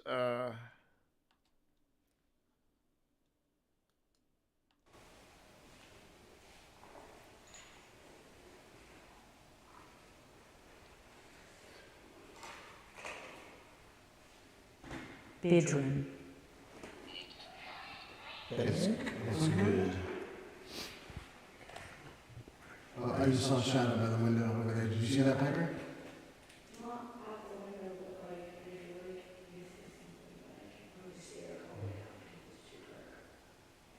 Pushed. Can you show yourself to us?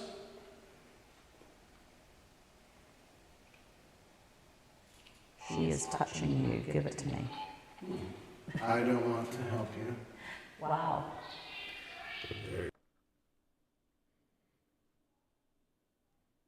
Now let's see here.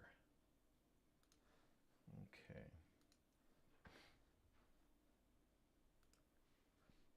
Currently we have Cardi B in the building. Well, how about that? If you do happen to mention, never mind. I just want to say Cardi B was actually one of the inspirations for us when we named Evie, because we were like, we want to name this rescue cat something hip, but something paranormal, and that's when I came up with Evie P, as opposed to Cardi B. But that's kind of cool.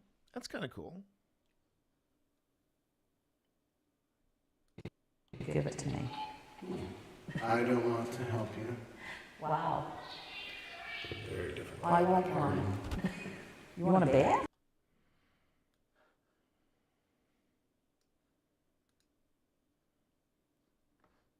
I think I'm going to grab that. No. I'll move it over here. She is touching you. Give it to me. I don't want to help you. Wow. Very different. I want one. You want a bear? Oh. I just saw the shadow move across the window. Yes. I think Phil needs to get his eyes checked. Like plain as day. Like blocked it out.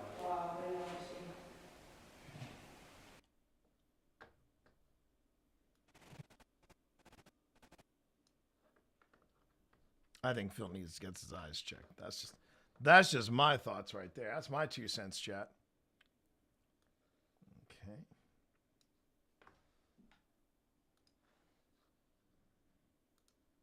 And it is good to see you, Christina. Because we got the opportunity, and Pip mentioned that you and the two of you have been talking, and so I was like, yeah, that would be a nice, that'd be something fun to do.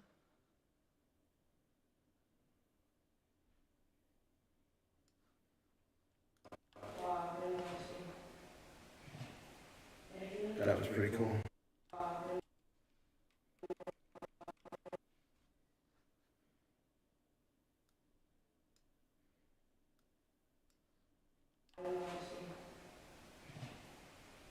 That was pretty cool. I feel like I need to go all the way down to the end without my flashlight. All right. Tell me if I'm getting close to it. You want to film? I'll go with you. Okay.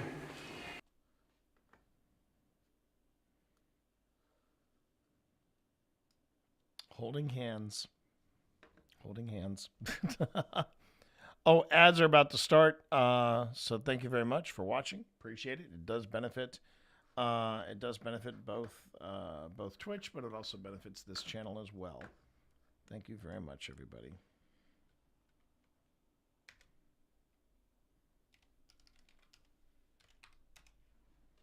Okay.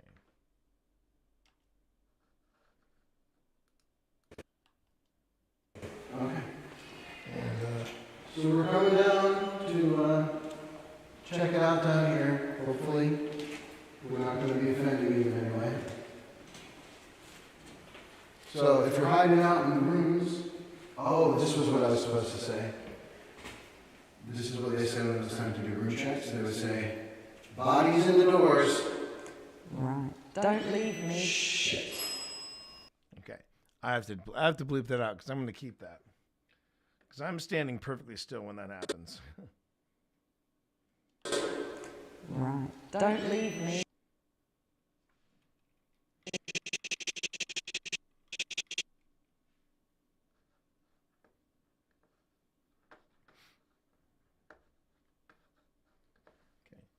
So we move in a little closer here. I do, let's see.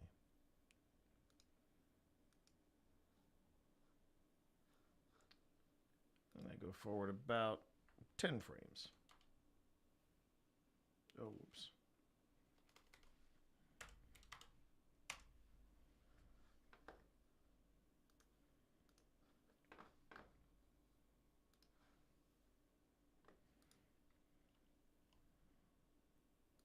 We're trying to keep trying to keep things PG-13 around here.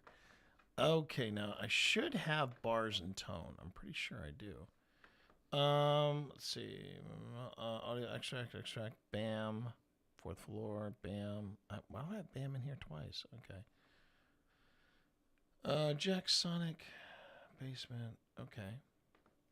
Oh, there's bars and tone. Okay. Oh, look at that.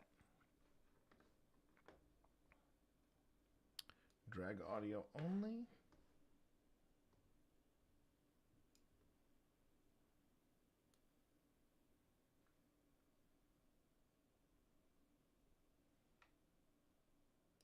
There we go.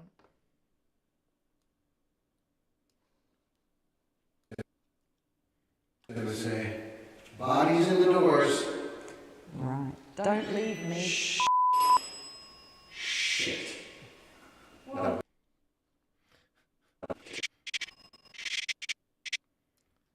Such a potty mouth, T. Such a potty mouth. T, you kiss your mama with that mouth, boy. You kiss your mama with that mouth. All right, let's try this again.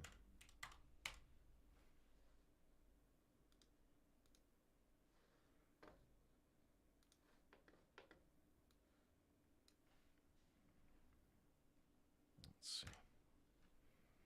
And welcome back from the ads, by the way. Thank you very much again for watching. As I said earlier, they not only benefit Twitch, but they also benefit this channel as well. But you can always get a Twitch Turbo. That also helps you out with dealing with ads, etc., etc. And welcome back. Welcome back. And Christina, again, I hope you've been having not only have you been having a good week, I hope you've been having a good start to the year. I definitely wanted to share that. It's great to always see you. It's great. We need to have you out here because you haven't experienced the new place. We have new and exciting things to show you, and not just haunted battleships. My only concern, and this is something I want to run by Phil and Tina. My only concern about doing the Wisconsin is that it's different from the USS North Carolina. The USS Wisconsin, served admirably, but nobody really died on the ship. I mean, they were never attacked. They didn't have a torpedo attack them or anything like that. Whereas the USS North Carolina, they did have fatalities during war. And it's it's about the same. It's going to be about the same trip. Instead of going south, though, we're going to be going east. But I want to run it. And the thing is, if we did a return visit to the North Carolina, it would be, I don't know how expensive it would be, but I know that it would be a return trip and I know that we'd be able to live stream it. I know we'd be able to do that. But as far as the USS Wisconsin, they basically said, yeah, don't bother. You're not going to get Wi-Fi reception out here. So I was like, all right. But anyway, so we're kind of in a quandary because I don't understand or don't know how haunted. I mean, unless these are ghosts that basically loved the place so much that they came back. I mean, that's the option. But I'm throwing it out. Don't leave me. Shh. That was good. He had a huge spike, and the dead bell went off. Okay, I'm gonna try that again. Bodies in the doors. Nothing.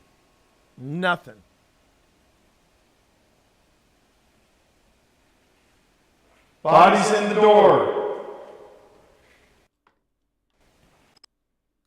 The bell went off. Okay, I'm gonna try that again.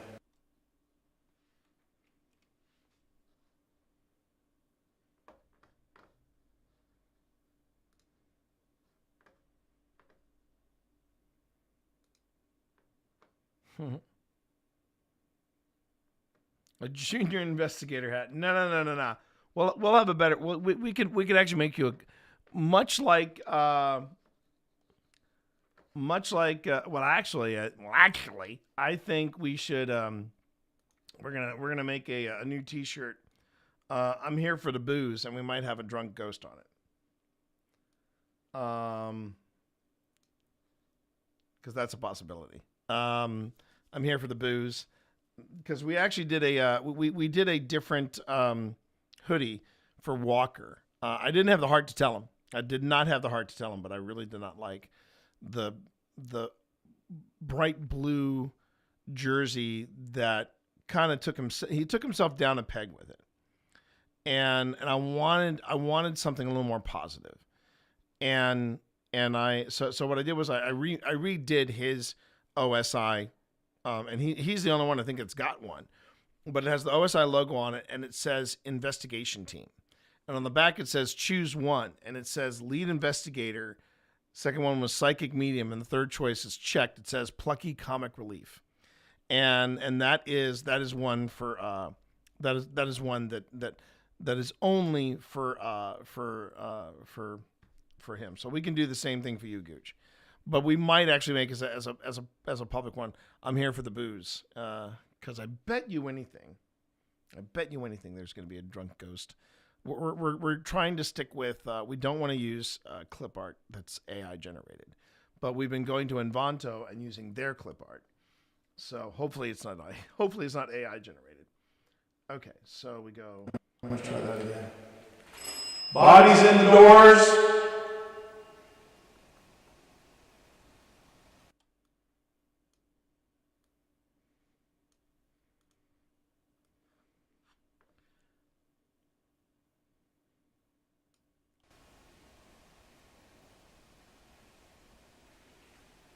Bodies in the door.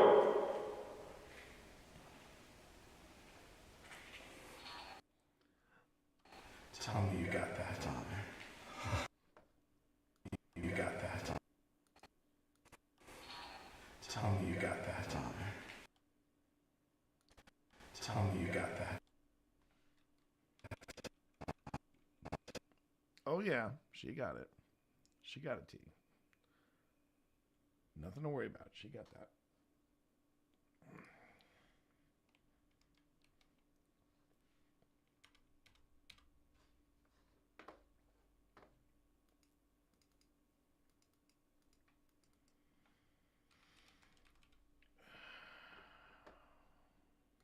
Okay.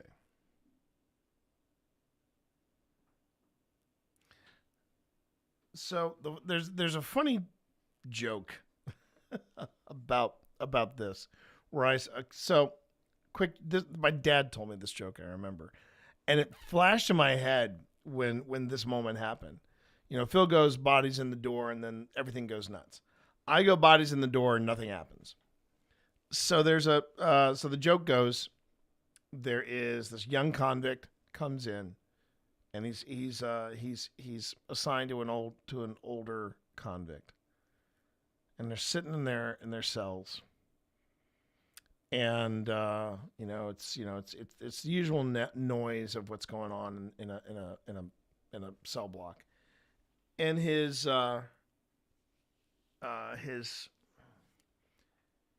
cellmate suddenly shouts out 36, and everybody just loses their minds. They just start howling and laughing and everything like that. And it calms down, and someone yells out 15, and again, everybody starts laughing. A third convict goes 5,025, and everybody goes nuts again. And the young new convict says, "What's going on?" And the older convict smiles and he goes, "We tell a lot of jokes in this prison." And after a while, everybody knew what was coming. So we decided to assign a number with our favorite jokes. And so instead of having anybody spoil it or know that it's coming and they're already giggling or something like that, we just shout out a number, and then everybody will go on ahead and they will they'll get the joke. And it's like, okay. And he goes, "Can I try it?" And then the older guy says, "Yeah, you know what to do. You figured it out. You're a smart kid." He goes up to the cell. He waits for it to calm down. And he shouts out, 74. Dead silence. Kid thinks about it. He waits a little longer, and he goes, 210. Nothing. Dead quiet. He turns back to the older prisoner, and he goes, "What's going on?" And the old prisoner just shakes his head and goes, "Let's be honest, kid. Some people can tell jokes better than others."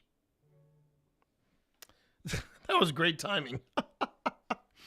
But that is what came to mind when this happened. That's what came to mind. Don't leave me. Room checks, they would say, "Bodies in the doors." Right. Don't leave me. You're welcome, Marv. The dead bell went off. Okay, I'm gonna try that again. Bodies in the doors. It's a Okay, Spence, you take that post-work nap. Glad you made it home safely. Bodies in the door. Well, kids, some people can tell jokes better than others. That was a good one for my dad. It made me smile pretty hard. That was wild.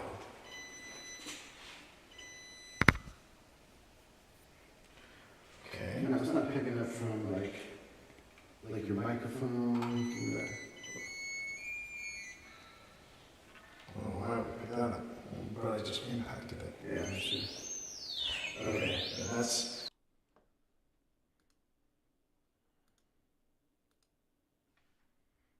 See, I'm trying to make heads or tails of Oh, why would we pick that up? But I just impacted it. Yeah, sure. Okay. Hey, how you doing there, secondhand? Yeah. Lived here. Well, I would say you're still living here. I have it out here. Yeah. Lived here. Well, I would say you're still living here.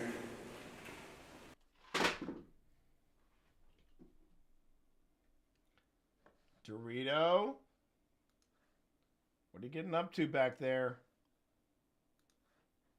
It's a problem with this camera. The field of view is so tight on this camera that I can't quite keep an eye on who's doing what back here. That's what I thought. He is cleaning.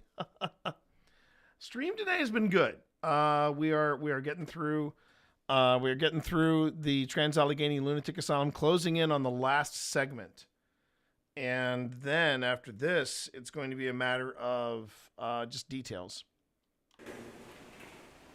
And what I mean by details, I mean like filming with Phil, sitting down, looking at stuff, that kind of thing. For you to go? Just not with us. Just not with us.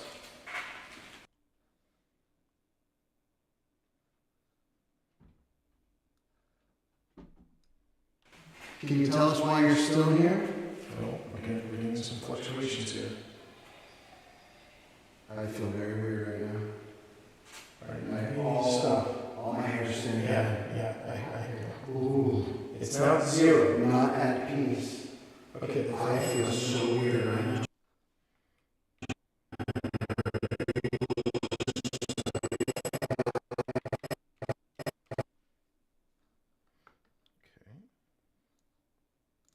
We have also been reminiscing secondhand. I found the oldest clip that I have, or oldest highlight, and it was me from 2018 playing Destiny, and I got my first ever raid. So yeah, it was kind of fun. It was kind of fun. Not at peace. Okay, I feel so weird right now. I need you to come back to me. I need you to come back to me right now, Phil. Okay. This is my problem. If I were to say I have any problem with Phil, it's this. We're in a place like Trans-Allegheny. He's like, I'm feeling weird. And I go, then I need you to come back to me. And Phil's like, no.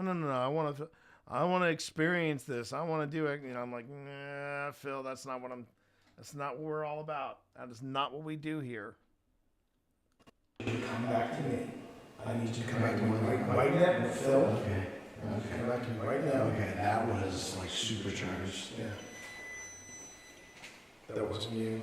That wasn't you. If you're not at peace, what can help you become at peace? Is that Piper? Okay.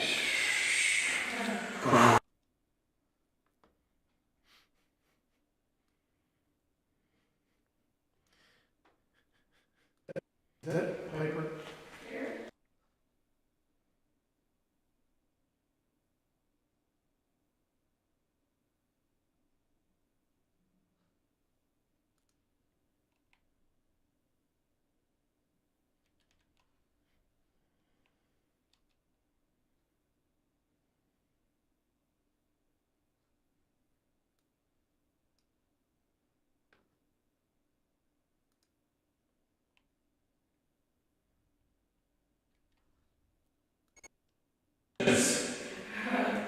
Jesus.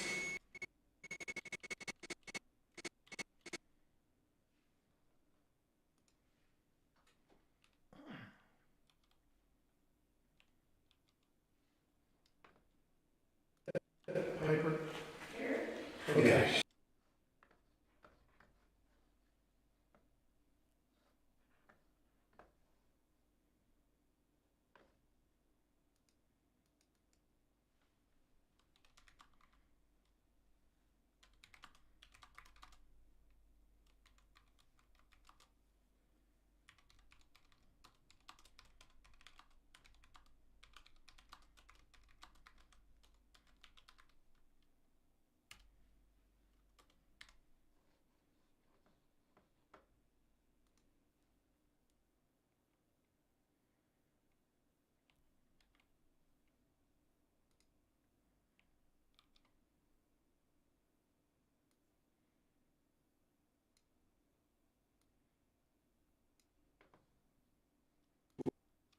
What can help you become at peace? Is that Piper?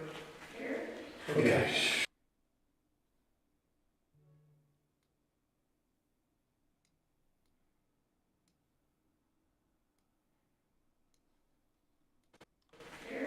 Okay. Oh. Okay.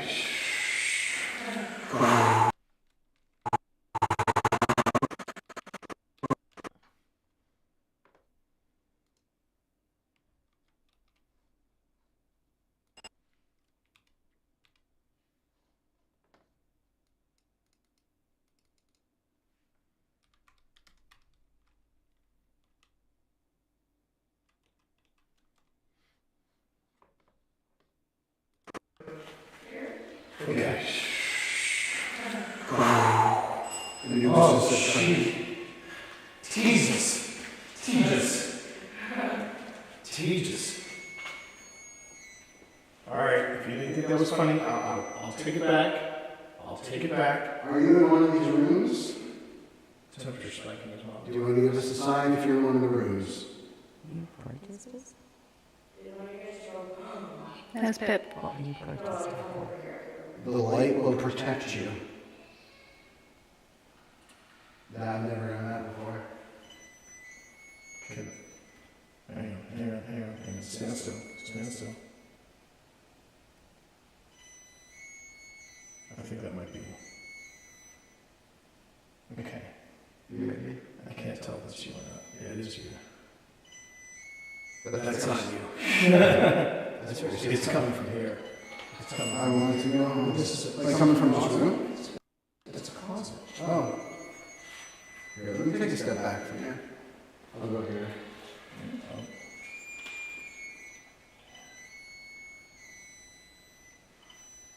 It's.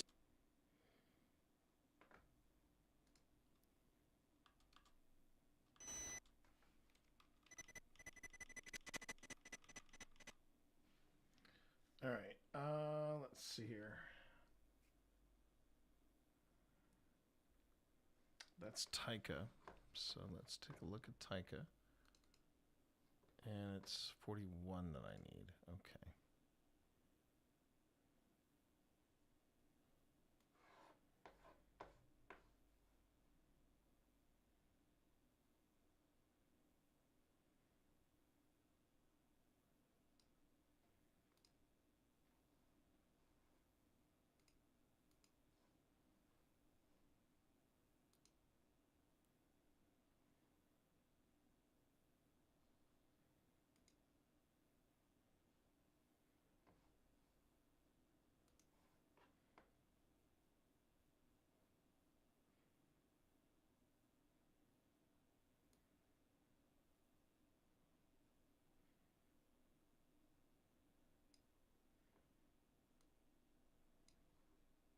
Ooh, okay.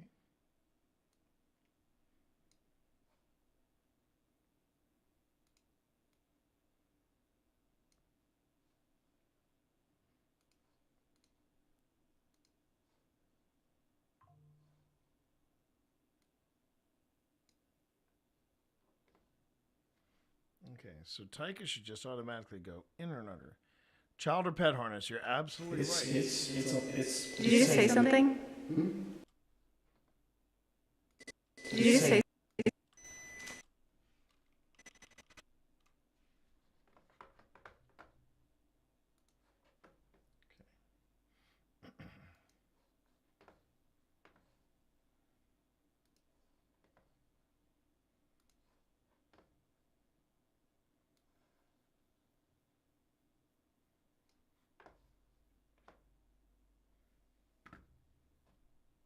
It's. Did you just say something? No. It's picking up 2+ on the EMF.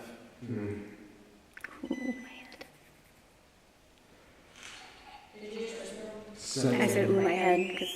Okay, that's your light. So I'm not even picking up your light. There's no way it's picking up the light from there, though. Okay, there's something. Right. There's something in the hallway. There's something in the Yes. hallway. Do you want to try a good old-fashioned EVP session with me? Yeah. Okay. Yes, who is that? Who is that? Hello? Heard somebody. Was that Dorito?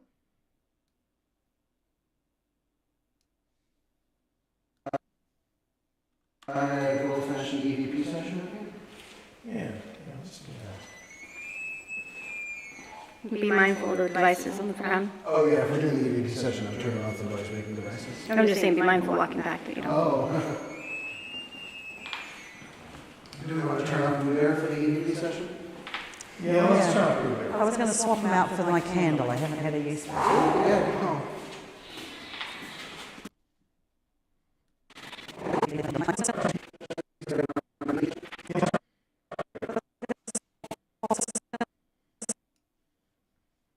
Okay.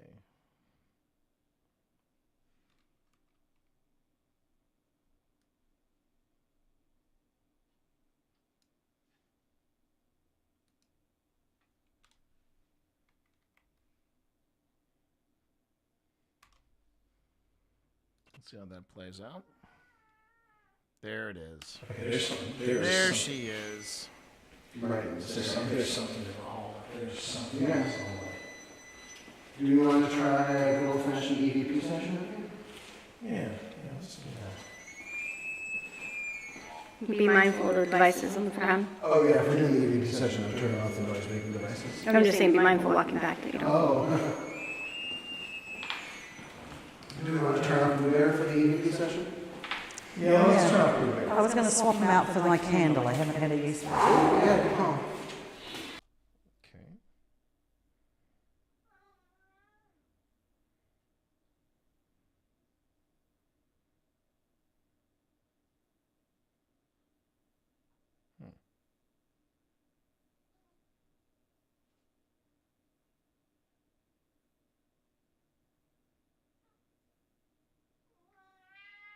Yes.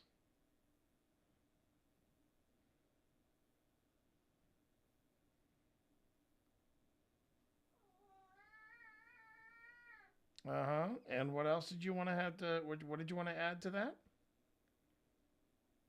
There we go.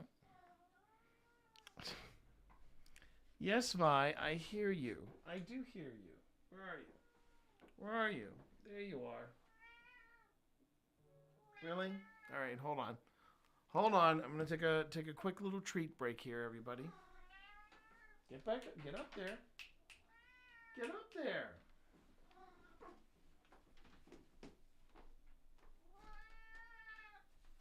Oh. I wonder which one of the boys did this. You don't care, though. You don't care which one of the boys did this.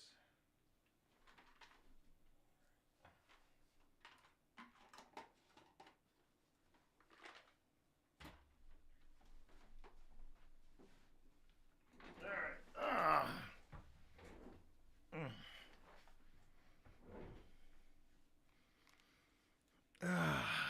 Okay.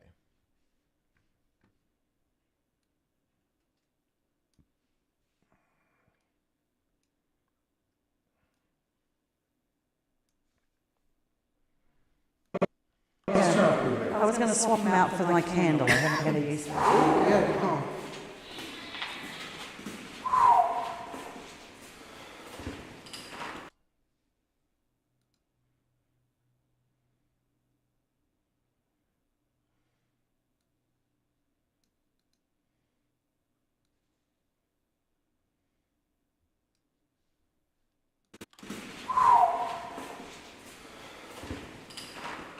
I mean, I don't know if we got anything concrete down there, but there's something heavy down there. Oh, it felt great. Yeah. You got a weird definition of great there, Rossi. You know that, right? If I can feel what I felt once every investigation, that's the goal. All right, once we're done. I totally forgot. And this is where we start getting into the, near the end of the investigation. I'm getting a little shirty. Yeah. But anyway, yeah, it is I think I want to say around this point, we're closing in at 3:30 in the morning. Pooh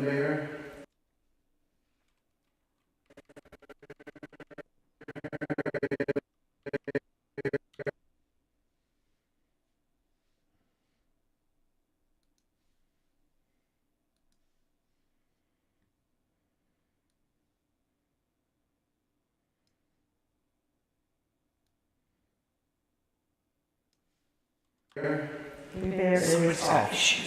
Pooh Bear is off.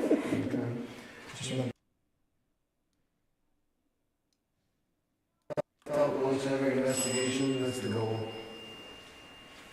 All right. Once we got Blue Bear. Blue Bear is off. Blue Bear is off. Okay. Just remember, camera awareness. Yep. Okay. Camera awareness. Just remember.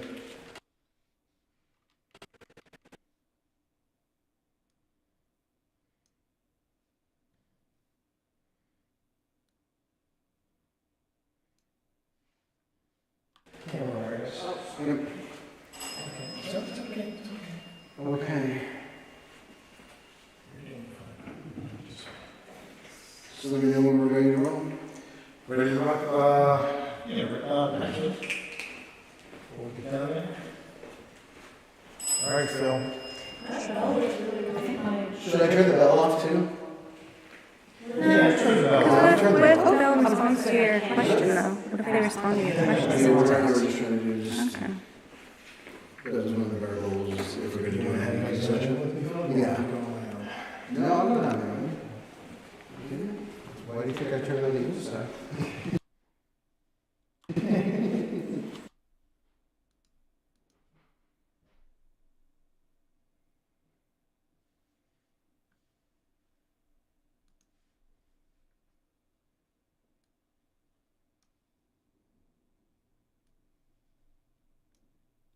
You're all alone right now because Phil's turning things off.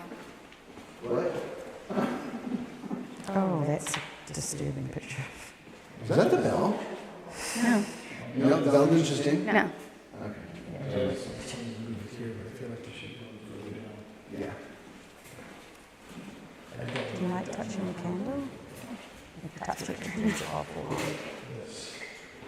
It's not dangerous. No. I know you had a fire up here once. Well, we're going to do the session down here. That candle's... Oh, God. Okay. EVP session, Trans-Allegheny Lunatic Asylum, floor 4, end of the hallway by the round window. Okay. EVP session, Trans-Allegheny Lunatic Asylum.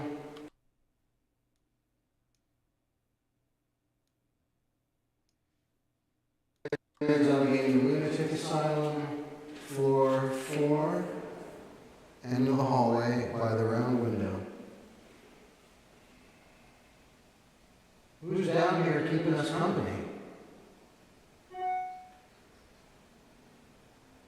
That was my computer, not the video.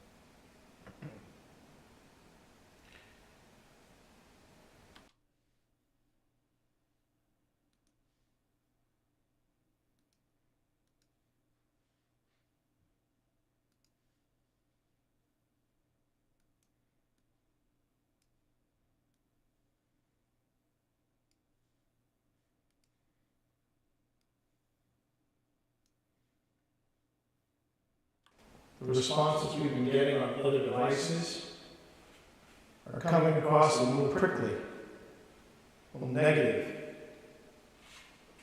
Do you not want us here?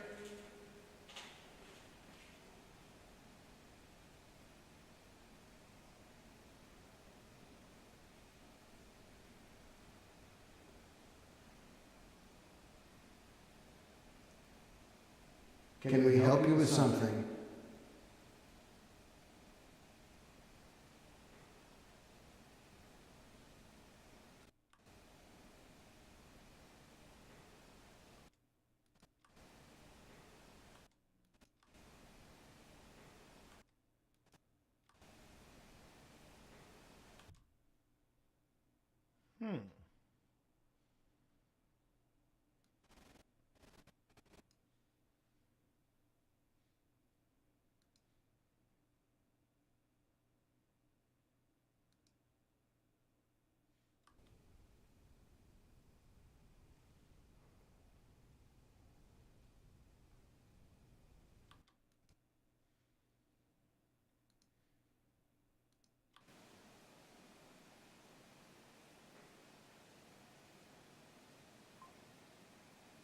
I don't think that. What is that?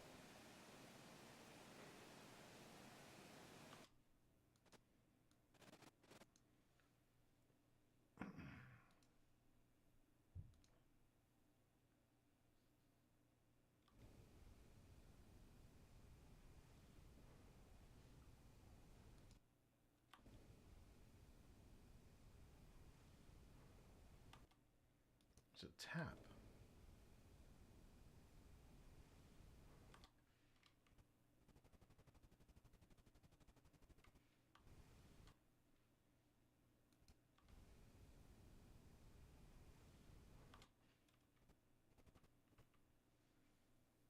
It's a very faint tap, and I'm going to label it as such. But yeah, it's a very faint tap.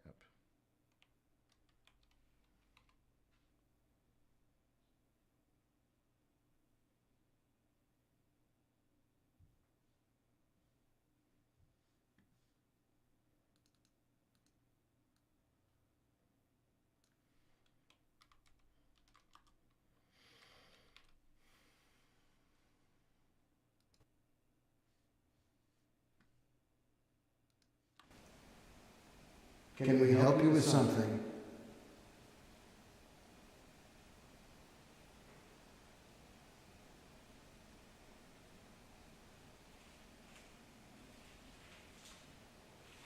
Ah, the movement is me. I had that marked, but the movement is in fact me.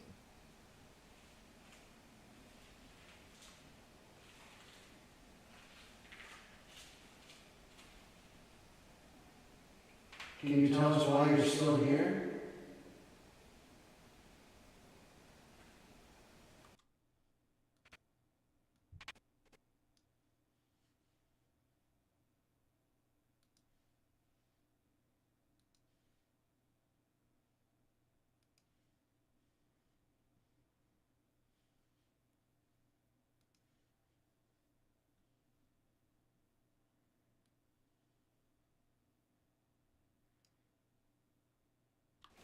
Can you tell us why you're still here?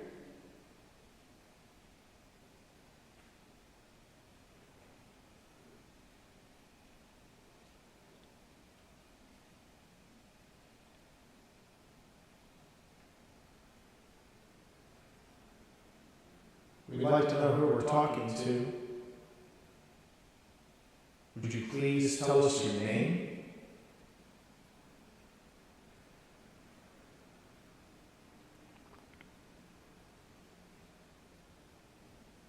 That little sound right there is one of us on the mics swallowing. Might have been Pip. It definitely was not anything paranormal. Nothing paranormal yet.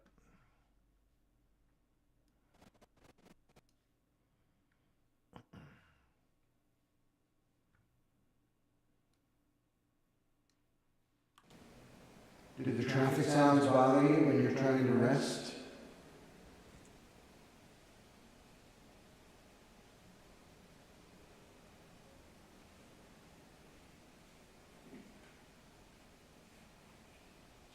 We've also heard from others that you feel lonely.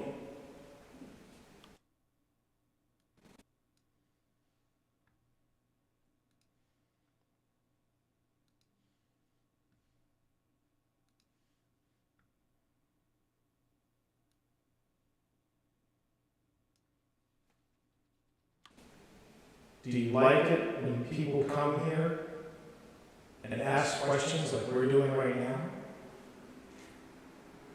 That's from outside. Would you share with us your story?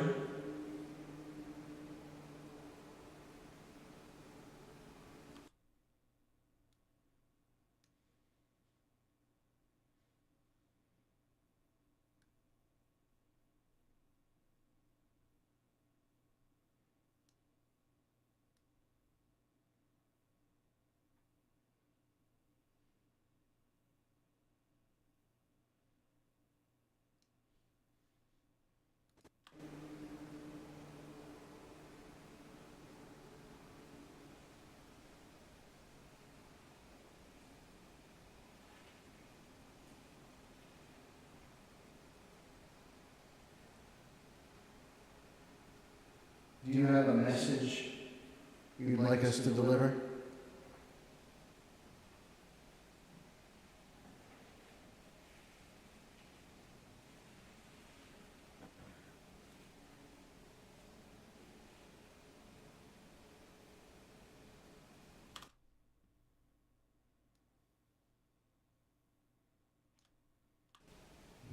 just 5 minutes? All right.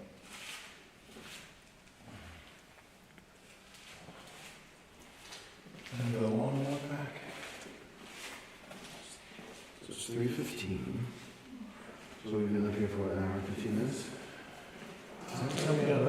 Did we get up here at 2 or was it after 2? After 2, it was like 2:30. Oh, really? So we've only been here 45? Yeah. Do we want to... Third floor is free now, as far Get as the I third know. floor on the way back down? You didn't even do that. Unless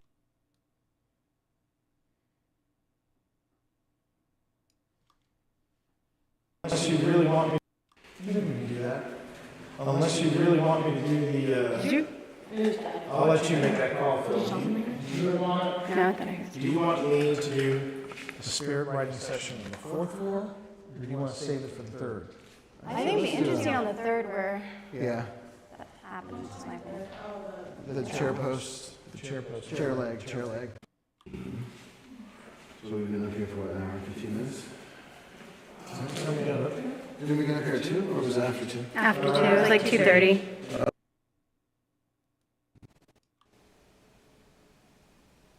Okay, that was 5 minutes.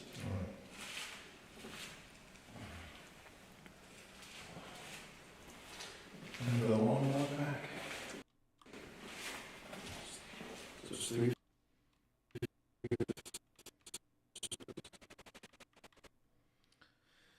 Okay, I think that is where I'm going to end this segment. And what great timing, because Grim Gazette's coming up very soon. I think what I'm going to do, I mean, that's nearly 45 minutes right there, just to be on the 3rd floor or 4th floor.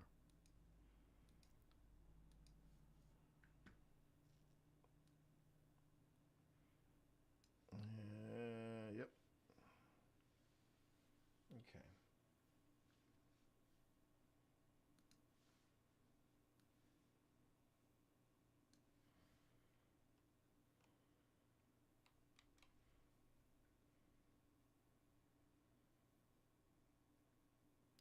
We easily have 2 episodes out of this. Easily.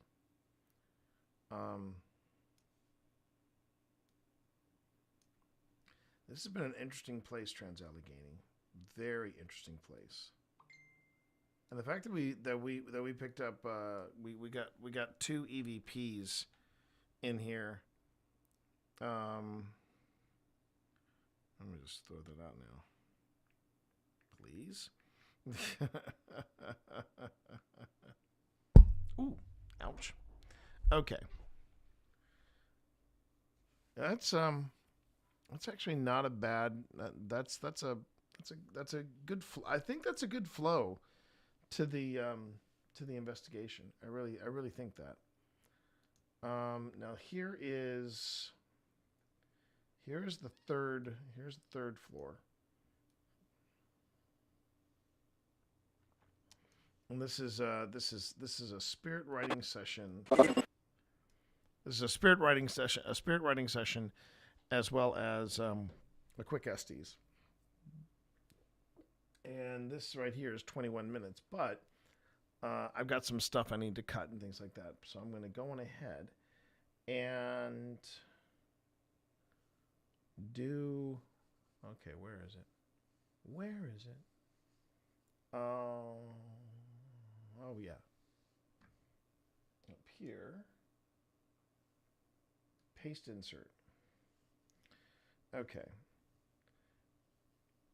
And what I'm going to do is I'm going to figure out how all of this fits in with this, because I have one track of video, and then this is all the wireless audio that I have. So I just got to mix that in. Yeah, I'm seeing it. I always get excited like this. But I always get excited around here because at this point is where it starts to really feel. It's where it starts to really feel like it's an episode. You know, like it's coming together. And we're going to be working with this on Friday, I think. Because I think that I know that's something I'd like to do. I'd like to go on ahead and on Friday, instead of doing my usual Friday Fun Run gaming stream, I think I'd rather go on ahead and finish this up because we are just that close. And if I can make some progress on this and make some headway, then after that it's just me and Phil coming in doing some couch commentary or whatever kind of commentary we want to do. But one thing I know I'd like to do, just watching Trans-Allegheny, there's some things that I need to start doing on future investigations. One, I need to start using my Phasm camera more. I've got a perfectly good Phasm camera and I don't utilize it, and I really feel like I need to do that. I need to use the mini cameras a little bit more too, because I like the idea of inset video, being able to reference that, similar to something I did in a previous investigation. I'm not doing enough of that, and this is something that you'll learn very quickly about me, is that I take notes on myself as a paranormal investigator because I want to improve. I want to get better at this, And thank you everybody for hanging out with me. Before I forget, I'm gonna save this.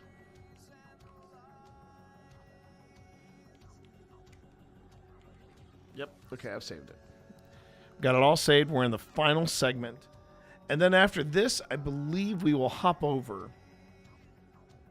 to the investigation of the Hinsdale house.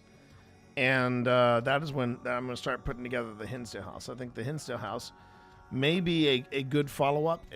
I actually no.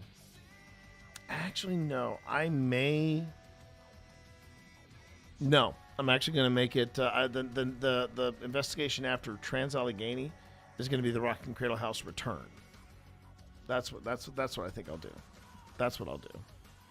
And then maybe I can get the sleep footage from Rossi and see if I got anything from Rossi, or if Rossi had anything weird happen during his sleepy time.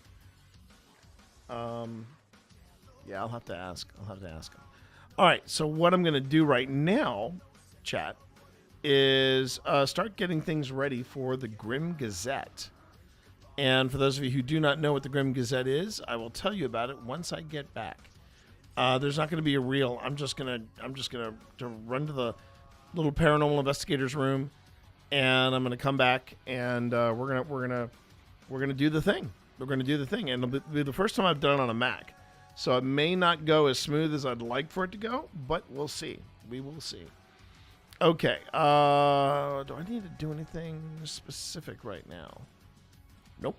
I just need to use the little paranormal investigators room, and I can get started up. Okay. Please hold. Your call is very important to us. Be right back.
All right.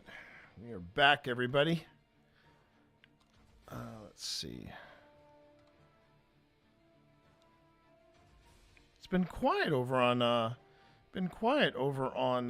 YouTube, I noticed. Now this doesn't sound industrial so much as it sounds gothic. You start bringing in the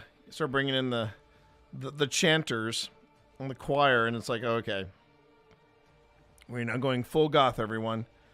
We have achieved utter gothness. But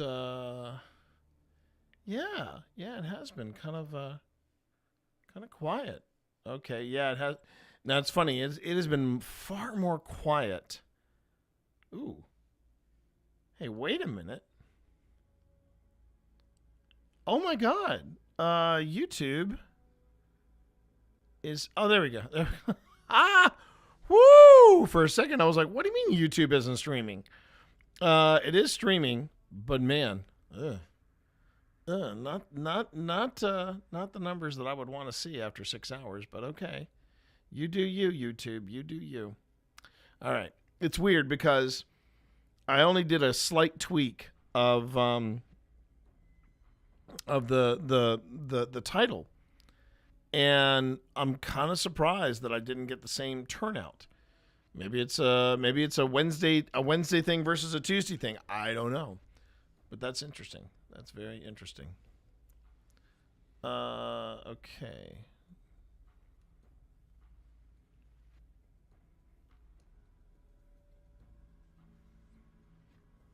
But for those people who did stop on YouTube and say hey, I appreciate it. And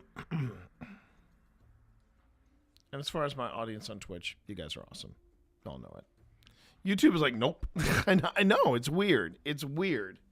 It is really weird. All right. So with that being said, I think we are ready to get started with the Grim Gazette. Okay, so I can move. Actually, I can move this over here, and I can move this over here. That might make things a little easier for me to manage. So, for those of you who are currently watching,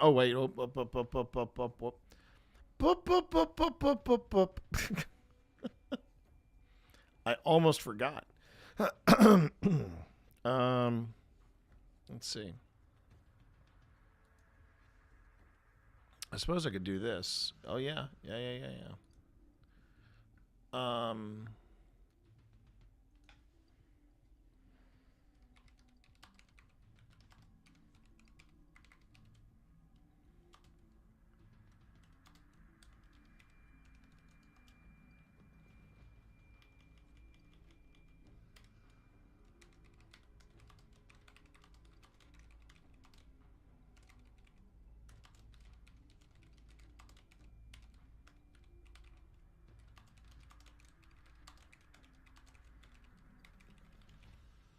Ooh.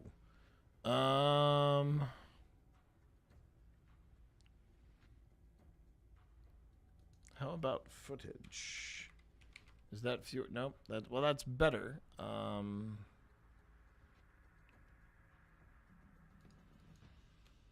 you go. Okay, so there's that. So I'm gonna do that, and then I'm gonna go over to the Twitches, and I'm gonna go on ahead and change this up. But thank you everybody for being here today. Certainly do appreciate it. You were about to get into the Grim Gazette. I just need to change the titles. So we go.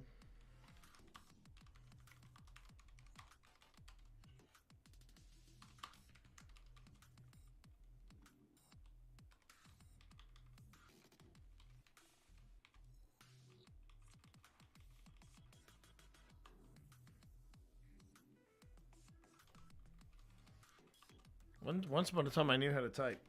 Okay, here we go.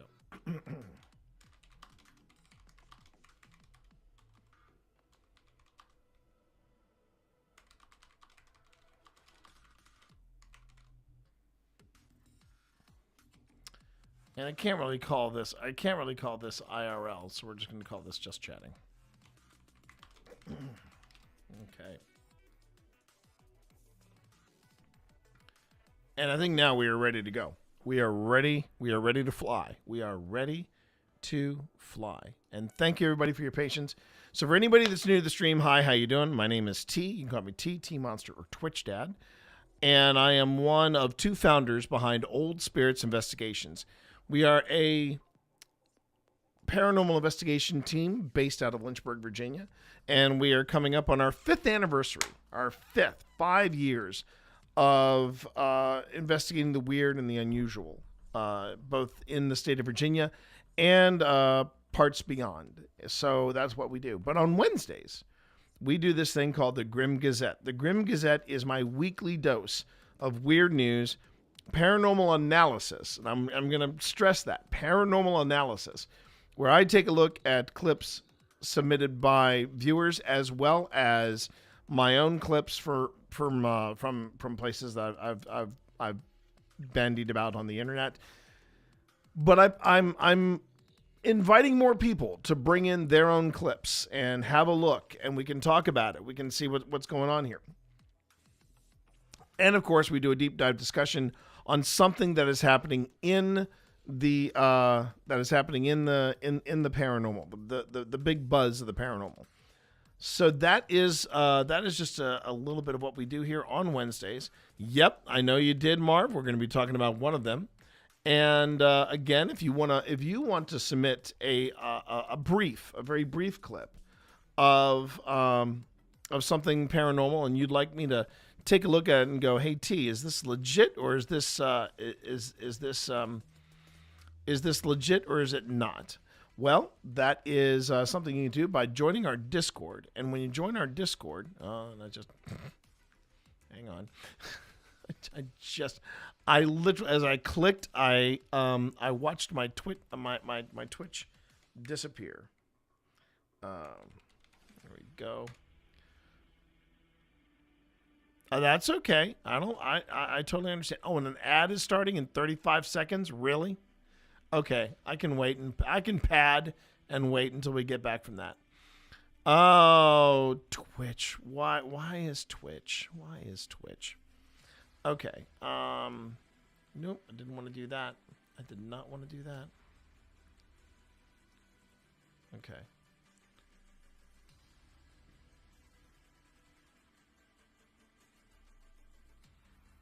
Wait, expected tomorrow? I think might need to refresh that. Okay. Man, I was doing so well, and then suddenly everything just falls apart. Okay, give me a second here. No, don't switch. Please don't switch. Please do not switch. Thank you. All right.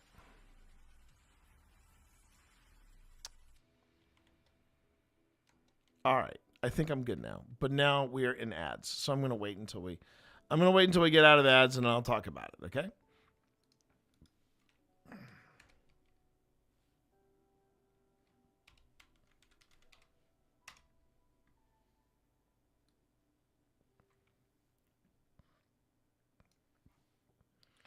Okay, but thank you everybody for hanging out with me today. We're making really good good progress. We are making extremely good progress. And I'm really hoping that I can have if I can have 2 investigations done. And when I define as 2 investigations, it means they are not only produced, but they're produced, scheduled, and just waiting to go.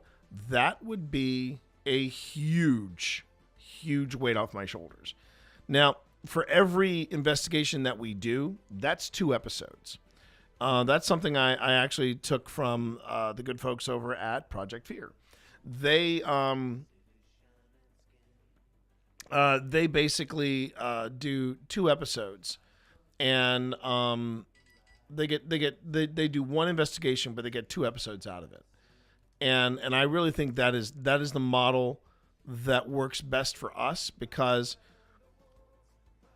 we're working around schedules and working around budgets of an up and as I like to say, an up and coming paranormal team. Okay, and the thing is, we can't do this, or we're unable currently to do this full time, and we can't necessarily travel too far. So there's a lot of factors that go into how we do stuff.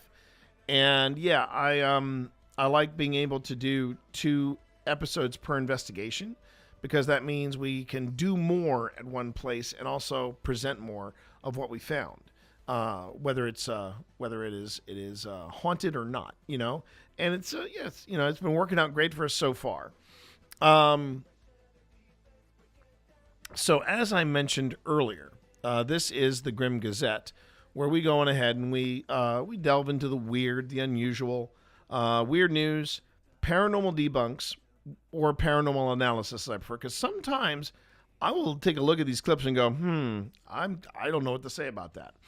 And again, if you have a 5-minute clip, 5 minutes or less, a clip that we can talk about and I can take a look at, see if it's real, see if it's not, you can go on ahead and you can go to that Discord and drop it into Grim Gazette. It is a channel on my Discord. Once you follow the acceptance and everything for Discord, you're good to go. And yeah, I would love to see what you all have for me. We actually do have a user submission, and we're going to be covering it tonight. But I want to thank everybody for being here today, and I want to thank everybody for spending their Wednesday with me, where we get weird.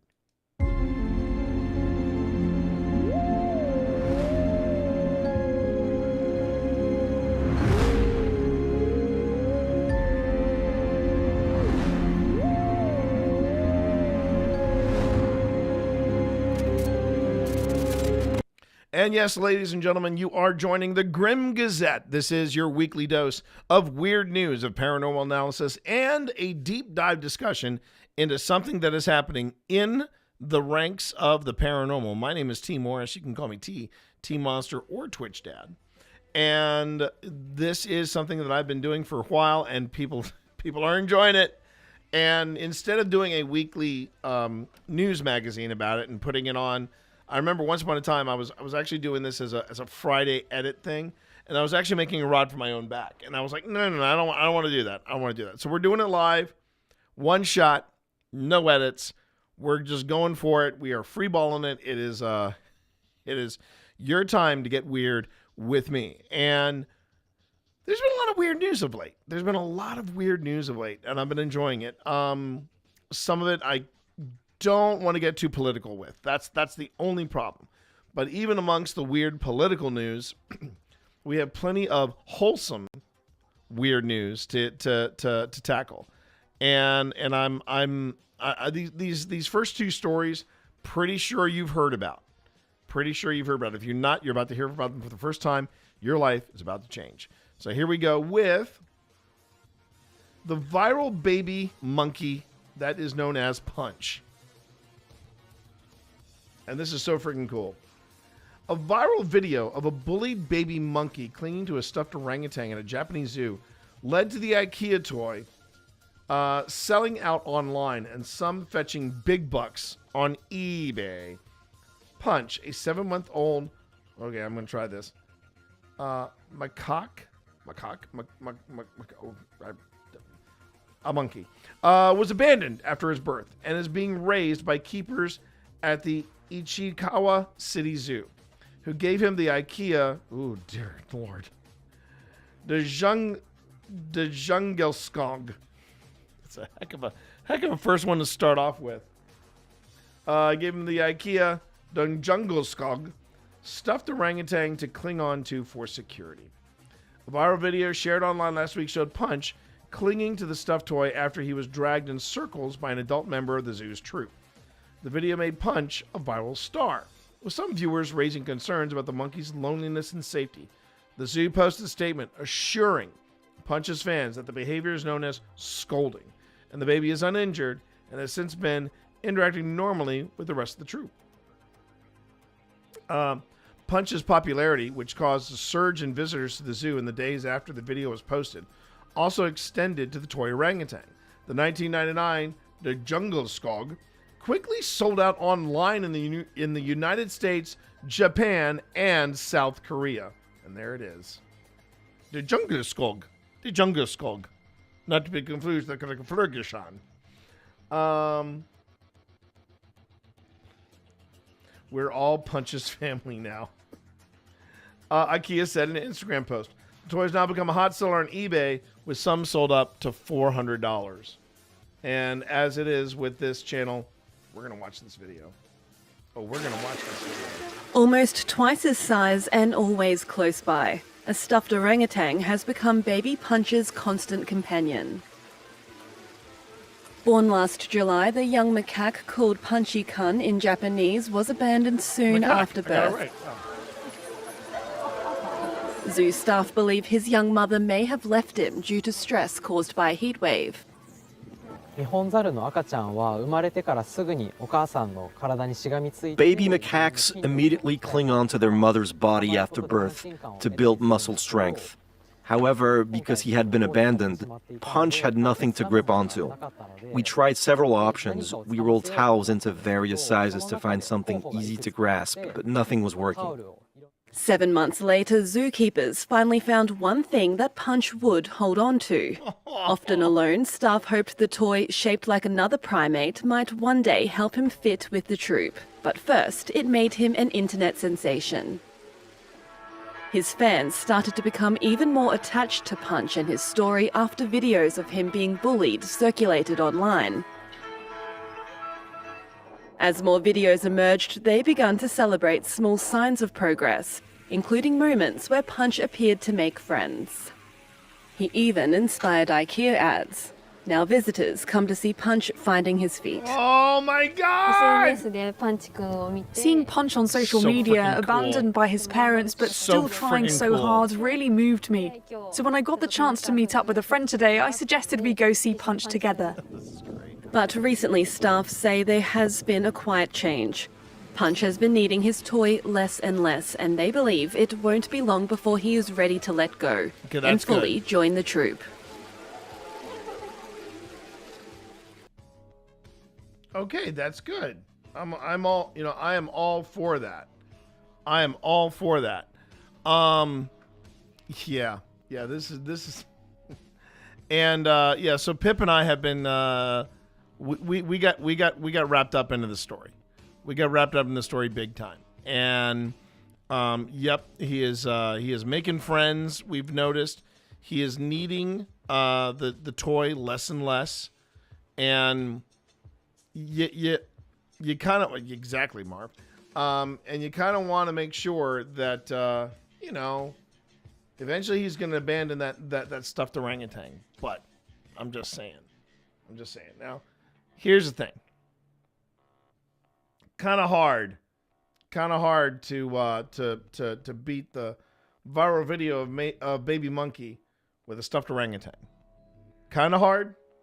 Not really. Loose Dog makes Olympic cameo on the cross-country ski course at the Milan Cortina Games.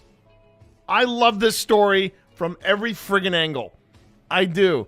I love this story from every friggin' angle.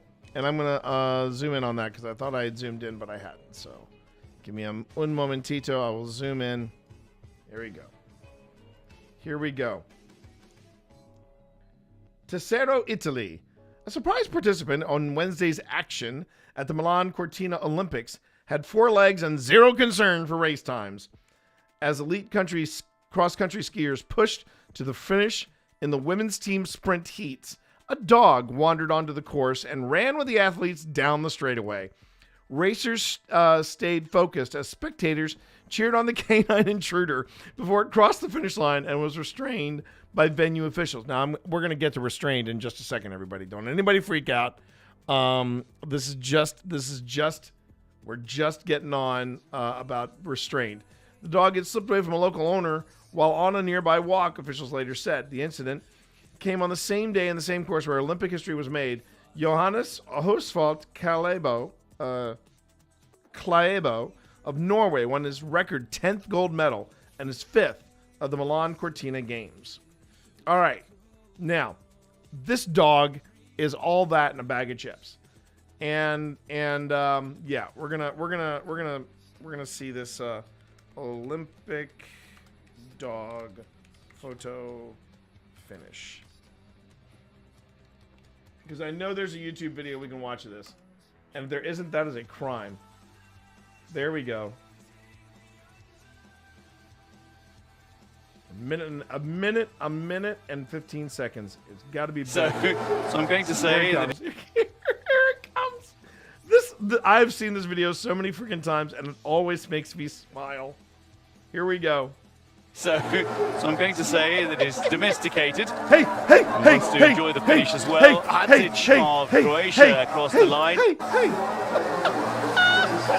Tadic. Racing to the line there. The crowd clearly enjoying this. I'm gonna sniff you. Yeah, the biggest cheer of the day is not for any of the skiers so far. No! It was for the doggo! Is this the Look at him! He's beautiful! I think it's a she, actually.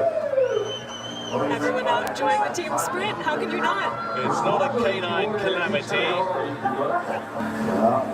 the moment that everybody seems to enjoy. Look at the crowd. They love this. That's true speed. Down the finishing straight.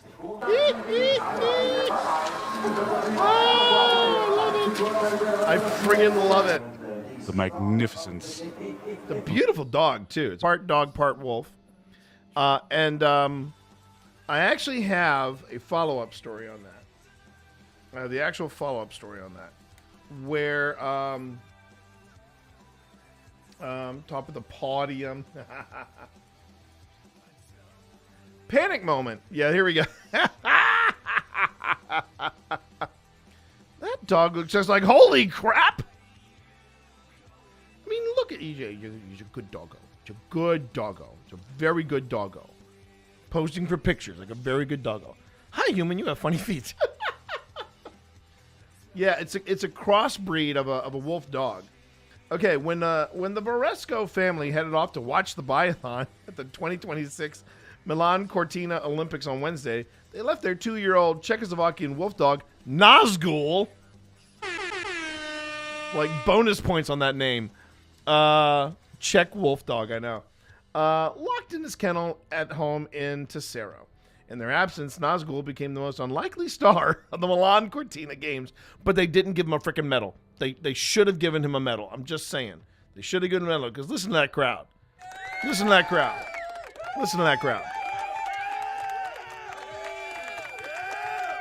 So in their absence, Nazgul became the most unlikely star of the Milan Cortina Games after escaping from the house and wandering onto the nearby Olympic cross-country skiing course before sprinting down the finish straight along the skiers.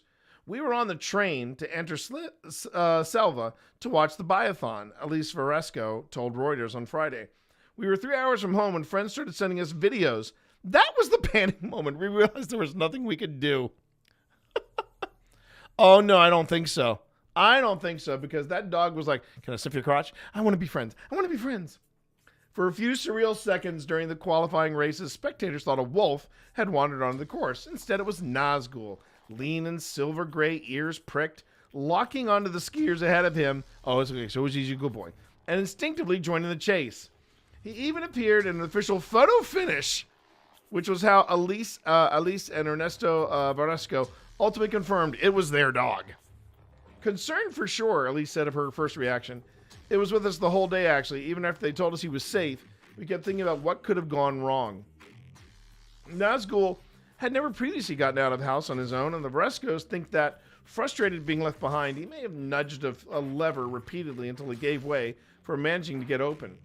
He wanted to look for us, I think, because he's going in that direction with us when we go for a walk, Alice said. He likes to stay with his crew. Nazgul caught inside Olympic venue. Race officials reacted quickly to the incursion. The race director managed to catch Nazgul inside the venue, and family members brought him home within half an hour. By early afternoon, the footage had traveled around the world.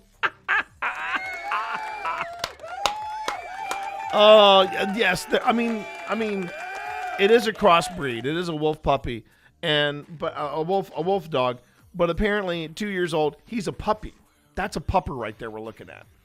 And it just looks so dang sweet Because he was just like, oh wow, people are cheering, oh wow, hi everybody, what's going on? And when you see him with the race officials, he's like, hi, my name is Nazgul, hi, my name is Nazgul. Just so freaking cute. Everyone was sending us videos and pictures. At a certain point, we just closed the phone because it was impossible, Alice added. We were in Anterselvia with small kids, and we said we need to be here, and we'll look at everything later. Security around Nazgul's kennel has been tightened to prevent any repeat from the 50-kilometer races this weekend, which the family will watch from the balcony at home with their wolf dog firmly in sight. The Rescos are most of all relieved that Nazgul's day out did not result in any serious injury or disruption. We did not think this could be possible, but generally the reaction was, people loved him, Alice said. And it's good that nothing happened, and it was going in a positive way, so everybody was happy. I love that. So let's see what they got here. I want to see the video they got here. So I'm going to say that it's domesticated. Yeah, because enjoy the finish as well. He's Croatia like, across the line. Hadjic. I'm surprised Racing to the line he didn't there. go up to her. The and crowd say, clearly enjoying this. Just, what a good pupper. The biggest cheer of the day is not for any of the skiers so far.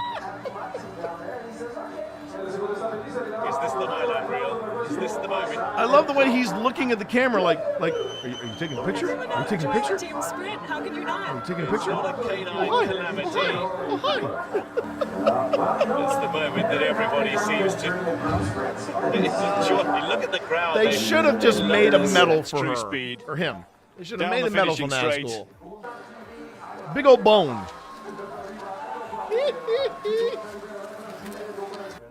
The He just magnificent. and the thing is, you look at his Local tail. wildlife, domesticated. He's like, hi. The pet pooch. Look at that. I mean, that's how they Chief of restrained him. competition has come Give us a kiss. Give us a kiss. Give us a kiss. Give us a kiss. Give us a kiss. Give us a kiss. to handle Give the us a kiss. guest. And there it is, the photo finish. I don't know. I think those cross country skiers could have avoided him if there was an issue. But I mean, I'm a good boy. I love this. Look, there's been a lot of positive and negative stuff to come out of the Olympics this year. But of all this is my favorite story from the Olympics. This one right here. Nazgul is the best boy. He's the best boy. And I love this story so effing much. You cannot convince me otherwise. The Olympics missed an opportunity and should have given this dog a medal. A little medal or a plaque or something, because this is so freaking cool. I love this story with every fiber of my being. Oh, I do. I love this story. Okay, that's it. We're done. Grim Gazette over. We're done. Thank you. No, just kidding. Because this was going to be tough to follow up, but I think I got one here from Huffington, from the HuffPost or Huffington Post or HuffPo, whatever. Ohio sanitation worker finds police suspect hiding in trash can. Video shows the suspect climbing out of the bin and taking off running as an officer chases. During the pursuit, the man's shoes appear to fly off. Here we go. Huber Heights, Ohio, from the AP Newswire, a sanitation worker making his rounds in Ohio got an unexpected surprise when he opened a trash can and found a man hiding inside. Dash cam video posted by the Huber Heights Police Department on its Facebook page shows the worker rolling the bin towards a garbage truck, lifting the lid, and quickly staggering back before pointing towards the container as officers pulled up. Police said the man had fled on foot after a traffic stop earlier Monday. Officers briefly lost sight of him and set up a perimeter in the area. The video shows the man climbing out of the bin and taking off running as an officer chases. During the pursuit, the man's shoes appear to fly off. The man was taken into custody without injury, police said. All right. I don't think this video is going to be as cute as Nazgul, but we're good. Here we go.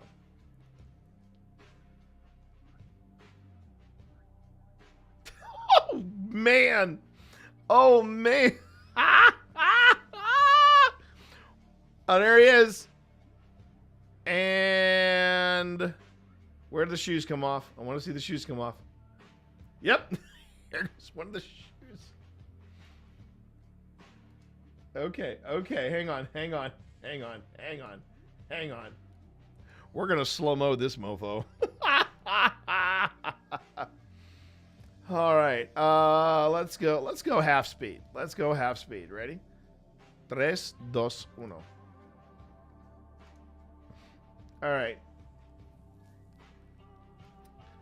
Pulls back the top. And yo! And without hesitation, he's in there. Wow. Oh, wow. I hope it was worth it running away from a traffic stop. And he bolts. And policeman comes out. And there goes the shoe. And there goes both shoes. Nope, both shoes pop off. Wow. Wow, man. Hang on. What? Jeez. I can't catch it in time. Let's go. Let's go back. Okay. Both shoes. Whew. Figures Ohio. Hey, look, there's some really nice haunted places in Ohio. In fact, that's on the wish list, but we have to coordinate that. But yeah, a lot of places to go visit in Ohio. I think the one that's on the top of my list is right now is the Ohio Reformatory. And I believe that was the place where they filmed The Shawshank Redemption. And it is an expensive place to go to unless you go in the wintertime. Now, granted, you're rolling the bones, but you're also getting like a 40% or a 60% discount. Something absolutely crazy, but worth the risk. Okay. I couldn't say no to this. I could not say no to this because political. It's political without being political. But Obama says aliens are real, but he hadn't seen any. During his appearance on Brian Tyler Cohen's podcast, the former U.S. president also says aliens are not being kept at Area 51.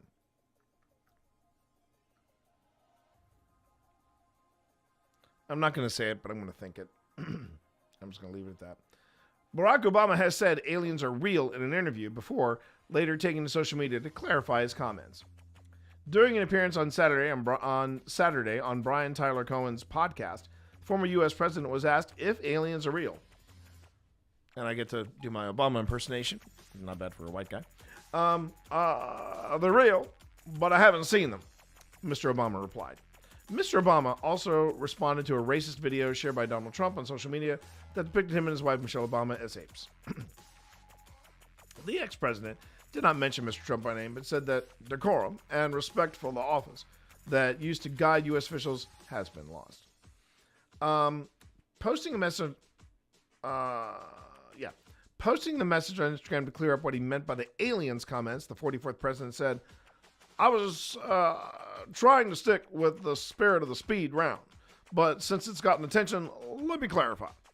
Statistically, the universe is so vast that the odds are good that life is out there. But the distances between solar systems are so great that the chances we've been visited by aliens is low. And I saw no evidence during my presidency that extraterrestrials have made contact with us. Really? Okay, seriously, come on. How am I doing here? I think it's a decent impersonation.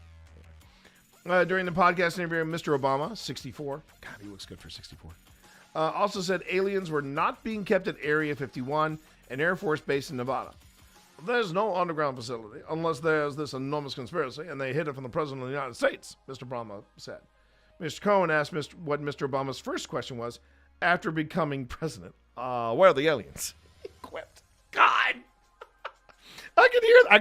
Look, I've always thought that in his first term, You know, it was like first night in the White House, and there's a knock at the door of the girls, and he pokes his head and he goes, "You girls can't sleep either? Right. I got the Xbox here. Let's go to the ready room and let's see what we can do on those monitors." Because I picture him gaming. I do. I picture him gaming. Mr. Obama has also previously commented on the possible existence of extraterrestrial life. During a 2021 appearance on the Late Late Show with James Corden, Mr. Obama said that after he took over as president, he sought information on aliens and whether they were being studied in a secret lab. He was told the answer was no. But Mr. Obama said officials are seriously investigating aerial phenomenon that behave in seemingly unexplainable ways. There's footage and records of objects in the skies that we don't exactly know what they are, he said. Excuse me. Oh, we can't explain how they moved, their trajectory. They didn't have an easily explainable pattern. I think people still take seriously trying to investigate and figure out what that is. And he's probably talking about the footage that's been taken from Navy fighter planes. You know, and they didn't want to call them UFOs because they didn't want to get everybody freaky deaky, so they call them UAPs. Yeah, you know me. And yeah. That's a hoot. That's a hoot. But yeah, I don't think they're. I think Area 51. I mean, it's Groom Lake. It's Dreamland. You know, it's where they're. I mean, when you think about all the different kinds of UFOs that people have seen now, you know, and then you see the B-2 bomber rolled out. It's like, oh, okay, that makes sense. But you know, thank you X-Files for perpetuating that myth about Area 51. There is a series on Netflix that I highly recommend that you watch. It's called Trainwreck, and they talk about some of the ridiculous things that have happened in pop culture and media of the past few years. And one of the things they talk about, they also talk about some tragedies, but the one thing they did talk about was Trainwreck, the storming of Area 51. That was a crazy story, and I highly recommend if you watch one episode, watch 2 episodes, Storming Area 51 and The Poop Cruise, and you're welcome. Okay, ads in about 5 seconds, everybody. Ads in 5 seconds. Over on YouTube, you're not going to see any ads, but thank you for hanging out. I don't know when they're going to drop in ads for YouTube, but they will. Oh, they will. Oh, they will.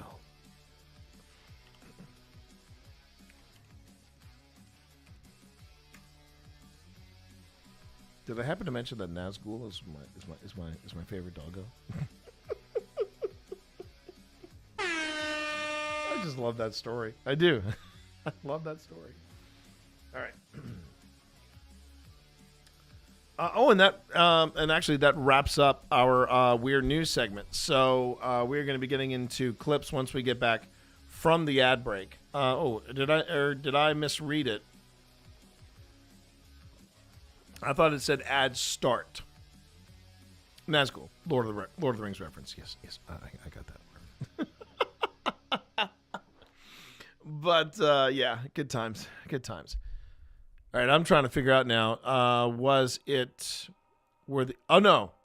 There it is. Ad break in progress. Ad break ends in a minute and a half. Okay.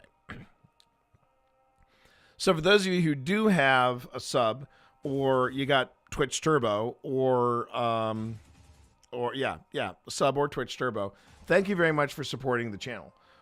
When you sign up for Twitch Turbo from here, or when you sign up for you sub to a channel, we appreciate it because that does support the channel as well as the ad revenue. I get a piece of it, not a huge piece. I am still job hunting while going full time with streaming, but I still it still benefits the channel, and I do appreciate you folks doing that. And of course, when you sub to the channel, you get a few little extra perks here and there, and I'm trying to make those perks more interesting. I know that I need to. There are a couple things I should be concentrating on, but I'm actually focusing on other stuff. I'm focusing on merch for OSI. Some people said, what about Twitch Dad or T-Monster merch? I'm like, I don't think I'm quite there yet. And if I did want to do any T-Monster merch, I probably would do something. I would want to do something along lines of Doug Doug. And what I mean by that is the Doug Doug mug mugs, man. I love my Doug Doug mug. That thing, I can park a jet ski in that. I love how much coffee that holds. So welcome back, everybody, from the break. Thank you very much for cat shirts. I could do cat shirts. I could very easily do cat shirts with the boys. Okay. Thank you for that idea, secondhand. I'm going to have to pursue that. Okay, so welcome back, everybody. That story actually wraps up our weird news segment. And now we're going to be focusing on the footage. We're going to focus on the footage, everybody. And the first clip that we're going to be looking at is a clip submitted by none other than the Big Marvinsky. He said he wasn't sure if this was quote unquote worthy of the Grim Gazette, but I beg to differ. I think this is a perfect Grim Gazette kind of clip. So let's go on ahead and let's take a look at this. I'll be pulling up the comments in just a second. Everybody, give me this, and then give me this. So this is actually an older clip. This is a clip, I think, from 2021 that's been making the rounds. I saw clips. I saw comments for this reaching back to like 2023. But let's go on ahead and let's play the clip, and then we'll talk about it. And here we go. We're going to get this guy's commentary, I know. Oh, not if I don't unmute it. There we go. Okay. Everything got out of control. From an ordinary prankster, he suddenly turned into a real hero. The filming started as just another joke for content. But then the camera captured a moment that looked like it could have turned into something much worse. It all happened at an almost empty subway station. A lone girl was standing on the platform, and 3 men started moving closer to her. On the surface, it could have looked harmless, like they were just waiting for the train. At first, the clown actually planned to prank the girl, but the crew sensed something was off. The girl noticed the men, stood up, and started walking forward, and one of them followed her. That's when the clown stepped into frame, holding 2 baseball bats. He positioned himself directly in front of the man, blocking his path. And he didn't say a word, he just stared at him. In that moment, it stopped looking like a joke. The tension felt real. The men hesitated, and then they backed off. A few seconds later, they ran away. And just like that, a stupid prank turned into an actual rescue. Not because he planned it, but because he noticed what everyone else might have ignored. What do you think? Was this pure coincidence? Or did he genuinely sense something dangerous in time? Follow so you don't lose the channel, if you're not afraid to get scared at night. Okay. And this is a legit. I think this is a legit debunk / analysis that that's worthy of the Grim Gazette. So this I did do a deep dive into this clip, a brief but still a deep dive, to try to at least find out where this originated from. And all I saw were the same. It was the same clip. I didn't see any alternatives of this clip. I didn't see anybody offer up CCTV from these places. Now, and that's the first thing I'm going to throw a red flag on this. Is okay. So we have I guess an internet prank video. Which, by the way, I'm just going to come out and say it. I freaking hate prank videos. I myself do not care to be pranked. I've been pranked before, hated it. Been pranked even before then, hated it even more. So I'm not big on prank videos. They make me extremely uncomfortable. Now, what I find interesting about this particular prank video is there's no follow-up whatsoever. And if these guys were in fact, pranksters or internet pranksters or would-be famous internet pranksters, there should have been some kind of follow-up with this group saying, yeah, we initially said we were going to do a wacky, prank video where the girl gets scared by the clown or something like that. And then this happens. This conveniently happens. It is also a little sus that they captured this from 4 different angles. And we're talking perfectly framed for not just the girl, but the girl and her quote unquote alleged assailants. And is that the way to hold the bat in his left hand? He was ready to throw down. And yeah. First, I would be that lady and go, what are the chances of a man noticing a child in trouble? Just do the statistics. So again, this is the weird thing about this video is the way it's shot, the fact that there's no CCTV footage incorporated with it. Thirdly, where was the follow-up? Where were the media? Because, also, and this is a tiny thing. But for me, as a paranormal investigator, the details matter. I mean, when I'm listening to just the sound and I hear something that I'm like, oh, that could have been movement, that could have been a voice, that could have been something like that. My first thing is not to say we just found something. My first instinct is to go, I need to watch the video. Case in point, the sound that we debunked, which we figured out was Tina moving. And I said, oh, I heard something come from that room. No, it was Tina moving. It was Tina moving from one spot to another spot. And it's those kind of little details that matter. I know from a performer's point of view, if I'm seeing this where there are these guys that are closing in on this girl, not only would I have stood up out of the Gimli suit or Ghibli suit or basically the camouflage, not only would I have stood out of that, but I would have taken off the clown mask. I would have taken off the clown mask and go, you don't want this. Go away. Just go away right now. And and my concern about this is that he well, as you can see, this clown was originally just filming a prank, but everything got out of control.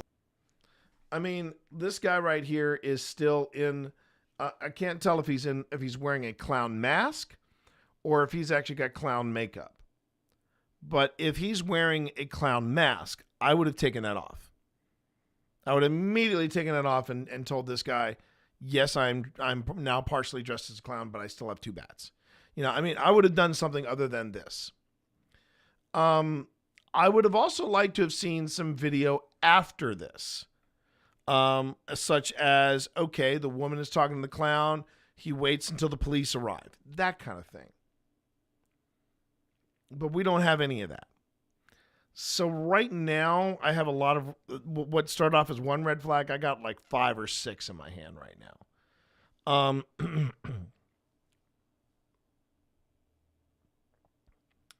It just feels a little.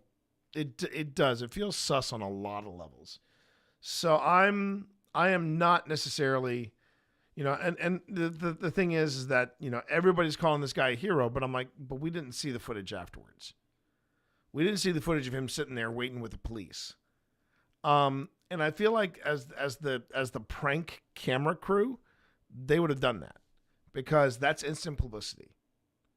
It's instant publicity for their little wannabe camera pranksters kind of thing. So and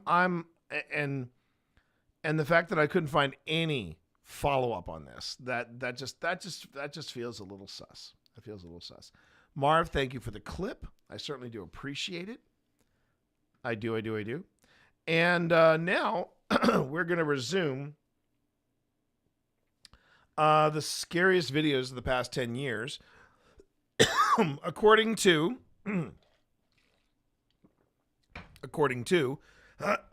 Nuke's Top 5. Now, again,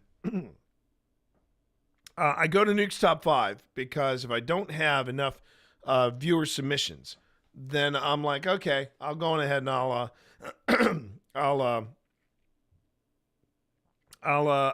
go to Nuke's Top 5.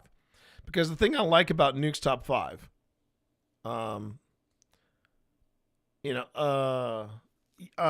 with Nuke's Top 5, what I like about it is that he does manage to pepper in some actually intriguing stuff mixed in with stuff that is clearly faked or mistook as paranormal.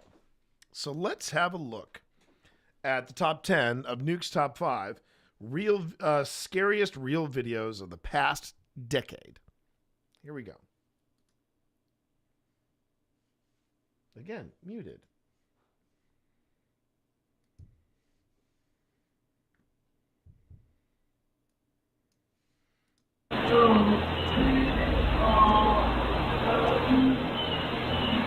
Let me know what you think. Mayor declares emergency ghost. Now the strangest thing about this next paranormal video might be the source, because this video was released by the actual mayor of the city of Armenia, Colombia, Jose Manuel Rios. So the security guard in this video says that he saw a male figure descend the stairs inside the mayor's office. He pursues the man, but the guy seems to vanish into thin air. Okay, now, gonna say real quick, right off the bat, there is some validity to this because Tina Rossi is Colombian, and she has told me numerous times there's a lot of there's a lot of the criminal element in Colombia to a point of where you take this stuff seriously. If you see somebody entering a facility, you take that seriously. So already I'm like, okay, hackles are up. Let's see where we go with this. The security guard can be seen on CCTV searching the area. Okay. But then things take a terrifying turn. Okay.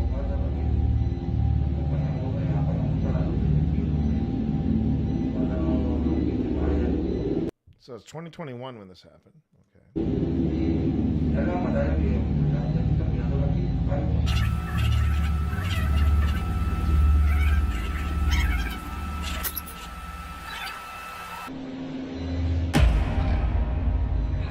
Whoa. Hold up. Oh, come on, dude. Now, despite the name of this video, I would never tell you that these are 100% strange voice, and it's not one there, in the wall or elsewhere.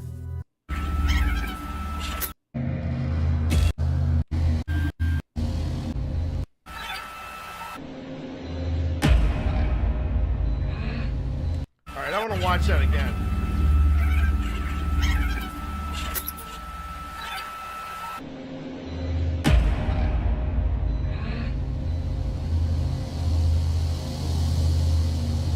Really?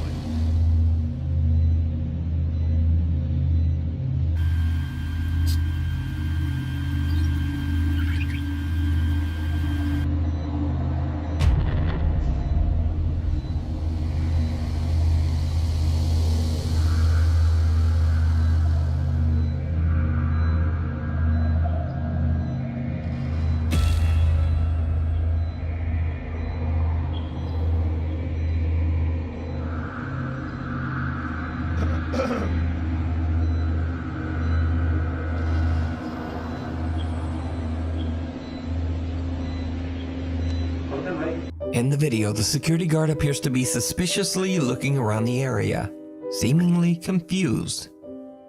Then suddenly an unseen force seems to attack the man and throw him into a banner. The guard can be seen looking around in panic, with no assailant in sight. He then suffers another attack and two guards hurry over to help him. The somewhat shaken mayor of Armenia says that, quote, a bishop and other religious leaders will come to bless the mayor's offices, and that they will, quote, bring God's blessing to every corner of this workspace. Now, it seems highly doubtful that the mayor of Armenia, Colombia would suddenly release a fake ghost video. So, just what do you think happened to the security guard? Randonautica.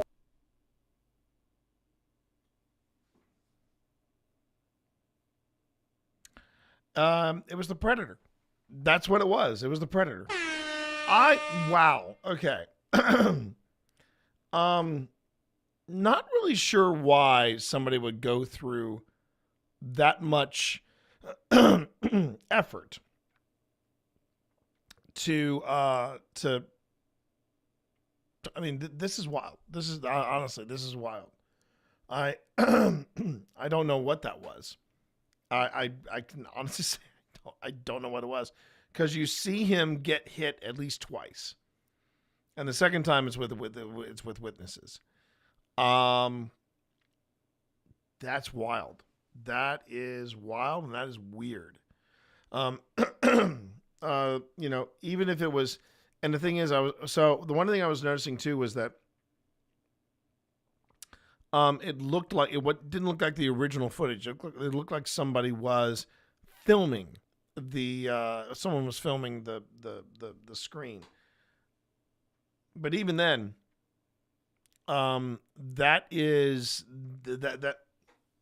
that's going a long way to punk some people, and I don't think I can. I don't think I could buy into that. That's really that's peculiar. That's really freaking peculiar.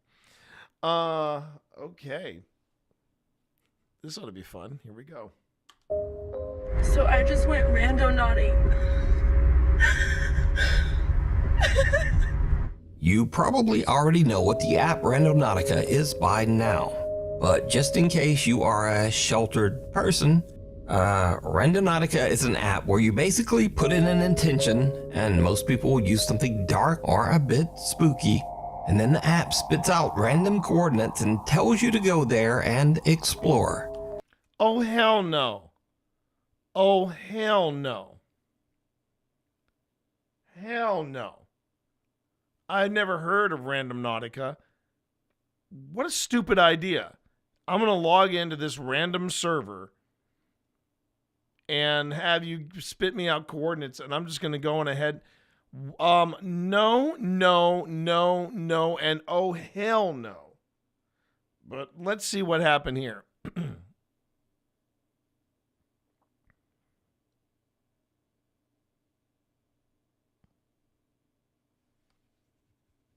Okay.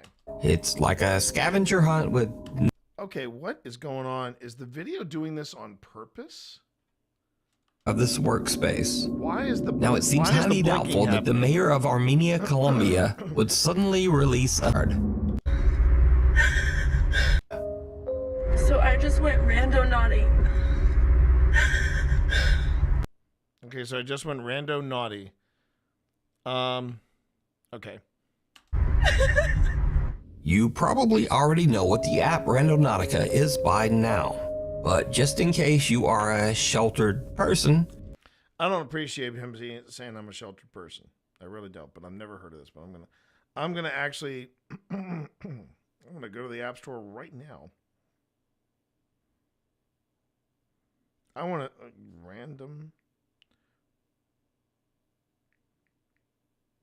Randonautica. Official app of the Randonauts. If your journey is truly random, where will you go?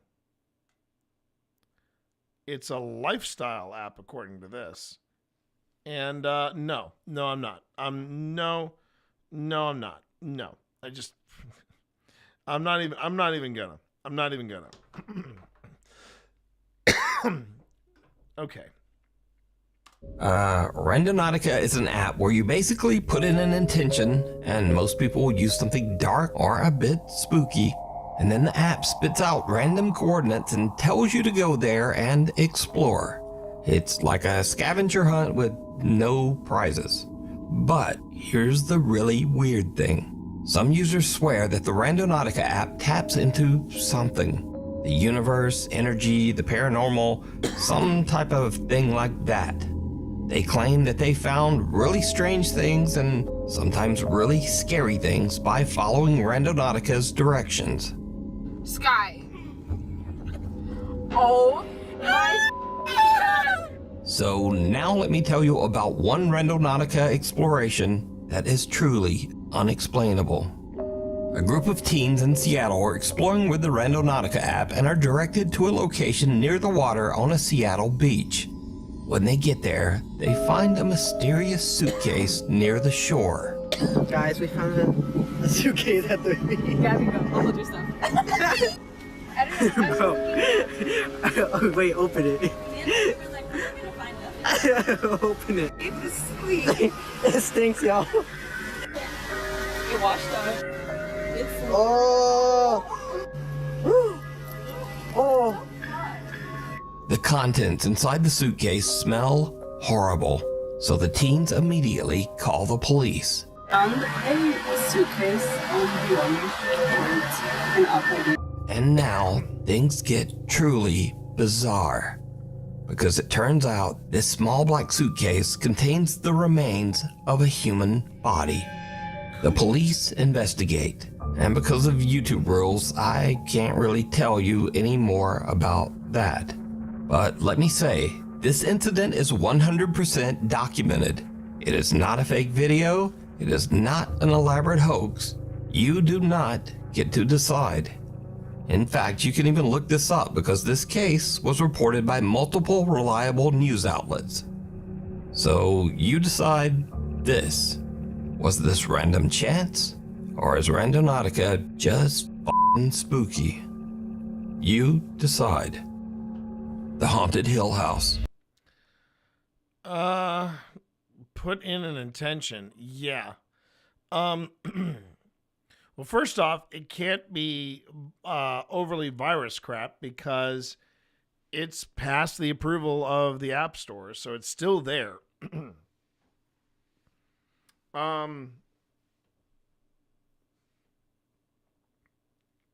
Do I think it's tapping into anything? No. I mean, if it was tapping into something really, like, truly diabolical, you would, there would be more incidences like this.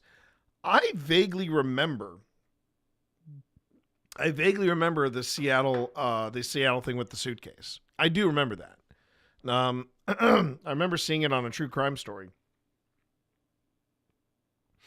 I don't necessarily remember I do not remember an internet trend. Oh, you found the article? There we go.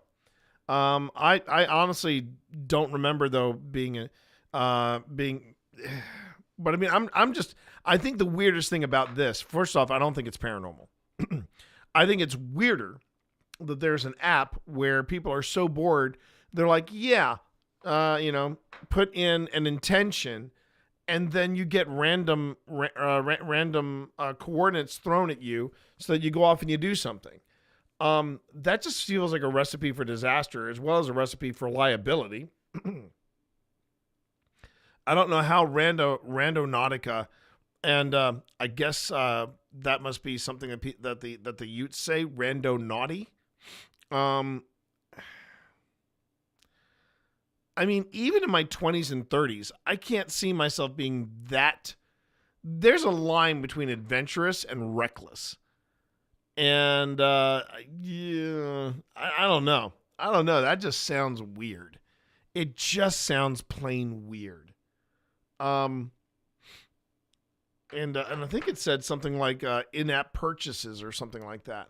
But, okay, I mean, I guess if you're really that bored... it was okay. So the app happened during lockdown, during the 2020 lockdown. In a situation like that, I can sort of understand it. I did some stupid stuff back in the day, Randy. I mean, I did. I have a photograph of me at a place called Sharp Tor in Devon, England, and it's a 200-foot drop underneath me. But I went as far on the edge of that rock as I could, and I got somebody to take my picture. I could have wound up being one of those idiots that you hear about that tried to go for the selfie. But it wasn't a selfie. The selfies didn't exist back then, but you understand what I mean. Okay. The Haunted Hill House. Okay, back to supposed paranormal stuff. Let's go. Here we are. The Hill House in Mineral Wells, Texas is said to be one of the most haunted locations in the U.S. With its 125-year dark and troubling past, that doesn't come as much of a surprise. The home was once a haven for illegal activity.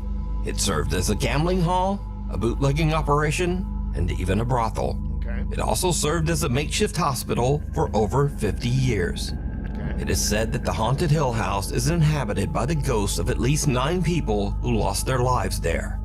So, one night in late September, a group of friends and family rented the Hill House to just have a little fun. In fact, many of them were doubters who just wanted to prove that the so-called Haunted Hill House wasn't actually haunted at all. But that's not exactly how things went down. The house is said to be haunted by one particularly violent spirit that the house's owners refer to as Dr. Yeager. One of the visitors, Victoria, lays down on the bed in one of the rooms, and she jokingly starts taunting the ghost of Dr. Yeager.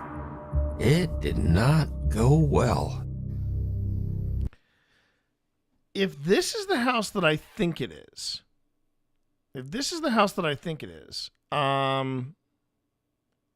we used to sneak into the bunkers underground in the Presidio in San Francisco, stay the weekend with musicians, and cook and watch movies. Okay, I'd kind of dig that.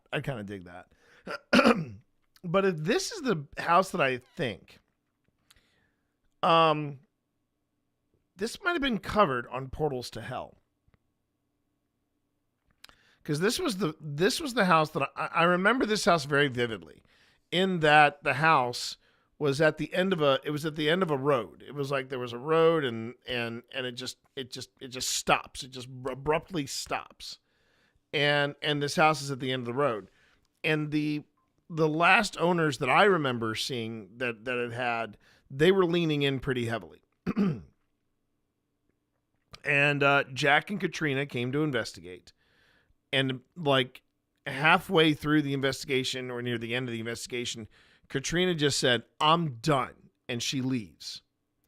And Jack goes outside to try to figure out when I say I'm done, I don't mean she just goes, "Right, I'm done." She starts having some type of wild panic attack, and she bolts out of that house. It was basically the thing that happened. It sounds a lot like the thing that happened to me when I was in Charleston, South Carolina. And they're still running cameras and everything, and Jack is outside with Katrina, and Katrina is visibly rattled. And Katrina is not the kind of paranormal investigator, at least from what I've seen in her other stuff. And when I had a brief encounter with her at the Pennhurst Paracon, she didn't look like the kind of person that got rattled about anything. She's a tough Pennsylvania girl. And I want to say that it was this house. Let me just see real quick. I'm just gonna back it up. First off, if this is the person that is taunting the spirit, yeah, she looks like the kind of person that would taunt the spirit. I'm sorry, but she just looks like it. All right, so this is the Haunting of Hill House. Website hauntedhillhouse.com. Okay. Let's poke our heads into the interwebs and let me see. We're going to do this because we're on an ad break now. So thank you very much, everybody.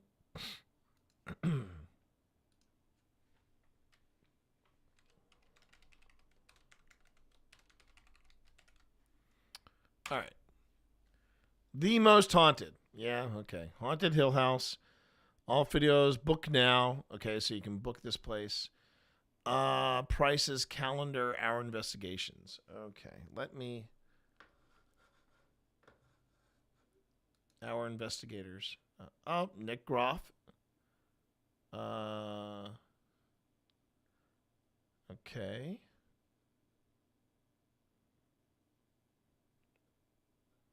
Okay. So they give a lot of shout out. They give a huge shout out to them, to Nick Groff. But that wasn't okay. I gotta look. 550 up to 8 allowed, 500. Where's this place again? Mineral Wells, Texas. I'm pretty sure this is the place.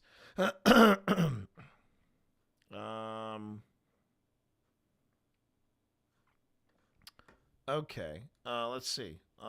Mineral Wells, Texas. Haunted Hill House.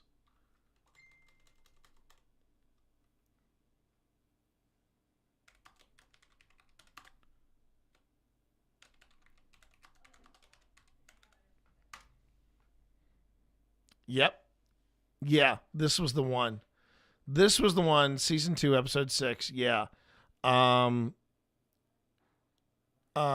Yeah. This was the one where this was the location, everybody, where Katrina just bugged out. And I remember when they walked into the house, I'm like, yeah, these folks are kind of leaning in. And they're leaning in a little too much. They have warnings on the doors and things like that, and I'm like, okay. They got, in the opening, like where you get greeted, there's Ouija boards framed and hanged up, and I'm just like, all right. It's just, I don't like places that lean in that heavily. It's okay to lean in, but if you're leaning in so much that you're face down in the ground, I'm not buying it. So let's see what happened here with the people that rented out this place. Mineral Wells, Texas is said to be one of the most haunted locations in the U.S. With its 125-year dark and troubling past, that doesn't come as much of a surprise. The home was once a haven for illegal activity. It served as a gambling hall, a bootlegging operation, and even a brothel. It also served as a makeshift hospital for over 50 years. It is said that the Haunted Hill House is inhabited by the ghosts of at least 9 people who lost their lives there. So, one night in late September, a group of friends and family rented the Hill House to just have a little fun. In fact, many of them were doubters who just wanted to prove that the so-called Haunted Hill House wasn't actually haunted at all. But that's not exactly how things went down. The house is said to be haunted by one particularly violent spirit that the house's owners refer to as Dr. Yeager. One of the visitors, Victoria. Okay, first off, I'm really not keen on the lack of respect. They're showing up with their cans of Bud Light, and we're going to have some good times. Woohoo! Okay. Lays down on the bed and... It's one of the fears I have about doing public events with OSI. We got one coming up in April. So far, everything has been pretty good. It's been chill. And the thing is, the reason this bugs me a little bit is that 9 people were basically, I think they were splitting like a cost of the cost between them of this house, right?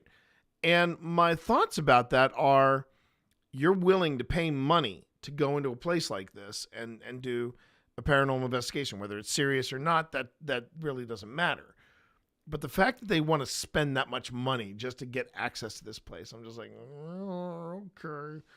And I'm worried that I think that the only thing that has stopped like hecklers and knock wood, hecklers and like a-hole skeptics coming into one of our public events has been that they charge money for you to do this. And if you're a jerk, we haven't had to pull this rule yet, but if you're a jerk, yeah, we stop the investigation, and we're going to ask you to leave, and we're going to tell you to leave, and we're not even ask, we're going to tell you to leave, and you're not getting your money back.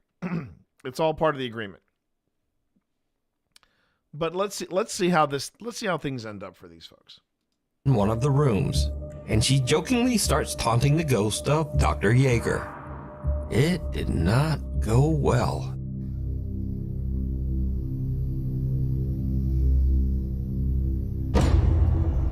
As you can see, she was yanked off the bed. This was not a fall. And then they ran out. We're gonna rewind that and we're gonna show you in regular screen.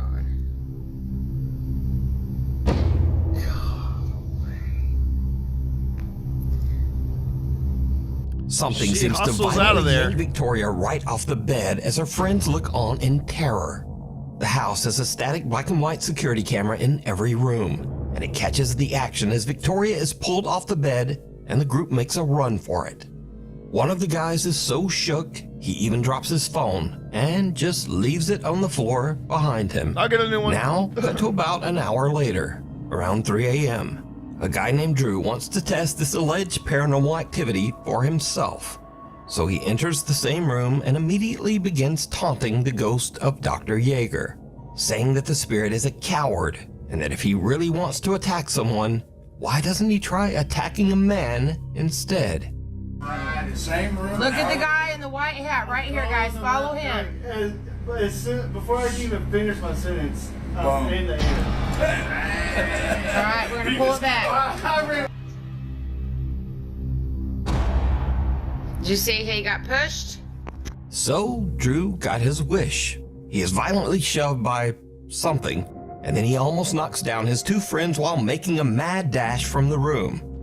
It should be noted that Drew has gone on record as saying that he will never set foot back inside the Haunted Hill House ever again.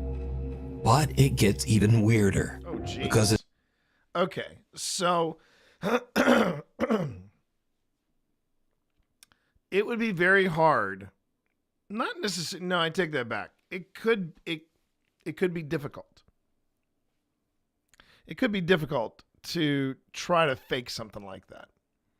Maybe not the shoving back part, but definitely the being pulled out of the bed.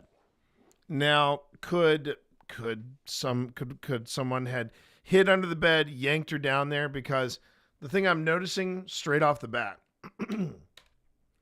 is, you see there are two people being blocked. There are two people blocking the way there. And standing in the same spot. Standing in the same spot where two people were standing, we got this guy. And I do find it a little sus that in both instances, with people filming, and we haven't even seen their footage yet, but you notice that this guy's standing there, and the second go round, these two ladies are standing there. So this is a blocked viewpoint. If a chaperone is there, because you can hear that person, okay, guys, watch the guy in the white hat, watch the guy in the white shirt, or whatever it was, right? I'm not saying wires and harness. It could easily be just somebody yanking a person out of the bed. But the problem is, this is an obstructed view. And if there was a chaperone there, if there really was a chaperone there, so they set up a camera and stand in front of it, pretty much. Yeah, that's what I'm talking about, Randy. You've got this, and it's not just obstructive view, it's the same angle. These two ladies, this guy. That is a red flag right there for me.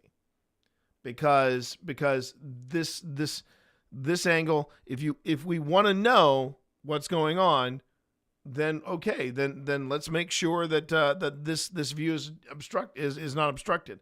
Why are they standing so close to the bed? They could actually take 3 steps back, still film it, and so I'm this is a little sus for me. In fact, it is very sus for me, and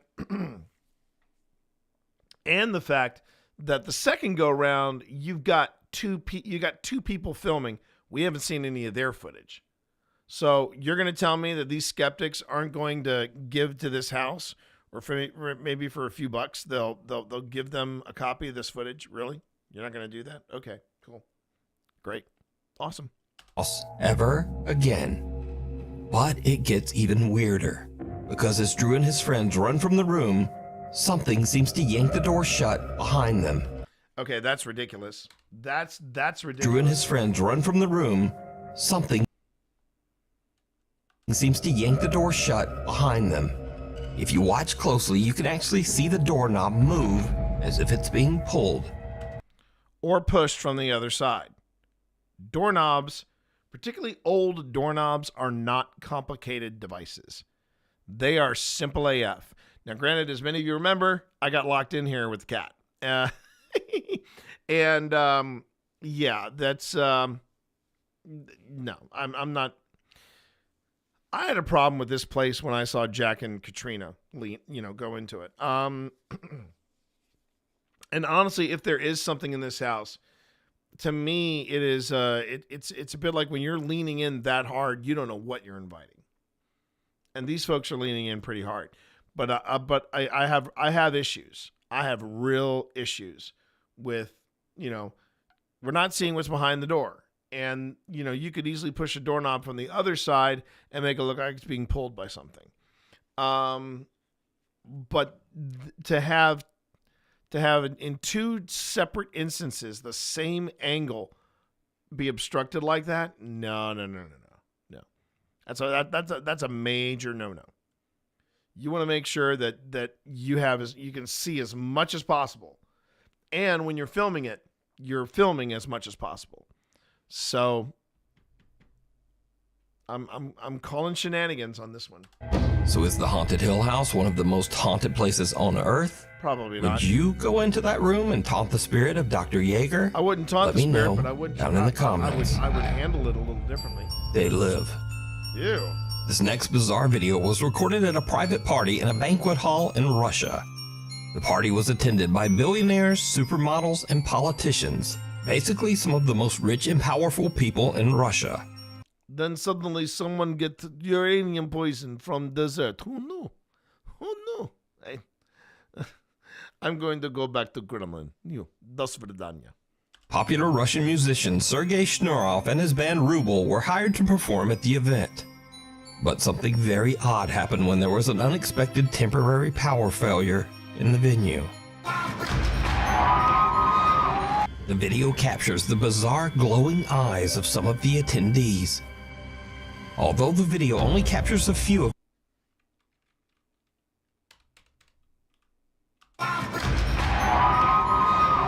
The video captures the bizarre glowing eyes of some of the attendees.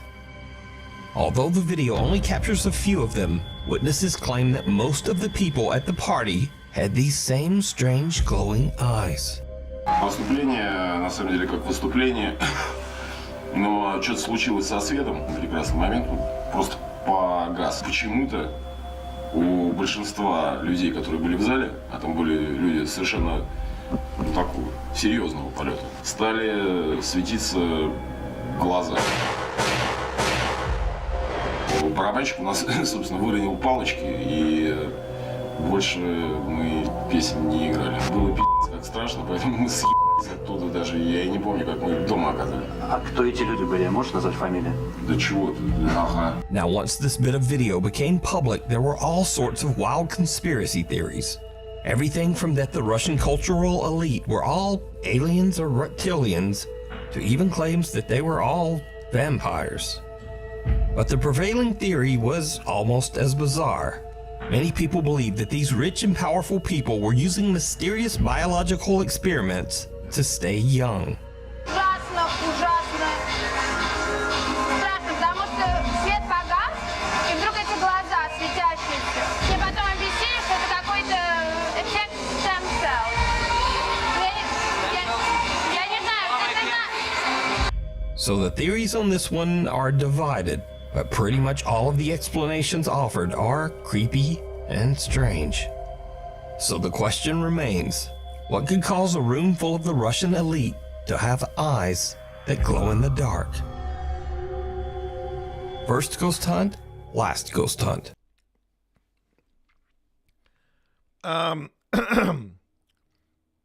What I think is funny is when you see the person's when they were closing in on that one guy with the glowing eyes, you could see his form move, but the eyes had to catch up. So I don't think. I think this is some kind of. If it isn't some kind of publicity stunt, it's kind of ridiculous. Also, one of the things I noticed when the power went out, you could still see a very dim light source from somewhere, and if you can hit somebody's eyes in a certain angle with the right kind of light, you're going to get the reflective backs of our eyes, because science, we all have these reflective materials behind our eyes. Not behind our eyes, but at the back of our eyes. And this isn't supernatural. This isn't paranormal. This is Russia being Russia. Man, Russia's a weird place. You think it's weird in the United States, man? Russia's a weird place. I mean, I got nothing on this one. It's just oh yeah, I know. Thiel is researching that kind of stuff. Thiel is also absolutely bonkers. I've come to the conclusion that you surround yourself with enough yes people, you go crazy. Niet. You really do though. I mean, do you remember the days? Do you remember the days, chat, when Elon Musk, we all thought was going to save the world? Do you remember that? I do. I remember when people looked at Elon Musk and they just thought he was going to. Everybody thought Elon Musk truly was going to be Tony Stark realized. And he made a cameo in Iron Man 2. And I mean, I didn't realize when Elon turned over all the different stuff that he had been working on at Tesla to make the Tesla car be the Tesla car. I'm getting to that in a second.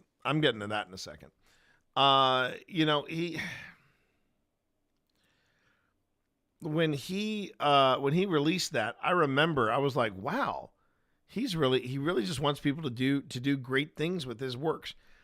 Only come to find out that, yeah, if you create this stuff, well, when people create this stuff, they have to basically, if they want to trademark it or they want to protect it with trademarks, you have to go on record to say who created it. But if you turn it over to the public, just willy-nilly, you don't have to do a damn thing. So literally, you could have been the guy that had come up with the gas pedal that you just take your foot off of it, and not only does it activate the regenerative braking, it brings you to a complete stop. And instead of making money off that, your boss, who had been taking credit for it, is now turning it over to the general public, saying, "Hey, do whatever you want with this technology." So yeah, I remember when he called I remember that was like, wow, where'd that come from? And then I saw another clip, and this is long before he got into the Roman salutes and crap like that. But I remember seeing this clip of Elon Musk at a conference somewhere, and he was basically talking about how the Matrix is real and we are all in a computer simulation. And I'm like, hold on, this is the guy that's running Tesla? And I had friends who were on the Tesla wall, who have the Tesla wall. They swear by it. They thought it was great. But that was then, this is now. And as far as Russia, man, and look, when you talk to supermodels, most of them are barely literate. And I know that sounds awful. But I will never forget the conversation I had with a pseudo-successful model / actress. And she was utterly convinced that the Da Vinci Code was a real book. That is, I'm just saying. She was convinced the Da Vinci Code was real. And if I was on my other soundboard, I would play that, and I suggest to let that one marinate. The Da Vinci Code was a book. Yeah. It was a book, yes. But yeah, yeah. Anyway, I have a follow-up story with this, so I'm gonna do a follow-up story on this in a second. But this should be fun. First ghost hunt, last ghost hunt. Okay, bring it. Where'd you Reddit go? user Amanda Burke and her Where did you go? If that's where I think it is, okay. Let's see if they went where I think they are. husband were exploring the haunted Hillview Manor, an old mental asylum located in Newcastle, Pennsylvania. I'm gonna write that location down because it's Pennsylvania. I would like to write it down if I had a pen.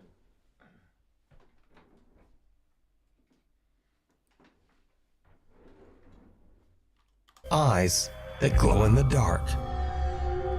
Yeah, I want you to so you can still see the dude moving, right? You can see the shape of the dude moving, but watch the eyes. And strange. So the question remains, what could cause a room full of the Russian elite to have eyes that glow in the dark? The eyes are moving on their own accord. I'm just saying, the eyes are moving on their own accord. Okay. I believe it. It was written by that guy who is a bad writer or something like that. I forget. I mean, here's the thing about the Da Vinci Code. It was formulaic. It was the ultimate. It was the ultimate formulaic guilty pleasure. It really was. And I agree with a friend of mine. The Da Vinci Code, when you go back and you reread it, or you go back and you look at it again, it's a little pretentious. National Treasure, on the other hand, is the fun that Da Vinci Code should have been. And I mean the original National Treasure. I freaking loved me National Treasure. Such a goofy, fun movie. And probably, I will double down and say it, it's my favorite Nick Cage. No, it's my second favorite Nick Cage movie. My first favorite Nick Cage movie is The Unbearable Weight of Massive Talent. So there it is. And last ghost hunt. Reddit user Amanda Burke and her husband were exploring the haunted Hillview Manor, an Hillview Manor.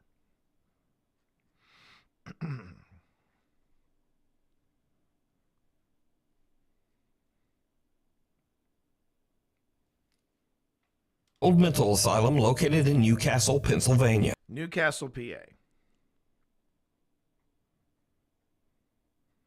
If it's still standing and it's still taking things or taking reservations, I might have to put that on the list. I can't believe it was hated on when it came out. What? National Treasure? Are you kidding? Oh, I remember people loved it well, it could have been a United States thing. I'm going to steal the Declaration of Independence. Welcome to Willy Wonderland is probably my favorite Welcome to Willy Wonderland is probably my favorite Nick Cage film. I don't know that one. But man, National Treasure, man, that was a fun one. That was a fun. Oh, and such a great score. Such a good score. Such a good score. First ghost hunt, last ghost Secret Lives with Charlotte. Could it be that simple? hunt. Reddit user Amanda Burke and her husband were exploring the haunted Hillview Manor, an old mental asylum located in Newcastle, Pennsylvania. Amanda says that they walked around the asylum with a tour group, checking EVP meters that were given to them by the tour guide. Cool. But she says nothing much happened. Okay. Then they began to hear an odd shuffling sound at the end of one of the halls, but they thought nothing of it. Then suddenly, from the end of the hall, they heard running footsteps charging right toward them.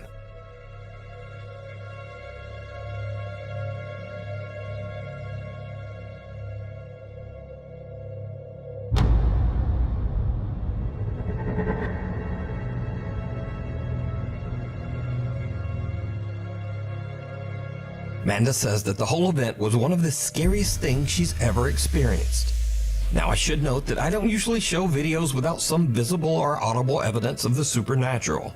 But looking at the reaction of this group and seeing just how hard and painful those falls look, I think this is pretty compelling evidence that something came down that hall. Also, again, Amanda and her friends are not ghost hunters, they're not YouTubers, and they're not TikTokers. She simply posted this video to Reddit to share her strange experience. But she didn't film it. She didn't film it. Oh, they are. National Treasure received mixed reviews from critics who often labeled it as formulaic and implausible Indiana Jones knockoff, yet it was a major commercial success. While critics disliked the plot, audiences loved the fun, adventurous, and lighthearted romp, giving it an A-. I would say that's true. You know, critics are not always right, chat. We know this. Critics aren't always right, but you know, there is something to be said about a good old-fashioned treasure hunt romp. And I did. I loved. There was nothing guilty of the pleasure I took from National Treasure. I loved that film. Okay. So the follow-up story I wanted to tell about that first ghost hunt, last ghost hunt. I remember there was this place had just opened up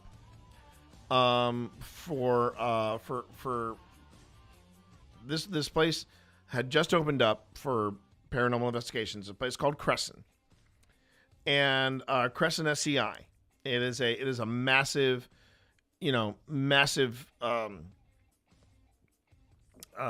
facility, and it started off as a TB ward. It then became a mental asylum, and then they expanded it even further, and then they built prison wings on it and turned it into a medium security prison where inmates could, go on ahead and hang out with the mental patients so they could all kind of learn to interact together. That went over as well as you probably think it would. It did manage to house a notorious serial killer in Pennsylvania. It was the Shoemaker. That was his name, the Shoemaker Killer. And I want to say his name was Schlesinger, maybe Schlesinger. But Ed Schlesinger, he actually got interviewed by Geraldo, and before he passed. And I've watched that interview, and man, he is flying on medication. But anyway, kind of pricey. All right, we'll have to look. Joseph Callinger, thank you. I got it wrong. I thought it was Ed. Anyway, but yeah, Joseph Callinger, thank you. Secondhand. Kind of pricey. Okay. We can talk offline about it. Walker. So anyway, so they literally, the place had just opened. In fact, someone had gone in there and said to the organizers, "You have no idea what a gold mine you're sitting on." And yeah, during the day the place was kind of popping too, but but Crescent had just opened up to the public for paranormal investigations. And I want to say we might have missed the Ghost Hunters and Project Fear by maybe a matter of weeks, but if not a matter of days.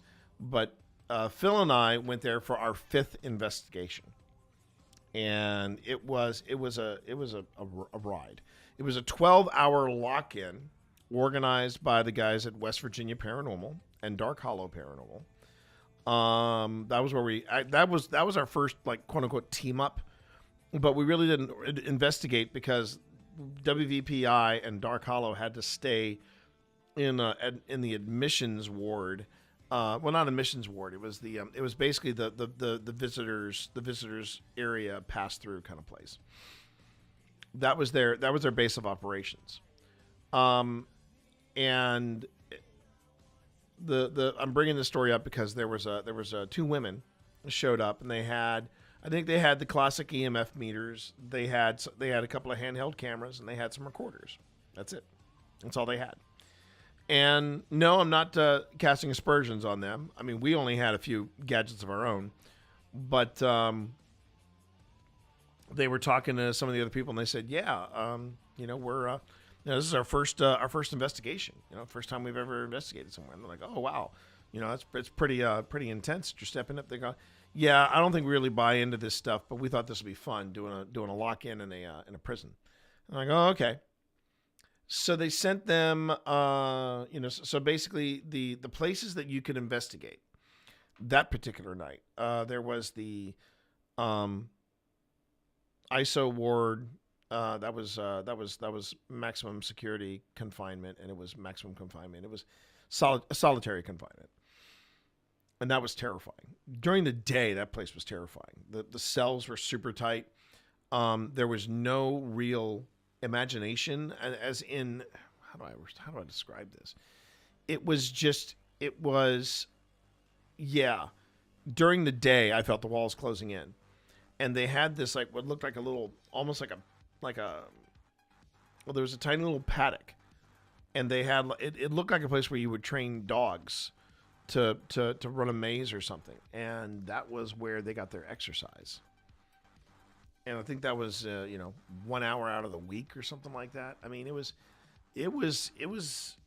intense during the day, and then the sunset, and we're exploring this place at night. But there was there was Ward D, there was solitary confinement, there was the chapel, and I think the last place. The catacombs, the underground tunnels, they saved that for last because we did that as one giant group because they wanted to make sure nobody got lost in the tunnels. But one of the other places that you could visit, admissions was another place. And then the fifth place you could visit, apart from the tunnels, but the tunnels, they were saying, don't anybody go into tunnels, we don't want anybody getting lost. So we're going to do that as a group, we're all going to stick together. But the one place was the hospice. There was a hospice on the property, and the talk at the hospice was if you went into the hospice, you were going to leave Crescent, just not the way you wanted to. You would be leaving in a body bag. So we all get split up and sent to different places, and these two women. I shouldn't say I stress the women part, but that's not what I'm saying.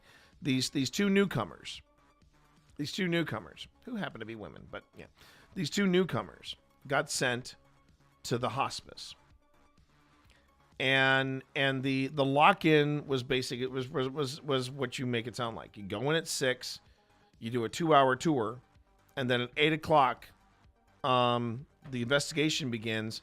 But if you leave before 6, if you leave the campus, you leave. You do not come back. And it was these ladies' first ever ghost hunt. Like I said, they had a couple of modest gadgets. They had some cameras. And it was like 8 o'clock. Everybody gets sent to their different places, and it's on. And I think they said it was either 8:30 or 8:45, and the two women showed up.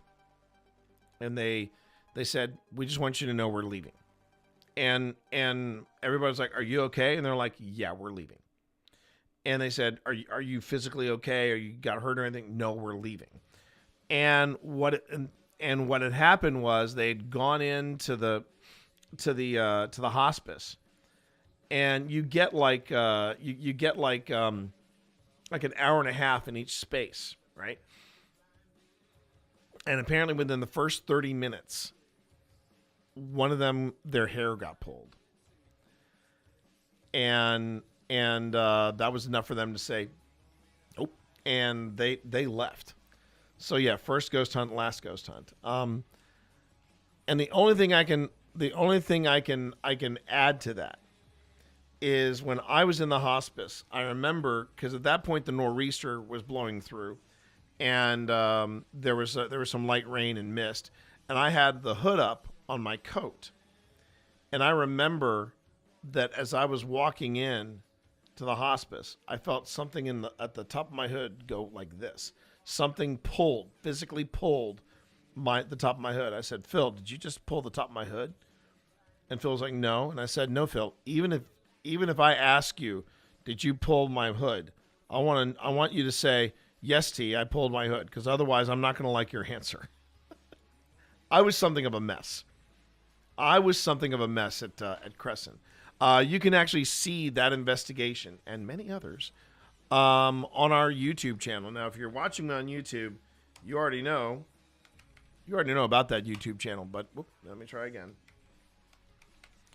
But if you want to see that investigation, that was the time where we did our first ever two-part investigation. And we were doing it old school, where we were looking at clips, and that's got to be that's got to be the longest investigation I think we've ever done. 12 hours. That was an insane amount of time. And I still don't know how Phil drove us back home. We did not spend the night. Literally, Phil drove us back that night. And or the next day, I should say. Phil drove us back the next day. And I remember stumbling into the house and just sleeping the rest of the day. That was a wild ride, man. That was a wild ride. But what a good time. Okay, so now we are reaching the point, or we've reached the point of the Grim Gazette where we do our deep dive discussion into something happening in the world of the paranormal. And this is not necessarily a deep dive discussion, as it is a recap and a return to a reoccurring issue, or a reoccurring reoccurring news item. If you recall, at the beginning of this year, I shared with all of you on the Grim Gazette some news stories about how the current owners of the Pennhurst Asylum are planning to tear it down and put a data center on top of it, a massive data center. Well, that went to court. That did go to court. And not only did it go to court, but the owners and the people that represented the data center, or represented Pennhurst Asylum, the people that owned the property, they didn't bother to show up. I don't know if the data center people, if it was a priority for them to be there, but for Pennhurst, for the property owners of Pennhurst, they needed to be there to put their argument together, and they didn't. They didn't send representation of any kind. They just didn't show up. So the order has been struck down, and apparently the Pennhurst owners have said, and you can look it up, but the Pennhurst owners have said, this is going to happen. Whether you like it or not, this is going to happen. Meanwhile, they are still advertising the Pennhurst Paracon event coming in May. They are still advertising that. Last I heard, Project Fear is going to be there again. Ghost Hunters again. I believe Twin Paranormal are going to be there, and that was already. I've already made up my mind. I got asked by Chris Boggs, the mortician, if I was going to be there, and I said absolutely not. I'm not keen on the fact that these people are not doing a thing to preserve the history or preserve the property. They're just milking this thing dry. And the sale of the property to a data center, that's just gonna speed up the process. But the fact that they were so arrogant that they didn't even bother to show up at their own hearing about whether or not, they just assumed, well, it's going to go through anyway. And the judge was like, if you don't care that much, then we're just going to go on ahead and we're just going to say no. The bigger problem that they have, and it came up during the meeting, and it's the thing that the owner of Pennhurst is going to be dealing with, is going to be the residences. there's a lot of private homes within earshot of Pennhurst. Now, granted, they're not going to hear anything weird happening at Pennhurst, but are they going to hear a data center going 24/7? Oh heck yeah! Oh heck yeah! And unlike the changing of the guard here in Virginia, the Pennsylvania legislation. Well, let's just say they could easily give plenty of kickbacks and what have you to the people that are wanting this data center to happen. But the people that own Pennhurst, yeah, it's a cash grab for them. It is an easy cash grab. That's a lot of land, and they want to sell it. And it's heartbreaking. It hasn't changed the fact that it's heartbreaking. And unlike other places, and you've heard me say this again, unlike Wildwood Sanitarium, unlike Trans-Allegheny, the money that they're making at Pennhurst, none of that is going into the preservation of Pennhurst. I think they were trying to. There were some volunteers that they were trying to milk along and just kind of appease them and go, oh yeah, you can turn this area into a museum and we'll call it the Pennhurst School, not the Pennhurst Asylum. But if you type in Pennhurst School, Pennhurst Asylum pops up, and I'm sure they're feeling a little betrayed right now. I met some of those people the second time I went to Pennhurst for the event. The only reason I went to the event last year was when they said Josh Gates was going to be there. I'm like, yep, okay, I'm there. Because I love me Josh Gates. I love me some Josh Gates. But yeah, it's a bit disappointing. They're also bringing in more. I think they're bringing in more B list and C list actors from Twilight. But yeah, the more pressing matter that I've mentioned about the Pennhurst event and Pennhurst in general is that every time I went there, the first year it was just me and Phil, and we had a great time. Well, we had a fantastic time, and second year we had a fantastic time. But one of the things we noticed between year one and year two, year one, they year one, they had they had like the really high up level. I think we got VIP level, but then there was like a super VIP. I don't think they called it RIP until year two, but the VIP level tickets that we had, there was a lot of miscommunication on what you got permission to do what, and but they did a lot of after-hour events with some of the A-listers, and I was like, oh, this is going to be great. When we did the RIP level, they basically not only invited RIP folks, but VIP folks as well. So a lot of the luster of RIP was lost. Secondly, the special event at one time had been an after-hours investigation.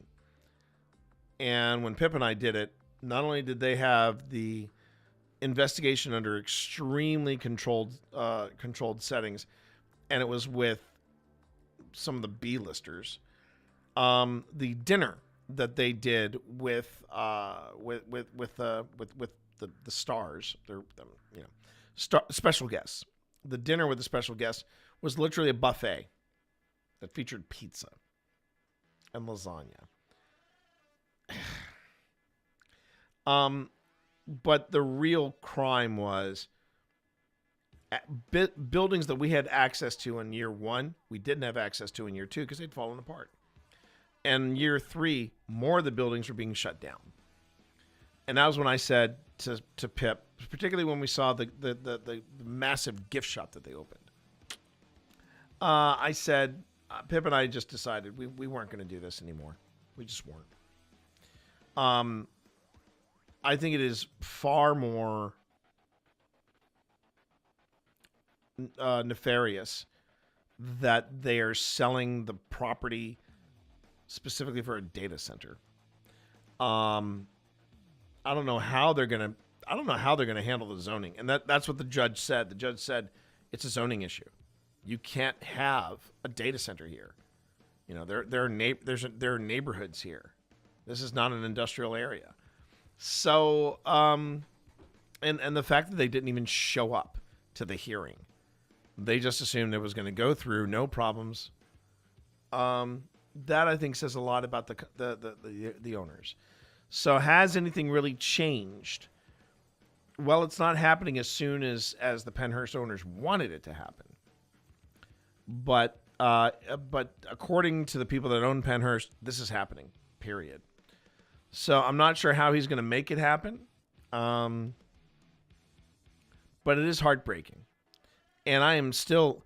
Oh, actually, I'm not getting any more ads for the Pennhurst Paracon. Pip is. It's coming in on her phone. I'm surprised she hasn't set it for junk. I think she wanted to just morbidly see... She had the morbid curiosity of, what guests are they going to get this year? And hey, I mean, for Project Fear and for Ghost Hunters, it's money on the table. You know, they're selling their autographs. They're doing all the stuff. They're meeting the fans. I mean, come on. That's just money on the table right there. But as far as the preservation of Pennhurst, yeah, that's disappearing very soon. I might be releasing some special videos and little things that we shot from Pennhurst when Phil and I first went there. It was a little tough to do though because it was like open air investigation, which meant there were a lot of people stepping in over us. But I might do some special releases for members only, where you see where you see us doing some stuff at Pennhurst. It was fun. But do I want to investigate that place? If that money is not going into Pennhurst, the answer is no. I got no desire whatsoever to, reward bad behavior. So Pennhurst is off the list, sadly. Also, I don't think I could be.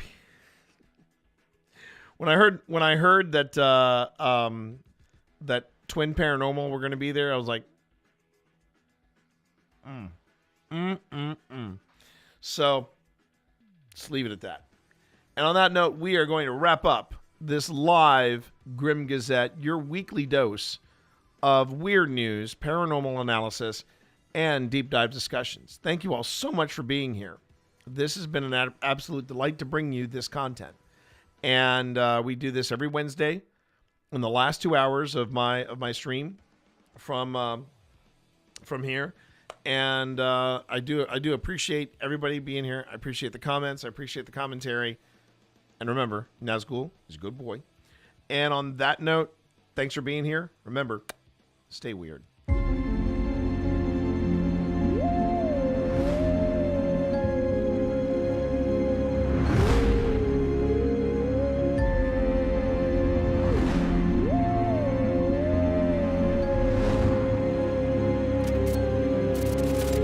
And that's going to wrap it up, everybody.